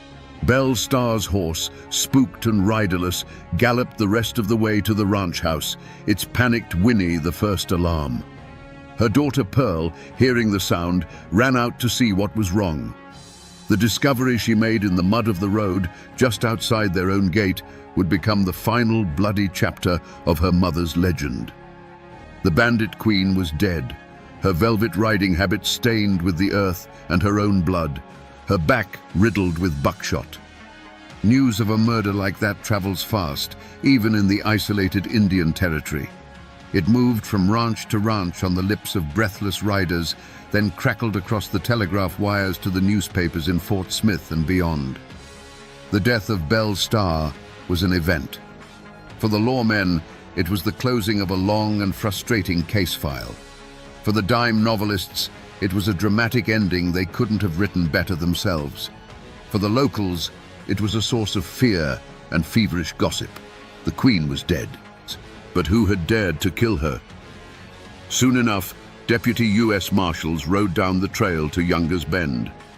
For years, this place had been a no-go zone, a sanctuary for fugitives where the law entered at its own peril. Now, they were in charge, picking through the life of the woman who had so often made fools of them. The investigation began, and the web of suspects was tangled and dark, spun from the threads of Belle's own life. Every person in her orbit had a potential motive.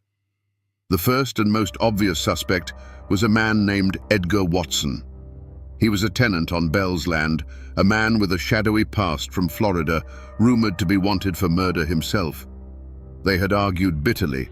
Bell wanted him gone, and Watson wasn't a man who liked being told what to do. It was a simple, logical motive, a dispute over land and money that ended in violence. But the simple answer isn't always the true one. Then there was her own husband, a Cherokee man named Jim July Starr. He was younger than Bell and was, at the time of her murder, facing his own trial for horse theft. Did they have a falling out? Was he driven by jealousy? Or, as some whispered, did he arrange the murder to silence her before she could testify in some secret deal with the law? He had an alibi, but in the murky world of Younger's Bend, an alibi was just another story. The silence that fell over the hills wasn't one of peace. It was a silence of fear. Bell's network of outlaws scattered, not knowing who among them might be next, or who might sell them out for a pardon. A reward was posted for information, but few dared to speak. The killer was still out there, and no one knew how far their reach extended. The hunt was on, not just for a murderer, but for the truth behind the final bloody act of the Bandit Queen's life. The wheels of justice turned slowly, but in the case of Belle Starr's murder, they seemed to grind through mud. The primary suspect, Edgar Watson, was finally brought to trial. You can just imagine the scene in the Fort Smith courtroom. It wasn't just a legal proceeding, it was a spectacle.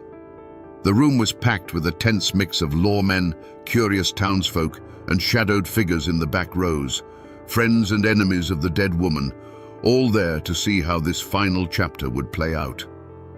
The air itself felt heavy, thick with whispered theories and cold stares. Everyone had an opinion, and everyone was waiting for a conviction. The prosecution laid out its case. They painted a picture of a bitter dispute between a landlord and her troublesome tenant. They spoke of threats exchanged, of Watson's notorious temper, and of his presence near the scene of the crime. They presented him as a man with a motive, the means, and the opportunity. But their case was like a house built on sand. There was no murder weapon. There were no direct eyewitnesses to the shooting. The entire argument rested on bad blood and circumstantial evidence, a foundation that began to crumble under the slightest pressure. Watson, for his part, sat there with a cold confidence. He was no frightened farmer caught in the gears of the law. This was a man who understood the violence of the world. His defense lawyers didn't just deny his guilt. They threw the courtroom doors wide open to the chaos of Belle's life. They argued that putting only Edgar Watson on trial was absurd. Why not her husband, Jim July, who had his own legal troubles? Why not any of the dozens of spurned lovers, jilted partners, or vengeful victims Belle had created over the years? To have an enemy, they argued, was to be Belle Starr's acquaintance. And then, the darkest rumor of all, a chilling whisper that slithered through the courtroom, gave everyone pause. The story of Belle and her own son, Eddie. Their relationship was poison. He was a disappointment, and she was a harsh mother. The gossip was that just before her death, she had taken a whip to him for mistreating her favorite horse. Had the boy's resentment finally boiled over into an unspeakable act? Could he have pulled the trigger himself, or perhaps paid Watson to do it for him? It was a monstrous thought, but in the world Belle had built, it wasn't an impossible one. Faced with a weak case and a sea of reasonable doubt, the jury was trapped. They could condemn a man on suspicion, or they could let a potential killer walk free. They deliberated, and when they returned, the foreman's voice cut through the silence. "Not guilty." A shockwave went through the room. Edgar Watson, the man everyone was so sure had done it, stood up and walked out of the courtroom a free man. And so, the law of men had spoken. But was it justice? Or was it just a failure of a system that couldn't comprehend the complex, violent world of Younger's Bend? The court case was closed, but the murder remained unsolved. The killer had vanished back into the hills, becoming just another ghost in the bloody history of the territory. The truth, it seemed, was buried with the Bandit Queen. The murder of Belle Starr wasn't the end of the story. It was the explosion that scattered the pieces. Her kingdom, Younger's Bend, crumbled without its queen. The outlaws who had found sanctuary there drifted away, seeking new shadows to hide in. The land itself was eventually swallowed up by the relentless tide of settlement and progress. Today, what was once the most notorious hideout in the Indian Territory lies quiet and still, submerged beneath the placid waters of Lake Eufaula. A concrete historical marker stands on a nearby hill, a lone sentinel pointing toward the drowned land, the only official sign that this infamous chapter of the West ever happened here. The fates of those in her orbit were as tangled and often as tragic as her own. Edgar Watson, the acquitted suspect, moved on, but his reputation followed him. He eventually met a violent end himself, gunned down by a vigilante mob in Florida. Her last husband, Jim July Starr, died in a gunfight with lawmen not long after Belle's murder. Her son, Eddie Reed, who some whispered was the true killer, lived a troubled life, eventually becoming a deputy sheriff himself before being killed in a saloon brawl. It seems the violence that Belle had courted her whole life clung to those she left behind, an inescapable inheritance. But there is one final strange twist. Her daughter Pearl, the one rumored to be Cole Younger's child, chose a different path of rebellion. She turned her back on the world of guns and stolen horses and moved to Fort Smith, where she opened a high-class brothel. In a way, she too became a queen, presiding over her own illicit kingdom, a world with its own codes and dangers, just a stone's throw from the courthouse where her mother's killer had been set free. The strongest echo of Belle Starr, however, is not in the ground, but in the story itself. After her death, the legend took on a life of its own. A journalist named Richard Fox penned a lurid book called Belle Starr, the Bandit Queen, or the Female Jesse James. It was a work of pure fiction, filled with sensational tales of her leading bank robberies and stagecoach heists, things she never actually did. This book, and the countless dime novels that followed, created the image we think of today, the pistol-packing outlaw in a feathered hat. The myth completely consumed the woman. You can still visit her grave, tucked away in the woods not far from where Younger's Bend once stood. The original headstone, carved with a bell, a star, and a poignant poem, was chipped away to nothing by souvenir hunters over the decades. A new, protected monument stands in its place. And as you stand there, in the quiet of those Oklahoma hills, you realize the mountains do remember. They remember the real Myra Maybelle Shirley, the educated girl, the grieving sister, the cunning organizer, and the woman who gambled her life on a defiant dream of freedom and lost. So we return to the question that has hung in the air since those shotgun blasts first rang out. Who killed Belle Starr? The law of men never gave us a name. Was it the vengeful tenant, Edgar Watson? Was it one of her own family, a final, terrible betrayal? We will never know for sure. But maybe the real answer isn't a name. Maybe what killed Belle Starr was the violent, lawless world she had so carefully constructed around herself. In the end, the snake she had nurtured in the heart of Younger's Bend finally turned and bit its queen. Her story is a powerful reminder that the Civil War didn't truly end at Appomattox. It continued to rage in the hearts of people like Myra Shirley, leaving scars that festered into a deep and abiding hatred for the authority that had won. She was not a hero. She was not the cartoon villain of the penny press. She was a casualty, a woman whose fierce mountain pride, when poisoned by grief, became a force of self-destruction. She waged a 25-year war against a world she felt had wronged her, and in that war, there could only be one victor. Myra Maybelle Shirley was a woman of stark contradictions, the educated lady who could quote the classics and the ruthless godmother who ruled a den of thieves. She was born with the spirit of the mountains in her blood, proud, defiant, and unforgiving. But that spirit, when broken, forged a legend written in gunsmoke and blood. A girl who was meant to be a lady became the Bandit Queen, a cautionary tale that still echoes in the hills where she once rode.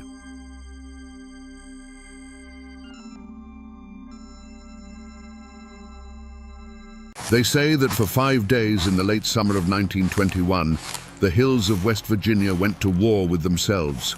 The hollows of Blair Mountain echoed with the thunder of 1,000,000 rounds fired as the largest armed uprising in American history since the Civil War reached its bloody climax. And standing against the tide of 10,000 Union miners was one man, a county sheriff named Don Chaffin. He met them not with a posse, but with a private army, machine gun nests, and even airplanes dropping homemade bombs from the sky. How does a man born and raised in these same mountains come to wage war against his own people? Was he a villain, a corrupt tyrant in the pocket of the coal barons, crushing the common man under his boot? Or was he, in his own mind, the last line of defense for law and order, a king protecting his county from an invading mob? The truth, as it always does in Appalachia, lies buried deep in the shadows between fact and legend. Today, we dig for it. We trace the path that turned a small-town lawman into the absolute ruler of Logan County. Don Chaffin was no outsider. He was born in 1887, a son of Logan County, with roots that ran as deep in that rocky soil as any oak tree. The Chaffins were one of the founding families, their name carrying weight long before the first coal tipples scarred the landscape. He grew up breathing mountain air, learning the unwritten laws of the hollows, that loyalty to kin was absolute, that an insult to your name had to be answered, and that the only justice you could truly count on was the one you made for yourself. He was one of them, fluent in the language of both the front porch and the family feud. But the world Chaffin was born into was dying. The old Appalachia of scattered homesteads and fierce independence was being swallowed whole by an industrial giant. King Coal was the new god, and the coal companies were its high priests. They brought jobs, yes, but they also brought a new kind of servitude. They owned the houses the miners lived in, the stores where they bought their food, and the politicians who wrote the laws. Young Don Chaffin saw this firsthand. He saw proud men who once answered to no one, transformed into something less, their lives dictated by the shrill blast of a mine whistle. He began his career as a school teacher, a respected position in any mountain community.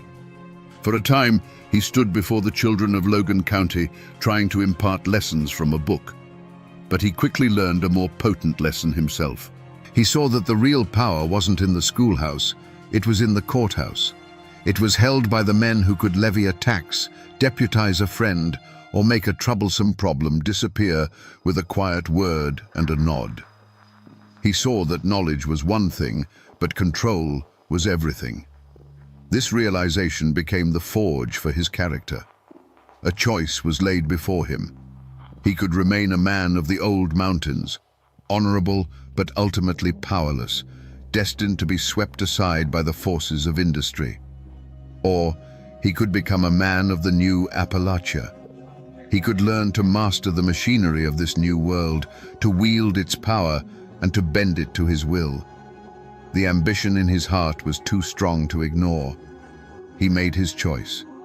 He decided he would not be a subject in the kingdom of coal. He would be its king. The old mountain code of loyalty was still there, but he twisted it. His ultimate loyalty would no longer be just to his family name, but to the preservation of his own power. He would trade the quiet respect of the schoolhouse for the cold, hard fear commanded by the man in the sheriff's office. This was the moment Don Chaffin the teacher died, and Don Chaffin the tyrant began to take shape. Long before the battle that would make him infamous, Don Chaffin was simply the most powerful man in southern West Virginia.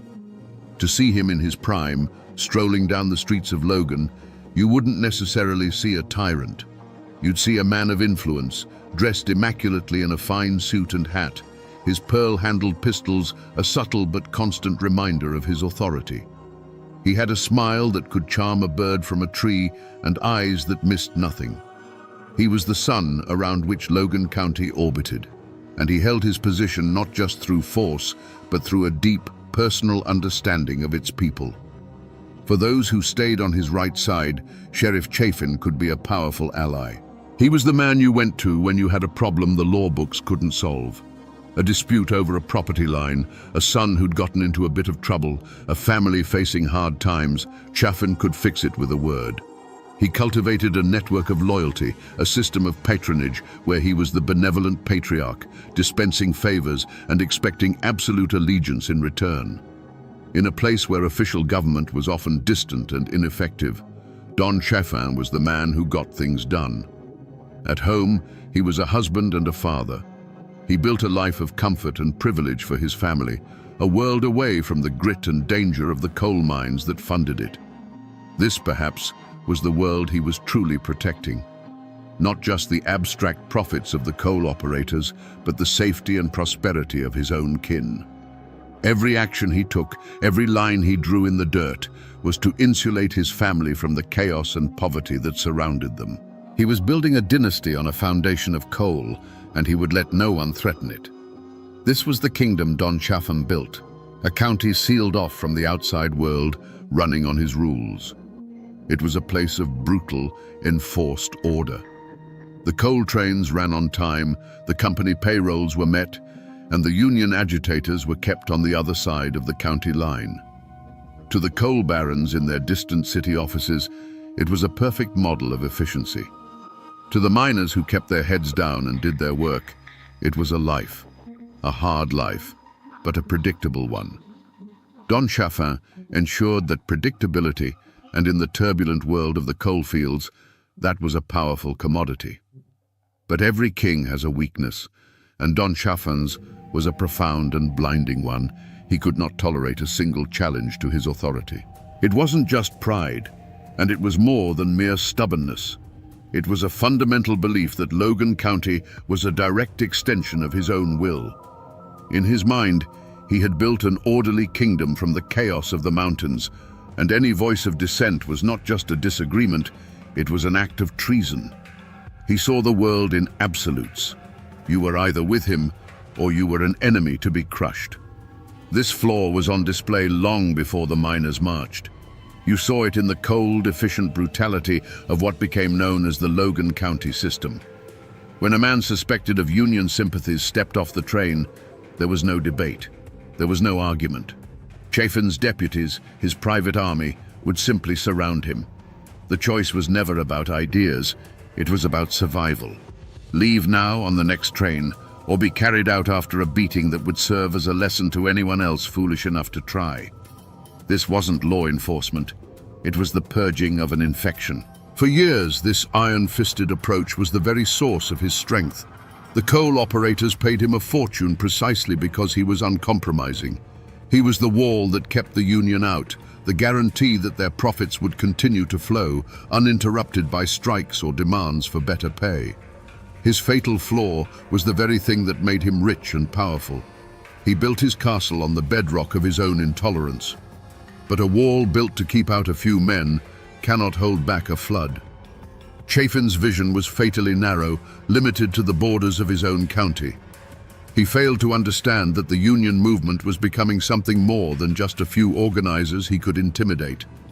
It was an idea, spreading like wildfire through the desperate and oppressed coal camps. He believed he could beat that idea into submission, just as he had beaten individual men. He could not conceive of a world where his control was not absolute. He could not imagine a negotiation, a compromise, or a shared power. In Don Chafin's mind, there was only room for one king in Logan County. And as the anger in the surrounding coalfields began to smolder and grow, this fatal crack in his armor was about to be struck by the force of an entire army. He was a man who knew only how to push back, and he was about to be pushed by a force greater than any he had ever known. The spark that lit the Appalachian powder keg didn't land in Logan County. It landed a few counties over, on the stone steps of the McDowell County Courthouse, and it came in the form of an assassination. The target was a man named Sid Hatfield, the chief of police of Matawan. To the Union miners, Hatfield was more than a lawman. He was a folk hero, a living legend. Where Don Chaffin was the symbol of company control, Hatfield was the symbol of defiance. He was the one lawman who had stood with his people, famously facing down Baldwin Felts agents in a bloody shootout that became known as the Matawan Massacre. He was proof that not every man with a badge was for sale. On August the 1st, 1921, Hatfield arrived at the courthouse in Welch to face trumped-up charges, a legal trap set by his enemies. He was unarmed, walking beside his wife, trusting in the sanctity of the law he represented. As he climbed the steps, Baldwin Felts agents, the very same men he had fought in Matawan, were waiting. They opened fire in broad daylight, cutting him down in a hail of bullets right in front of his wife. His friend Ed Chambers was executed alongside him. It was not a gunfight. It was a public execution. The news spread through the coal camps, not like a whisper, but like a physical blow. This was the ultimate act of treachery. It was one thing to be cheated at the company store or beaten by deputies in a dark hollow. It was another to see your one hope for justice within the system murdered on the very steps of a courthouse. The message sent by the coal operators was clear and brutal. There is no law for you here. There is no protection. We can kill your heroes in the open, and nothing will be done. For Don Chaffin, this act was happening in another county, perpetrated by men not directly on his payroll. But in the hearts and minds of the miners, it was all part of the same corrupt, violent machine of which he was the master architect. Their rage, their grief, and their years of simmering desperation finally crystallized into a single, unifying purpose. The system had declared war on them, so they would declare war on the system. And the symbol of that system, its beating heart and its iron fist, was Sheriff Don Chaffin. This was the unforgivable affront. The miners began to gather, not for a strike, but for a crusade. They tied red bandanas around their necks, a symbol of their solidarity that would give them the name Rednecks. They cleaned their rifles, gathered their ammunition, and began to march south. Their goal was no longer just to unionize a county. It was to avenge a martyr, to tear down a kingdom, and to bring their own form of justice to the man who represented everything they hated. The fuse was lit, and it was burning straight for Logan County. As the news of the marching army reached Logan, the state capital of Charleston descended into a panic. Governor Ephraim Morgan, a man caught between the immense power of the coal industry and the terrifying prospect of a civil war, pleaded for calm. He sent telegrams, issued proclamations, and dispatched the state police, but it was like trying to stop a flood with a handful of sand. He knew that the only two men who could truly stop this were the leaders of the Miners' March and the sheriff of Logan County. Federal mediators were sent, including the decorated General Billy Mitchell. They met with the miners' leaders who, for all their rage, laid out their terms. They wanted the violence to end. They wanted the right to join a union without being beaten or killed. They wanted the Logan County system dismantled. They were willing to talk, but they would not turn back until their basic rights as American citizens were guaranteed. The government, it seemed, was trying to find a way out, a path that didn't lead over the top of Blair Mountain. But for Don Chaffin, there was nothing to discuss. From his command post in Logan, he watched the situation not as a political crisis, but as a military operation. To him, the 10,000 approaching men were not desperate workers seeking justice. They were an invading army, a horde of Bolsheviks and insurrectionists bent on destroying his county. The governor's pleas for negotiation were, in his eyes, signs of weakness. You don't negotiate with a mob, you break it. While others talked of peace, Chaffin prepared for war. The coal operators opened their coffers, and Chaffin spent the money with deadly efficiency. He put out the call, and his army of deputies swelled from hundreds to nearly 3,000. Gun thugs, mercenaries, and strikebreakers poured into Logan, men who were paid to shoot, not to talk.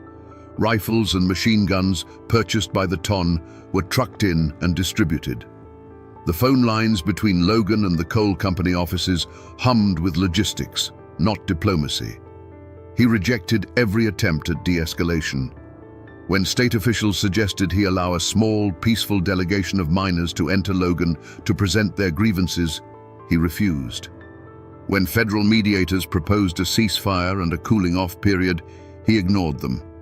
His response was to send his men into the hills. He directed them to dig trenches, set up machine gun nests, and turn the 10-mile ridge of Blair Mountain into a fortress. Every shovel of dirt thrown, every strand of barbed wire unspooled was Don Chaffin's answer to the calls for peace. He was making his stand, not just for the coal companies, but for his own absolute, unquestioned rule. He had locked and bolted every door that led to compromise, leaving only one path open, the path of violence. The wires between Logan County and Washington, D.C. were humming. President Warren G. Harding, seeing a domestic war about to explode, made one last desperate attempt to pull the combatants back from the brink. He sent a direct message, a final ultimatum, not just to the marching miners, but to Don Chaffin himself. The offer was clear. The miners had agreed to halt their advance if, and only if, Chaffin's private army was disarmed and disbanded. Federal troops would be sent in, not to fight the miners, but to act as a neutral peacekeeping force. It was a clear off-ramp, a path away from the abyss, laid at his feet by the President of the United States. Imagine Don Chaffin in his office, the telegram in his hand. The air is thick with the smell of gun oil and nervous sweat. Outside, the town of Logan is an armed camp, his men preparing for the fight of their lives. For a moment, he must have weighed his options. On one side was the full might of the federal government, a power that could crush him without a second thought. Accepting the deal would mean survival. He would lose his private army, yes, and his absolute power would be broken, but he would live. He would see his family again. The war would be over before a shot was fired. But then he would have considered the other side of the coin. To stand down now would be to surrender. It would mean that the threats and the rage of the Union men had succeeded. It would be a public admission that his authority, the very foundation of his identity, had limits. The image of federal troops policing his county while the men who had marched to hang him were allowed to walk free must have been a vision of pure humiliation. It was a direct challenge to his fatal flaw, his belief in his own absolute control. He stood at the final crossroads. One path led to a diminished future, the other led over Blair Mountain. He looked at the telegram, the last chance for peace, a direct order from his president. Then he looked at the map on his wall, at the red pins marking his machine gun emplacements along the ridge. He made his choice. He set the telegram aside. He picked up his telephone and gave an order not to stand down, but to double the patrols at the key mountain passes. He told his commanders that the line had been drawn and that any man wearing a red bandana who tried to cross it was to be met with overwhelming force.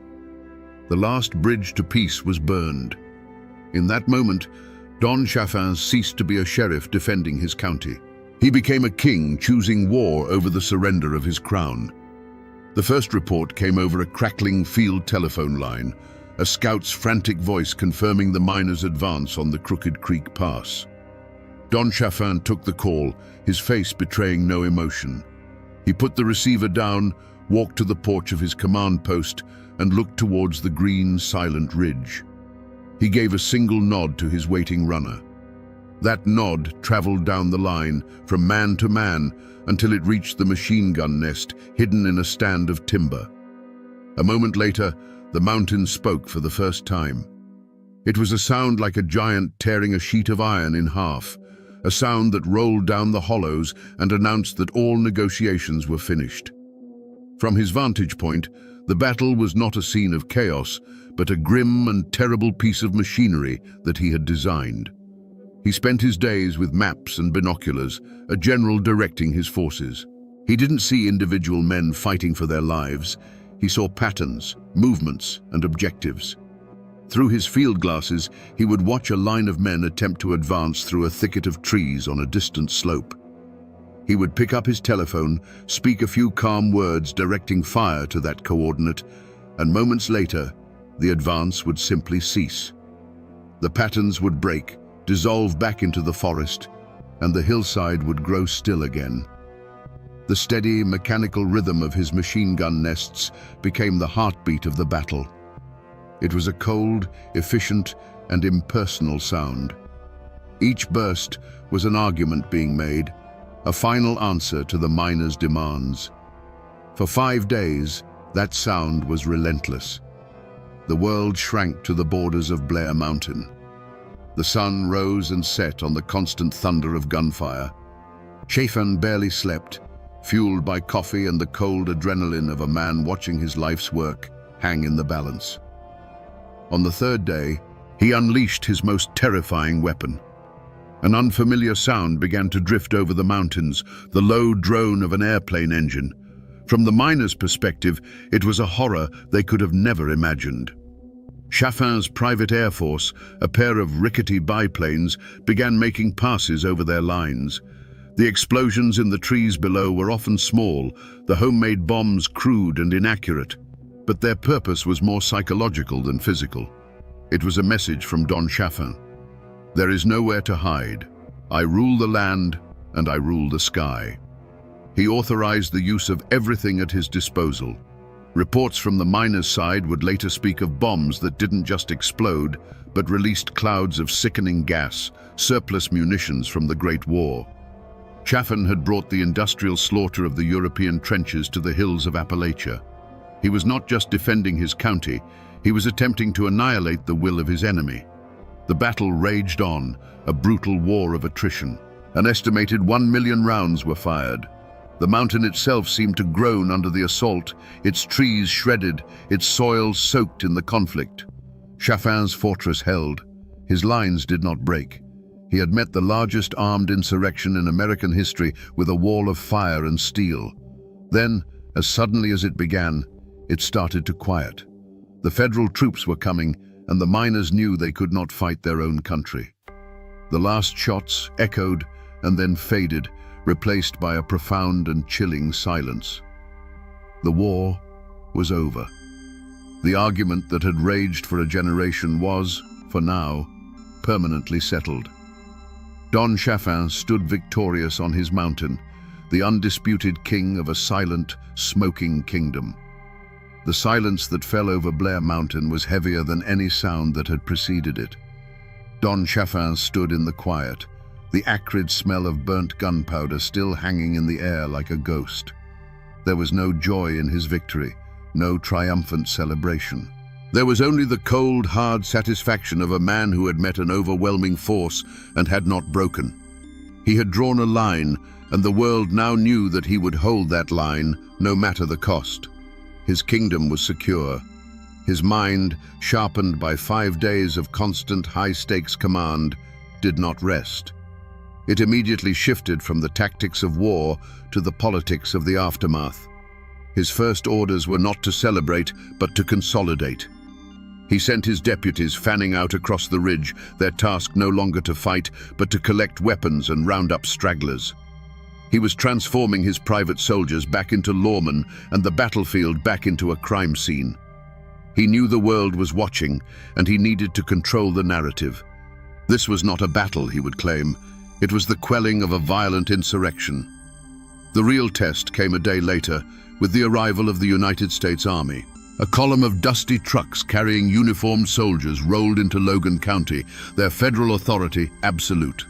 An army colonel, a man accustomed to giving orders and having them obeyed without question, stepped out to meet the sheriff of Logan County. For a moment, two commanders faced each other, one representing the power of a nation, the other the power of a single man's will. This was the moment Chaffin's reign as an independent warlord came to an end.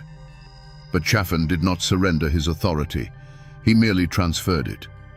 He met the colonel not as a defeated man or a renegade, but as a fellow officer of the law. He was dapper, calm, and cooperative. He presented himself as the beleaguered hero who had single-handedly held back anarchy until the cavalry arrived. He offered maps, intelligence, and the full cooperation of his office. He smoothly transitioned from the man who had waged a private war to the loyal local official assisting the federal government. He had won his battle. He had stopped the march. He had broken the miners' army. Now, standing before the might of the United States, he holstered his authority and stepped back into the role of Sheriff Chaffin. His active part in the shooting was over. The road had ended, not in a jail cell or a shallow grave, but in a handshake with the very government he had, for 5 bloody days, effectively ignored. The cost of Don Chaffin's victory was paid in a currency he would never have to touch: the broken lives of the men he defeated and the families they left behind. The war on Blair Mountain was over, but the war on the miners had just entered a new, more insidious phase. As federal troops disarmed the miners, Chaffin's deputies and the state police moved in behind them, armed not with machine guns, but with lists of names. Hundreds of miners were arrested and indicted on charges ranging from conspiracy to murder and even treason against the state of West Virginia. For the families in the coal camps, the silence that followed the battle was not one of peace, but of dread. A knock on the door of a company shack in the middle of the night meant a husband and father being dragged away to jail. It was followed, almost inevitably, by an eviction notice nailed to the flimsy door.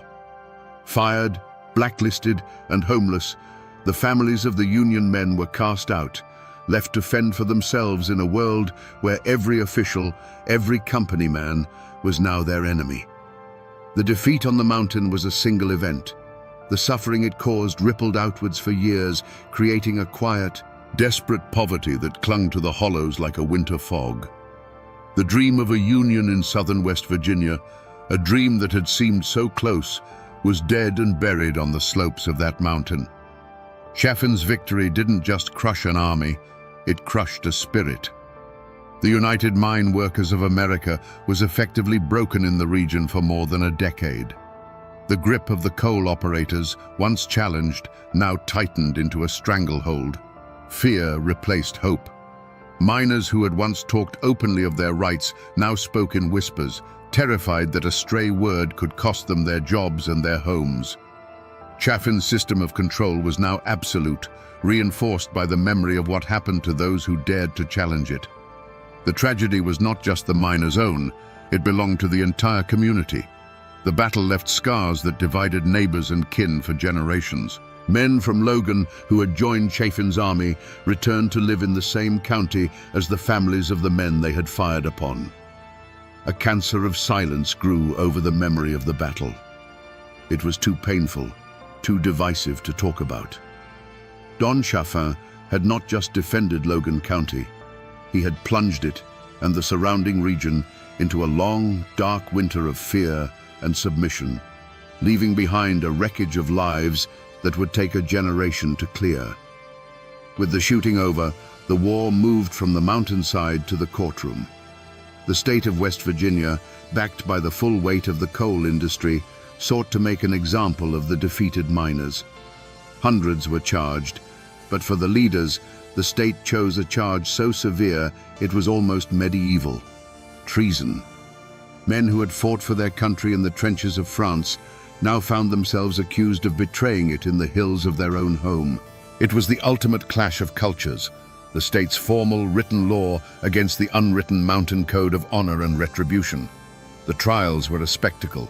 The prosecution painted a picture of a Red Army, a Bolshevik mob bent on overthrowing the government and seizing private property. They presented evidence of the miners' military-style organization, their weapons, and their stated goal of marching on Logan. To the state, this was a clear case of insurrection. Don Chaffin and his deputies were presented as heroic defenders of law and order, the thin line that had saved West Virginia from anarchy.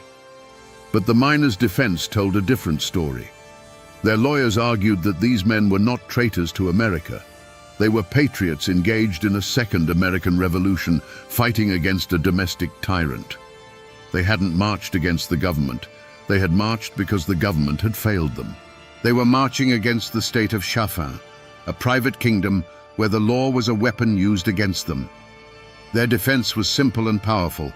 A man has the right to defend his home and his family, and when the law itself becomes the tool of an oppressor, the people have the right to seek their own justice.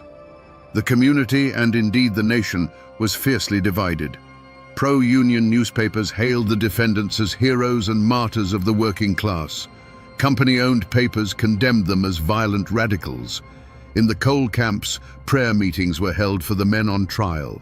In the gentlemen's clubs of Charleston and Huntington, they were toasted as villains who had finally gotten their due. The soul of Appalachia was on trial, forced to defend itself in a language it did not fully understand. The most famous trial was that of Bill Blizzard, one of the key field commanders of the miners' army. The state threw everything it had at him. But then, a West Virginia jury, made up not of miners, but of farmers and small-town merchants, delivered a stunning verdict: not guilty. They had listened to the stories of the company guards, the low pay, the beatings, and the assassination of Sid Hatfield, and they could not bring themselves to call this man a traitor. While many other miners would be convicted on lesser charges, the treason trials collapsed. Was justice served? In a narrow legal sense, a jury had acknowledged the miners' grievances. But in the wider world, nothing had changed. The Logan County system remained intact. The Union was shattered. Don Chaffin was still sheriff. The law had rendered a verdict on the battle, but it had remained silent on the long, brutal war that had caused it. True justice, it seemed, was still a luxury the miners of West Virginia could not afford. The army that marched on Logan County did not simply go home. Its leaders were tied up in court for years. Its members were scattered, blacklisted, and broken. The United Mine Workers of America, the great boogeyman that Don Chaffin had waged a war against, was effectively banished from the southern coalfields. In the immediate aftermath, it seemed Chaffin's victory was absolute. The entity that had provoked him into his dramatic stand was, for all intents and purposes, dead. The Union was a ghost, its name only spoken in hushed and fearful whispers in the dark corners of the coal camps. But you can defeat an army of men. It's much harder to kill an idea. The Battle of Blair Mountain, for all the miners' losses, had been a national spectacle. Newspapers across the country had told the story of the private army, the machine gun nests, and the airplanes bombing American citizens on their own soil. The brutal reality of the West Virginia coalfields was laid bare for all to see. Chaffin had won the fight, but in doing so, he had exposed the sickness of the system he was defending. The miners had lost the battle, but they had won the argument in the court of public opinion. The seeds planted on Blair Mountain took a decade to grow, but they grew in the dark. The Great Depression and the election of Franklin D. Roosevelt changed everything. With the passage of the National Industrial Recovery Act and later the Wagner Act, the federal government did what 10,000 rifles could not. It guaranteed the right of every American worker to organize and bargain collectively. The very thing the miners had fought and died for was now the law of the land. In the mid-1930s, the UMWA organizers returned to southern West Virginia. This time, they came not as an invading army, but with the full backing of federal law. They walked into Logan County, the heart of Don Chaffin's old kingdom, and signed up thousands of miners without a single shot being fired. The Logan County system was finally broken, not by force of arms, but by a simple change in the law. The miners' cause, the great antagonist that had risen against Chaffin, had ultimately triumphed. He had won the battle, but history was already siding with the men he had beaten. Don Chaffin had won his war, but he couldn't outrun the changing world. You see, for all his power in West Virginia, he was still just a county sheriff in the eyes of the federal government. His downfall came not from a bullet from a miner's rifle, but from a federal indictment. In 1924, he was convicted of violating prohibition laws, a charge almost laughable in its simplicity compared to the private war he had waged. The man who had commanded an army was brought low by the business of moonshine. He served nearly 2 years in a federal penitentiary. When he returned to Logan, the world he had ruled was gone. His aura of invincibility, once as solid as the mountains themselves, had been shattered. He was no longer the untouchable king. He was a convicted felon, a man who had been humbled by an outside power. He found that the fear he had once commanded had been replaced by something quieter, and the loyalties he had built were shifting sands. He quietly moved his family to Huntington, trading his role as a county warlord for the quiet life of a hotel manager. The king had been dethroned, not by a rival, but by the slow, grinding gears of time and federal law. For his family, the name Chaffin would forever be a complicated inheritance. It was a name of power and prominence, a name that opened doors in southern West Virginia. But it was also a name stained with blood and controversy, a name that was whispered with a mixture of fear and resentment. His descendants would not escape the shadow of Blair Mountain. It became a part of their identity, a legacy they had to navigate, a story they had to either defend or distance themselves from. The name was both a pillar and a tombstone. In the hollows and coal camps of Logan County, the healing was a slow and silent process. The community did not rebuild by confronting the past. It rebuilt by burying it. For decades, the Battle of Blair Mountain was not spoken of. It was a wound too deep, too personal to touch. Fathers who had fought on opposite sides of the ridge raised their children in the same towns, a fragile peace maintained by a collective, unspoken agreement to forget. A blanket of silence fell over the memory of the war, and under that blanket, the resentment and trauma festered. The power dynamic in the mountains had been permanently altered. The era when a single sheriff, funded by private industry, could raise an army and operate as an absolute monarch was over. Chaffin's fall created a vacuum that was filled not by another strongman, but by the slow, creeping influence of the state and federal government. The isolation that had allowed his kingdom to flourish was broken, and the brutal feudal system he had perfected died with his conviction. If you go to Blair Mountain today, you won't find any grand monuments. For the better part of a century, the mountain kept its secrets. The trenches filled with leaves, the shell casings were swallowed by the earth, and the story was buried under a deliberate silence. Then, in the 21st century, a new war for Blair Mountain began. Not with rifles, but with lawsuits and bulldozers, as coal companies sought to strip mine the historic battlefield, to literally erase the history from the landscape. Preservationists and descendants of the miners fought back, a struggle that continues to this day. The ghosts of 1921 are still fighting for their ground. And what of the name Don Chaffin? In Logan County, it is still spoken with a complicated mix of awe and revulsion. To some, he remains the strong man who brought order, the only one tough enough to tame a lawless land. To others, he is the Appalachian Caesar, a tyrant who sold his soul and his people to the company store. You can drive to Huntington and find his grave, a quiet stone marker for a man whose life was a roaring fire. It's a peaceful end for a man who brought so little peace to the world. But his legacy echoes in a way most people never realize, in a word you hear every single day. Think of the word redneck. That word was born in the fire of this conflict. It came from the red bandanas the Union miners tied around their necks to identify themselves as they marched on Logan. It was their uniform, their flag, a symbol of solidarity and defiance against the guns of the coal companies. Before it was an insult, before it was a caricature, it was a badge of honor worn by men willing to die for their rights on the slopes of Blair Mountain.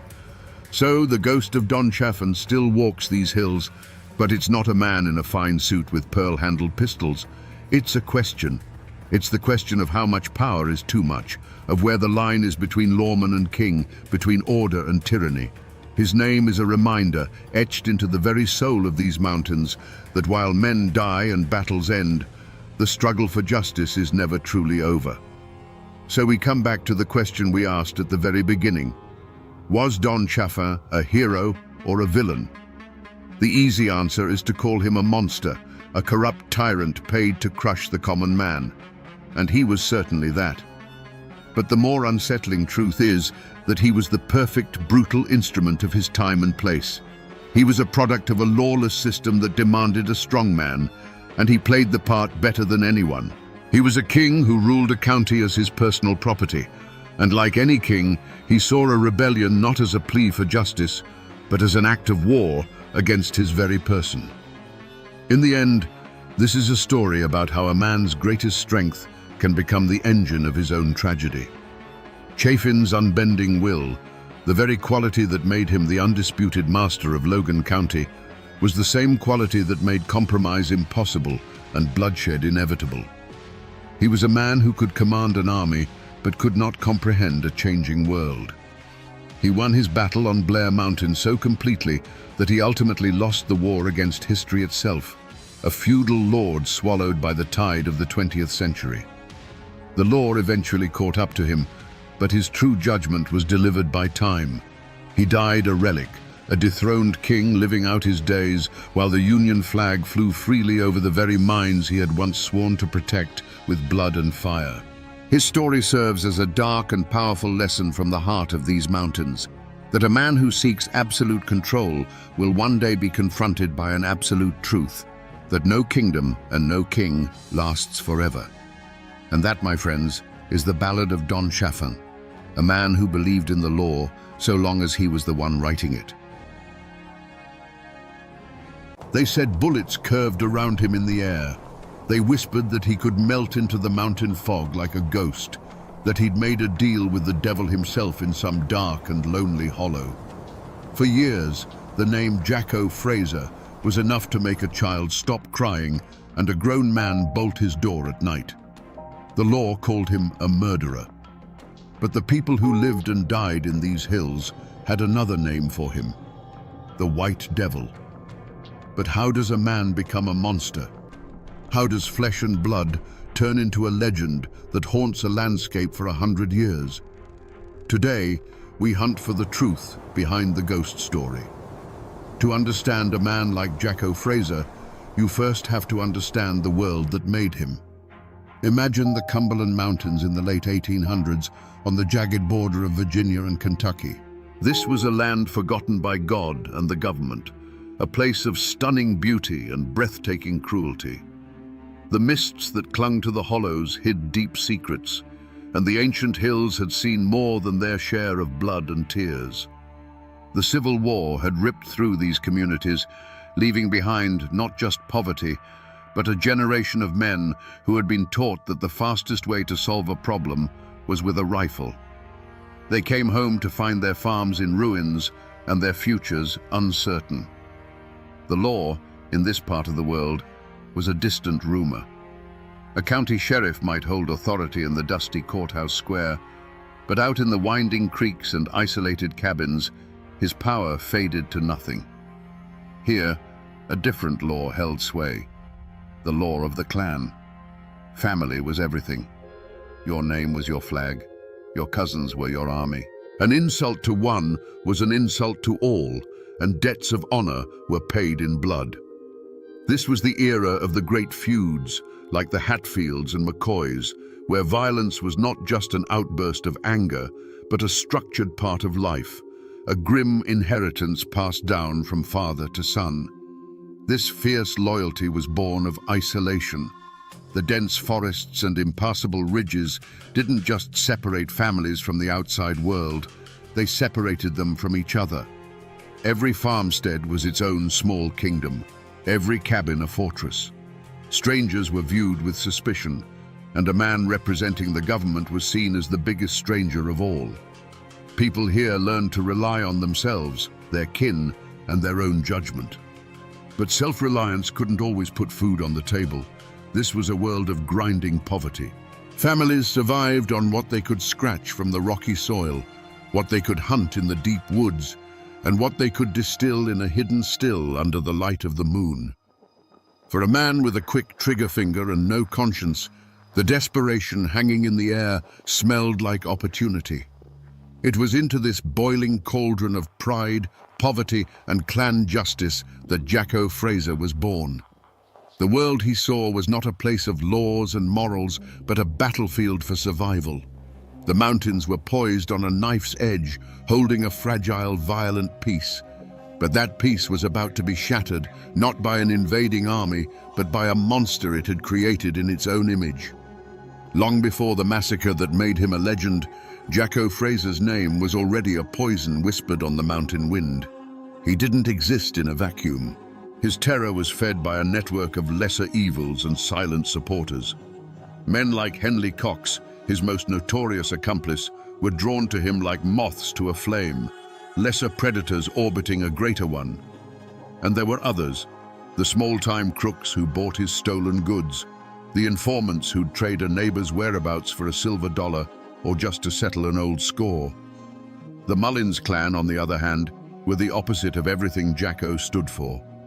They were a large, well-respected family, a cornerstone of the community, which made them the perfect target for a man who wanted to prove that no one and nothing was safe. The deepest wounds in these mountains were often the oldest. Jacko himself was said to be a veteran of the Confederacy, a man who had seen the world burn and decided he liked the heat. He didn't come back from the war looking for peace. He came back carrying the war inside him, a personal battle against a world he felt had failed him. His grudge wasn't over a single plot of land or a stolen horse. His grudge was with humanity itself. He saw society as a sham, and he aimed to tear its mask off with violence. Of course, smaller, more personal grudges festered in every hollow. A card game that ended in a bitter accusation, a dispute over a property line that had been argued for generations, a family that got a little too prosperous for a neighbor's liking. These were the hidden fault lines running beneath the community. Jacko was a master at exploiting them. He understood the dark currents of envy and resentment that flowed beneath the surface of daily life, and he knew how to use them to his advantage, turning the quiet suspicions between neighbors into open fear. And so, the rumors began to spread, moving from cabin to cabin like a sickness in the air. At first, they were just unsettling stories. A peddler who was supposed to be heading through Pound Gap simply vanished. A farmer found his best mule gone, his tack shed emptied. A lone traveler would arrive at the next settlement pale and shaken, telling a story of being robbed on the trail by a man with eyes as cold and pale as a winter sky. None of these were big enough to bring the law down from the state capital, but they were carefully stacked, one on top of the other, building a foundation of dread. Every story, filtered through a dozen mouths around a dozen hearths, grew darker and more menacing. The whispers turned into a constant, low hum of anxiety that settled over the mountains. People began to look at the shadows a little longer. The sound of a horse at night was no longer a comfort, but a cause for alarm. The community was being slowly poisoned, not just by Jacko's deeds, but by the fear of what he might do next. The stage was being set for an act of violence so brutal it would turn whispered rumors into terrified screams. The year was 1892. For the Mullins clan, it was a day of prosperity. Several members of the family, including Ira Mullins, his wife, and other kinsmen, had made the long journey by wagon to the nearest town. They were returning home, their carts laden with goods, and more importantly, their pockets heavy with cash from a successful day of trading. We're talking several $100s, a staggering fortune in those mountains, enough money to set a family up for a year, or to make a desperate man do the unthinkable. Imagine the scene. A narrow mountain path, barely wide enough for their wagons, snaking its way through the dense, dark woods of Pound Gap. The late afternoon sun was beginning to fail, casting long, distorted shadows that clawed at the edges of the trail. The air grew cooler, carrying the scent of damp earth and decaying leaves. The steady creak of the wagon wheels and the soft plod of the horses were the only sounds in a world that was growing unnaturally quiet. The birds had stopped singing. The woods were holding their breath. It was a feeling every mountain person knows in their bones. The difference between a peaceful silence and a waiting one. Perhaps one of the men glanced nervously into the darkening trees. Perhaps a child in the wagon pulled a blanket a little tighter around their shoulders, sensing a shift in the air. They were on their own land, just miles from the safety of their homes. But that feeling of safety was beginning to fray like an old rope. They were being watched. Suddenly, from the deep shadows of the forest, a command rang out, a harsh voice slicing through the quiet, telling them to halt. But this wasn't a warning. It was a declaration. Before the echo had even died, the trees erupted in a blaze of rifle fire. The led horse screamed and reared, falling in its traces. The quiet evening was shattered by the roar of guns, the splintering of wood, and the first cries of shock and pain. This wasn't a robbery. This was an execution. The point of no return had arrived, not with a whisper, but with a thunderclap of violence that would stain these mountains forever. The ambush was brutally efficient. The narrow pass became a slaughter pen, a claustrophobic trap from which there was no escape. The first volley of shots sent a wave of chaos through the wagon train. It was a cacophony of terror, the sharp crack of rifles echoing off the rock walls, the splintering of wagon boards, the high-pitched screaming of wounded horses, and the raw human cries of disbelief and agony. Men who had been solid, living figures just a second before now crumpled to the ground, becoming nothing more than dark shapes in the failing light. But the attackers were not wild animals in a frenzy. They moved with a chilling purpose, emerging from the tree line like specters. Among them, one figure moved with a terrifying calm, his pale eyes scanning the wreckage with an unnerving detachment. This was not a fight. It was a harvest. As the survivors scrambled for cover that didn't exist, Jacko Fraser and his men moved in, their rifles barking with methodical precision, each shot finding its mark. Ira Mullins lay wounded in the dirt, the life seeping out of him onto the very land his family had worked for generations. A shadow fell over him. He looked up to see Jacko Fraser standing there, his face as impassive as carved stone. There was no rage in his eyes, no flicker of emotion at all. It was the cold, empty gaze of a man looking at an object, not a human being. A revolver appeared in Jacko's hand. The metallic click of its hammer being pulled back was the loudest sound in the world. Then came a single sharp report that slammed the door shut on Ira Mullins's life. With the killing done, a new and even more grotesque phase began. Jacko knelt beside the body of the man he had just executed, and with the calm demeanor of a clerk counting change, reached into his pockets and retrieved the thick roll of money. This cold ritual was repeated as the gang moved from one still form to another, their hands searching pockets and pouches. They were not just murderers, they were grave robbers, desecrating their victims before the bodies had even grown cold. When the last echo of gunfire had faded and the last coin had been pocketed, what remained was a tableau from hell. A wagon lay on its side, its contents, flour, cloth, tools, spilled across the dirt road like the entrails of a dying beast. The horses lay tangled in their harnesses, their great bodies still and silent.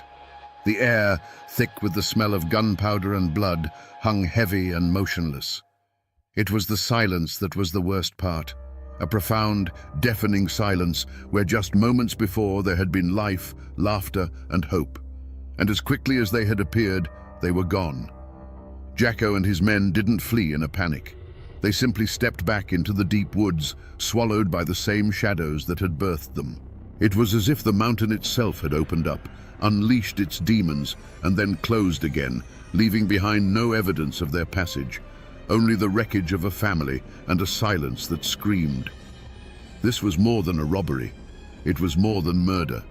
It was a statement written in blood on a lonely mountain trail. It was a declaration that there were no safe places, that the bonds of family and community were no shield against a man with a frozen heart. On that day, in the twilight of Pound Gap, John Fraser the outlaw died, and Jacko, the White Devil, was well and truly born. The silence that followed the massacre was deeper than any grave. For a time, the only witnesses were the ancient trees and the cold, unblinking stars.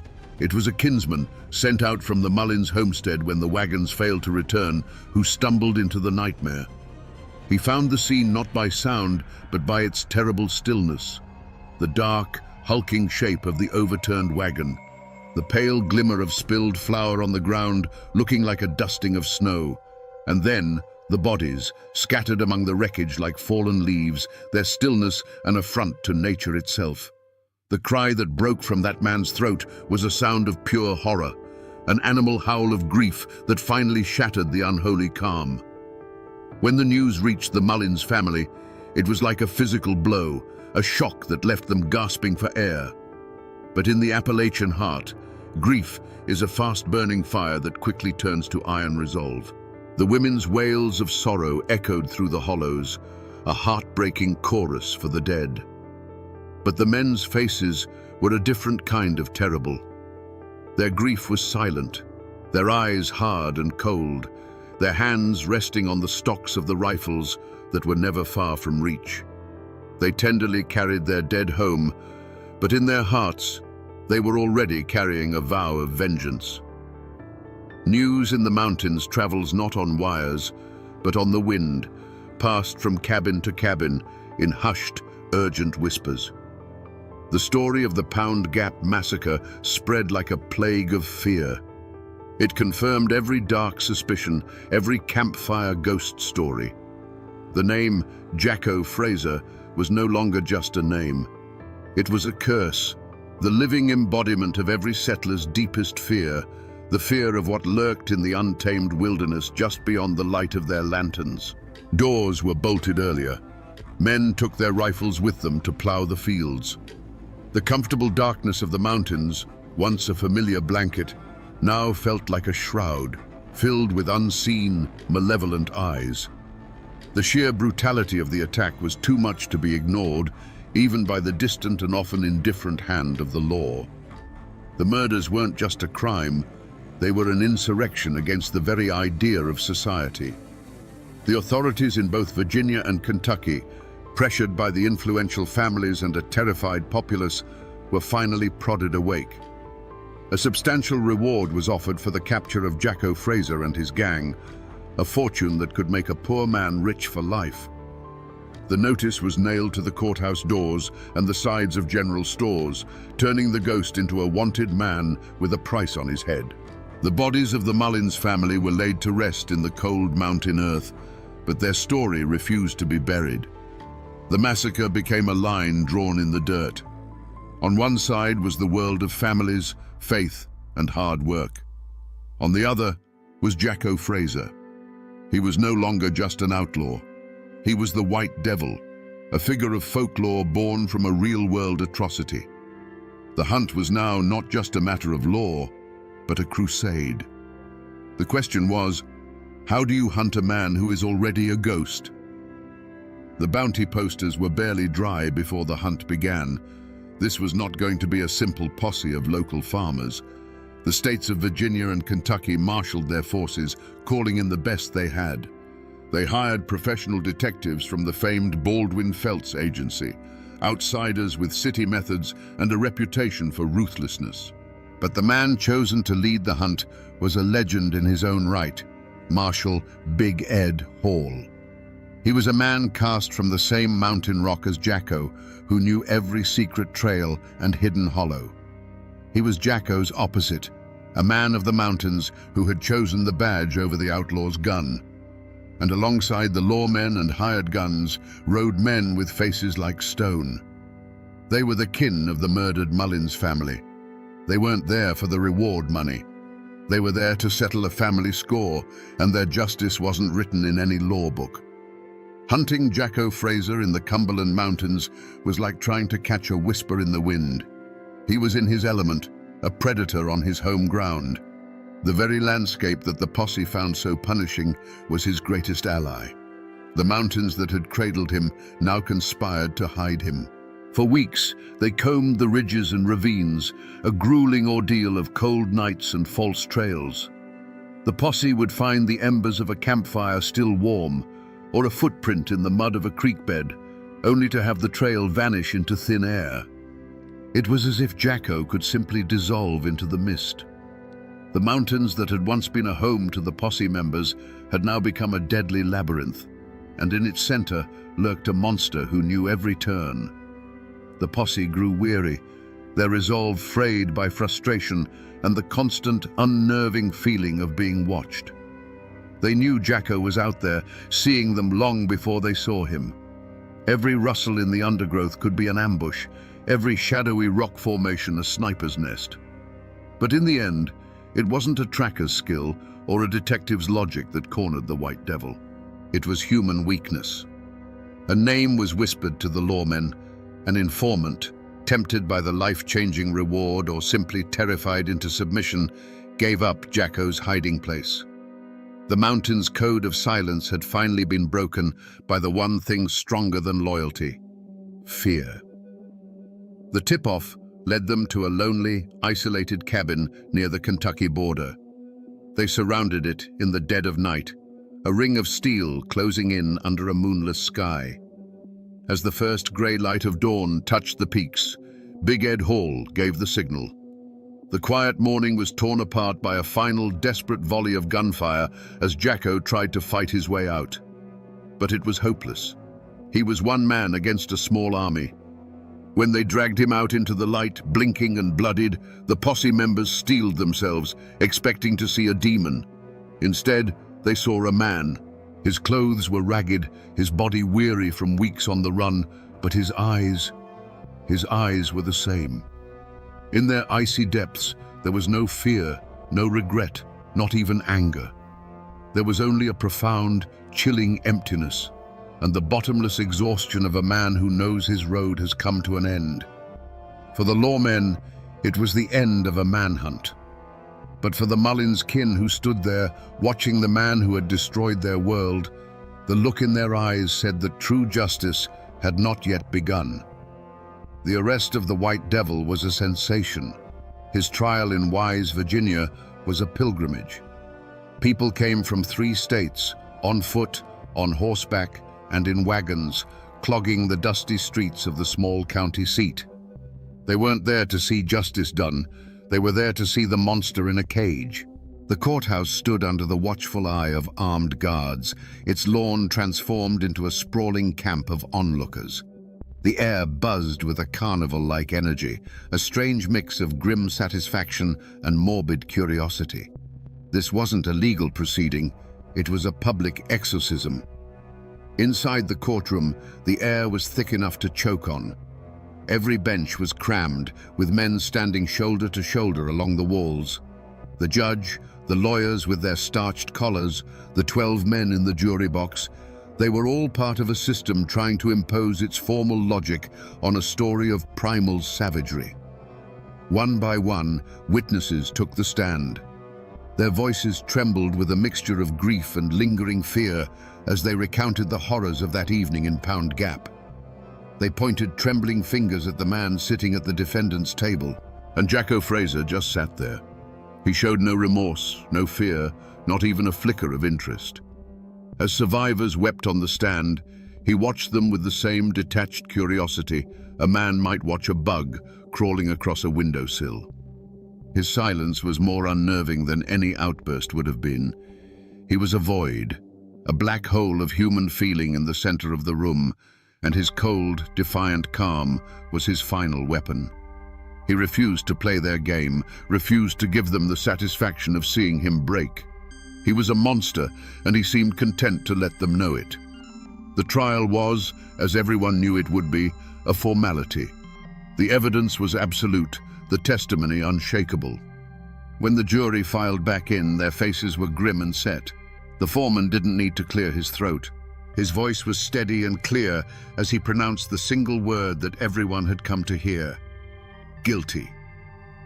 A collective sigh, a wave of relief and whispered approval washed over the courtroom. The judge, his voice heavy with the weight of his duty, sentenced John Jacko Fraser to be hanged by the neck until he was dead. The law of men had spoken. But as the crowd spilled back out into the sunlight, a question hung in the air, unspoken but felt by every person who called these mountains home. Was this justice? A clean, quick, state-sanctioned death on a gallows? Did that truly pay the debt for the ambush in Pound Gap, for the cold-blooded murder of men in front of their families? The law had delivered a verdict, a neat and tidy conclusion. But the justice of the mountains, the old law of blood for blood, demanded something more. It demanded an ending as brutal as the beginning. The court had provided a legal answer, but the people were still waiting for a final moral one. On September 15, 1893, a trapdoor opened in Wise, Virginia, and the physical life of Jacko Fraser came to an end. They say a great sigh of relief swept through the crowd, as if a poison had finally been purged from the air. He was buried in an unmarked grave, a common fate for notorious outlaws, to prevent his final resting place from becoming either a shrine or a site of desecration. The earth simply swallowed its monster, leaving no stone to mark his passage. The man was gone, but his ghost was just beginning to walk. The story of the Mullins family did not end in that dusty pass. They buried their dead, mourned their losses, and did what mountain people have always done: they endured. Their family line continued, a testament to a resilience far stronger than Jacko's nihilistic rage. Today, their descendants still live in those hills, carrying the memory of the massacre not as a chilling legend, but as a deep and painful part of their family history. Their names are carved in stone in old family cemeteries, the date of their death a permanent, silent, and defiant answer to the violence that tried to erase them. The world has changed dramatically since that bloody evening. A modern highway, US Route 23, now carves a smooth paved path through Pound Gap. You can drive through the very spot where the ambush happened at 70 miles an hour, listening to the radio, your mind a million miles away. But if you pull over to the side of the road, cut the engine and listen, the modern world falls away. The woods are just as deep, the shadows just as long. In the quiet, you can almost feel the weight of that terrible silence from so long ago. The old courthouse in Wise still stands, a brick-and-mortar witness that has held the story within its walls for over a century. And of course, there is the legend of the treasure. Like all famous outlaws, Jacko was rumored to have stashed his ill-gotten fortune, thousands of dollars in gold and silver coin, somewhere in the labyrinthine caves and crevices of the Cumberland Mountains. For decades after his death, treasure hunters, armed with old maps and older rumors, dug into the hillsides, chasing the ghost's promise of cursed gold. The treasure was never found, of course, but the hunt itself became a part of the story, keeping the White Devil's name alive, a whisper of greed and danger that echoed through the generations. Most people have forgotten the facts of the case. The official records are yellowed and brittle, gathering dust in courthouse archives. But the mountains have a long memory.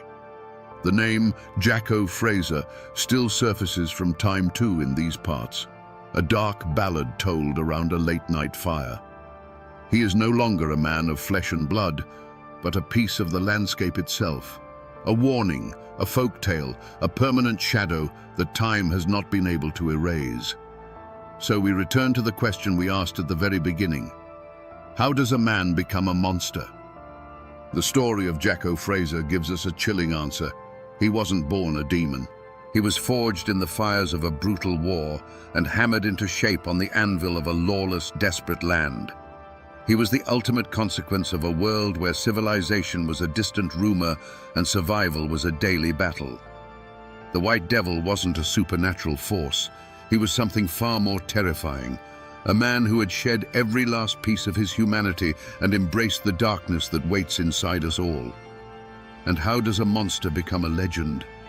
His cruelty was so absolute, so far beyond the normal feuds and fights of the mountains, that people had to make him more than a man to understand him. It was easier to believe he was a ghost who could melt into the fog, a demon who had made a pact with Satan, than to accept the horrifying truth, that a human being, a man of flesh and blood, could be capable of such cold, empty evil. The legend of Jacko Fraser wasn't just a story told to frighten children, it was a story adults told themselves to make sense of the senseless. This isn't just a tale of true crime, it's a parable etched into the very rock of these mountains. It is a story of the terrible beauty and brutal reality of the Appalachian frontier. It reminds us that for every hero there is a shadow, and that the history of this place is written in both courage and in blood. Jacko Fraser was more than a murderer.